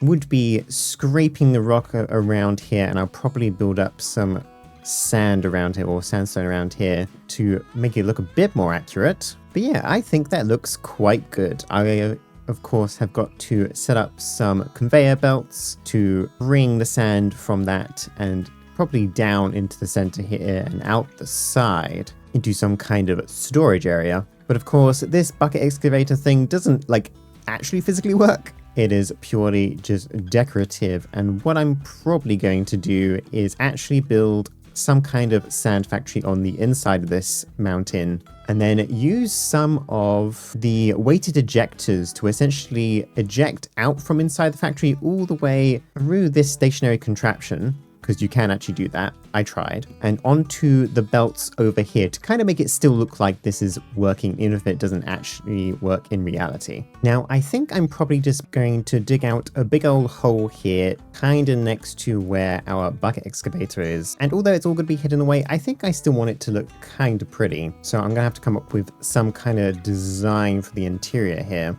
And this would probably be a lot quicker if I didn't lose my stupid drill in the nether, but you know, that's my mistake. Oh wow, we're way too close. Okay, well, apparently my ability to make decisions is very low today because I decided to make one of them again anyway. Whatever, it's not that resource intensive, but hopefully this can actually be useful. And there we go, that's probably big enough. You know, we don't need to reinvent the wheel. It's a pretty simple setup. I think I will once again start off with a little cobble gen in the corner over here. Though perhaps I'll place this slightly into the ground so it doesn't stick up too close to the ceiling. And to need our item chutes on top, some cobblestone on top of those chutes so they can be easily broken, some stuff on the sides so we can place down our water and lava. Then we're going to need our drills on both sides, and then some encased chain drives to connect them all up, including at the back here, so that it's all one connected system. And once I throw some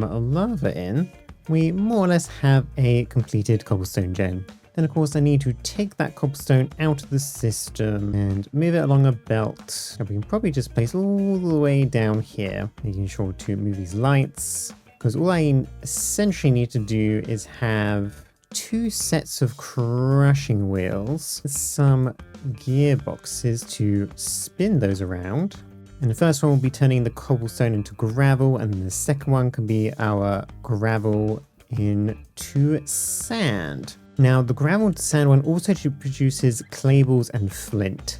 And I think I'm just going to throw away the flint. I don't really have any use for it, but I am going to keep a hold on to the clay, as that's always going to be a useful product to have. If we place a smart filter underneath here with our flint, as well as some lava, anything that kind of comes along this line that's flint should get filtered out and burnt up. And of course, I'm probably just going to go around with some of this casing. It's funnel to come out of here. Hook up some gearboxes, and this should pretty much be ready to go. Now, of course, the only thing we don't have over here in the desert is a form of power. And I do have a kind of unique idea that I want to do that, but I probably don't have time for that in this episode. So I think I might create like a temporary steam engine and just bring over a tank of lava to kind of fulfill our needs for the meantime. So we're going to head home and grab ourselves a bunch of fluid tanks and stuff so we can make our steam engine. Now, of course, this does also mean I now need to go back to the nether again to fill in these blaze burners. Probably bring one of these to the overworld at some point. Although I do have plans to make a form of farm with these guys, so probably best to grab them when I'm creating that. But just come straight over here and more or less leave, because lucky for us, they don't spawn quickly enough, so I don't have to worry about getting shot by them. Then over here for our setup, we're just going to have a temporary place where we can place all our blaze burners, some pipes underneath, and some fluid tanks on top, because these are going to become the place where our engines sit. And I don't know if I actually need to make this tank bigger. To be fair, this will probably be well and truly enough, so I don't think I have to worry about it too much. We'll hook up some shafts to this, make sure they're facing the right way, and hook these up with a case chain drive as well. And if we head back home once again, what I'm going to do is come up to my fluid tank here full of lava, because I'm going to place down a card assembler with a tank on top, and that might be enough for now. And then if I have this going between, does this fill up? No. I think if I fill up from back here, it should be fine. Decided to make it a little bit bigger while I was waiting to fill up, and wow, is this taking forever to fill up. And I think I should be able to place this in here, although oh no, it's in fact the exact perfect height. Nothing to worry about. Now I am going to need a pump of sorts, as well as a water supply. I think I'll just place over here, and we can just have this come straight down and pull out of this. And if we hook up all these systems together, then in theory with a little bit of a crank of the water, that should start bringing in both the water and the lava into the system, and then place that cog there to keep the water going. Although I think I might need to add some more pumps for the water. Okay, with some reconfiguring, I think I have got it all ready and working. We're making about 147,000 SU, which is definitely plenty, I think, for the system. And I think if we just hook up the rest, hopefully this should be able to power it all rather nicely. Although I need to make sure that this is powering in the right direction, and that we do have some stuff in between, so this gets spun around. And there we go, we now have cobblestone being turned into gravel, gravel turned into sand and clay and flint, and the flint is getting burnt underneath. Perfect. We're not getting through this lava too quickly, so I don't think I have to worry about it too much. Might consider speeding up the system. I'm going to leave it at this current speed for now, because I want to hook up the rest of the belts and stuff to the outside system. I think what I would do is make some weighted ejectors, probably about 4 of them, because I want to probably spread this out onto 4 different belts, just so it doesn't look too small in comparison to the machine. And I am going to need to place some belts over here, so we actually have something to attach to. I don't want it to embed too far into this, otherwise it look a bit weird. However, if we do that, to select our target and then place that down like here, hopefully that shouldn't collide with anything. In fact, what I'm going to do is connect all this up real quick as a bit of a test. Now in theory, this should start ejecting, oh god, it should start ejecting once the belt gets moving, which I think I'm just going to grab a water wheel and some water. And yes, that is going the wrong way, but we do see the sand being thrown across onto the belt here relatively successfully. And yeah, that's pretty much what I want. I just want it to eject directly through this machine and hopefully along this belt. So we just need to carry it on down into the middle here. And we can have a bunch of chutes heading all the way down here. I have all these chutes coming down onto the belts down here, although I'm not sure if I actually really need this many chutes. Could probably just fall straight down and be fine. Perhaps I'll remove some of these and see how it works. So I know chutes can be kind of expensive in terms of CPU usage. If I hook this all up to some chain drives here, and we're going to help hide behind one of the pillars, I'm gonna bring that down, hook that up to these belts, get some water wheels in here, hook those up to a rotational speed controller, although go in the other direction and quite fast. Now that all means that all this stuff is now starting to move. Unfortunately, this might be a little bit too fast for this system, so what I may have to do is pull these back by one, add a chute above them, because I think that system probably works a little bit better. Yes. Yeah, they drop straight down and then out through here. Now all I need to do is set up the rest of the ejectors here, and then set up a couple more belts here, along with some brass tunnels. And that should now be spreading everything rather nicely. And there we go, with some fiddling around, I've set up a speed controller here to speed everything up. So now everything is being flung across to here and along our conveyor belts, and currently just being dumped down onto the ground here. Now I think what I will do is start building this belt out towards some temporary storage, because I do eventually want to hook this up to a train station as well, but that'll be for another episode. But we can use some of these girders. In fact, actually, I will probably make this a little bit wider. I think something as simple as this will do for now. And I've added a small little item vault at the end just to hold on to anything that does come down here. And I'll make sure to actually connect these up again so that we do start seeing some items moving. Yeah, there we go. They'll come down the line here and into this vault. Perfect.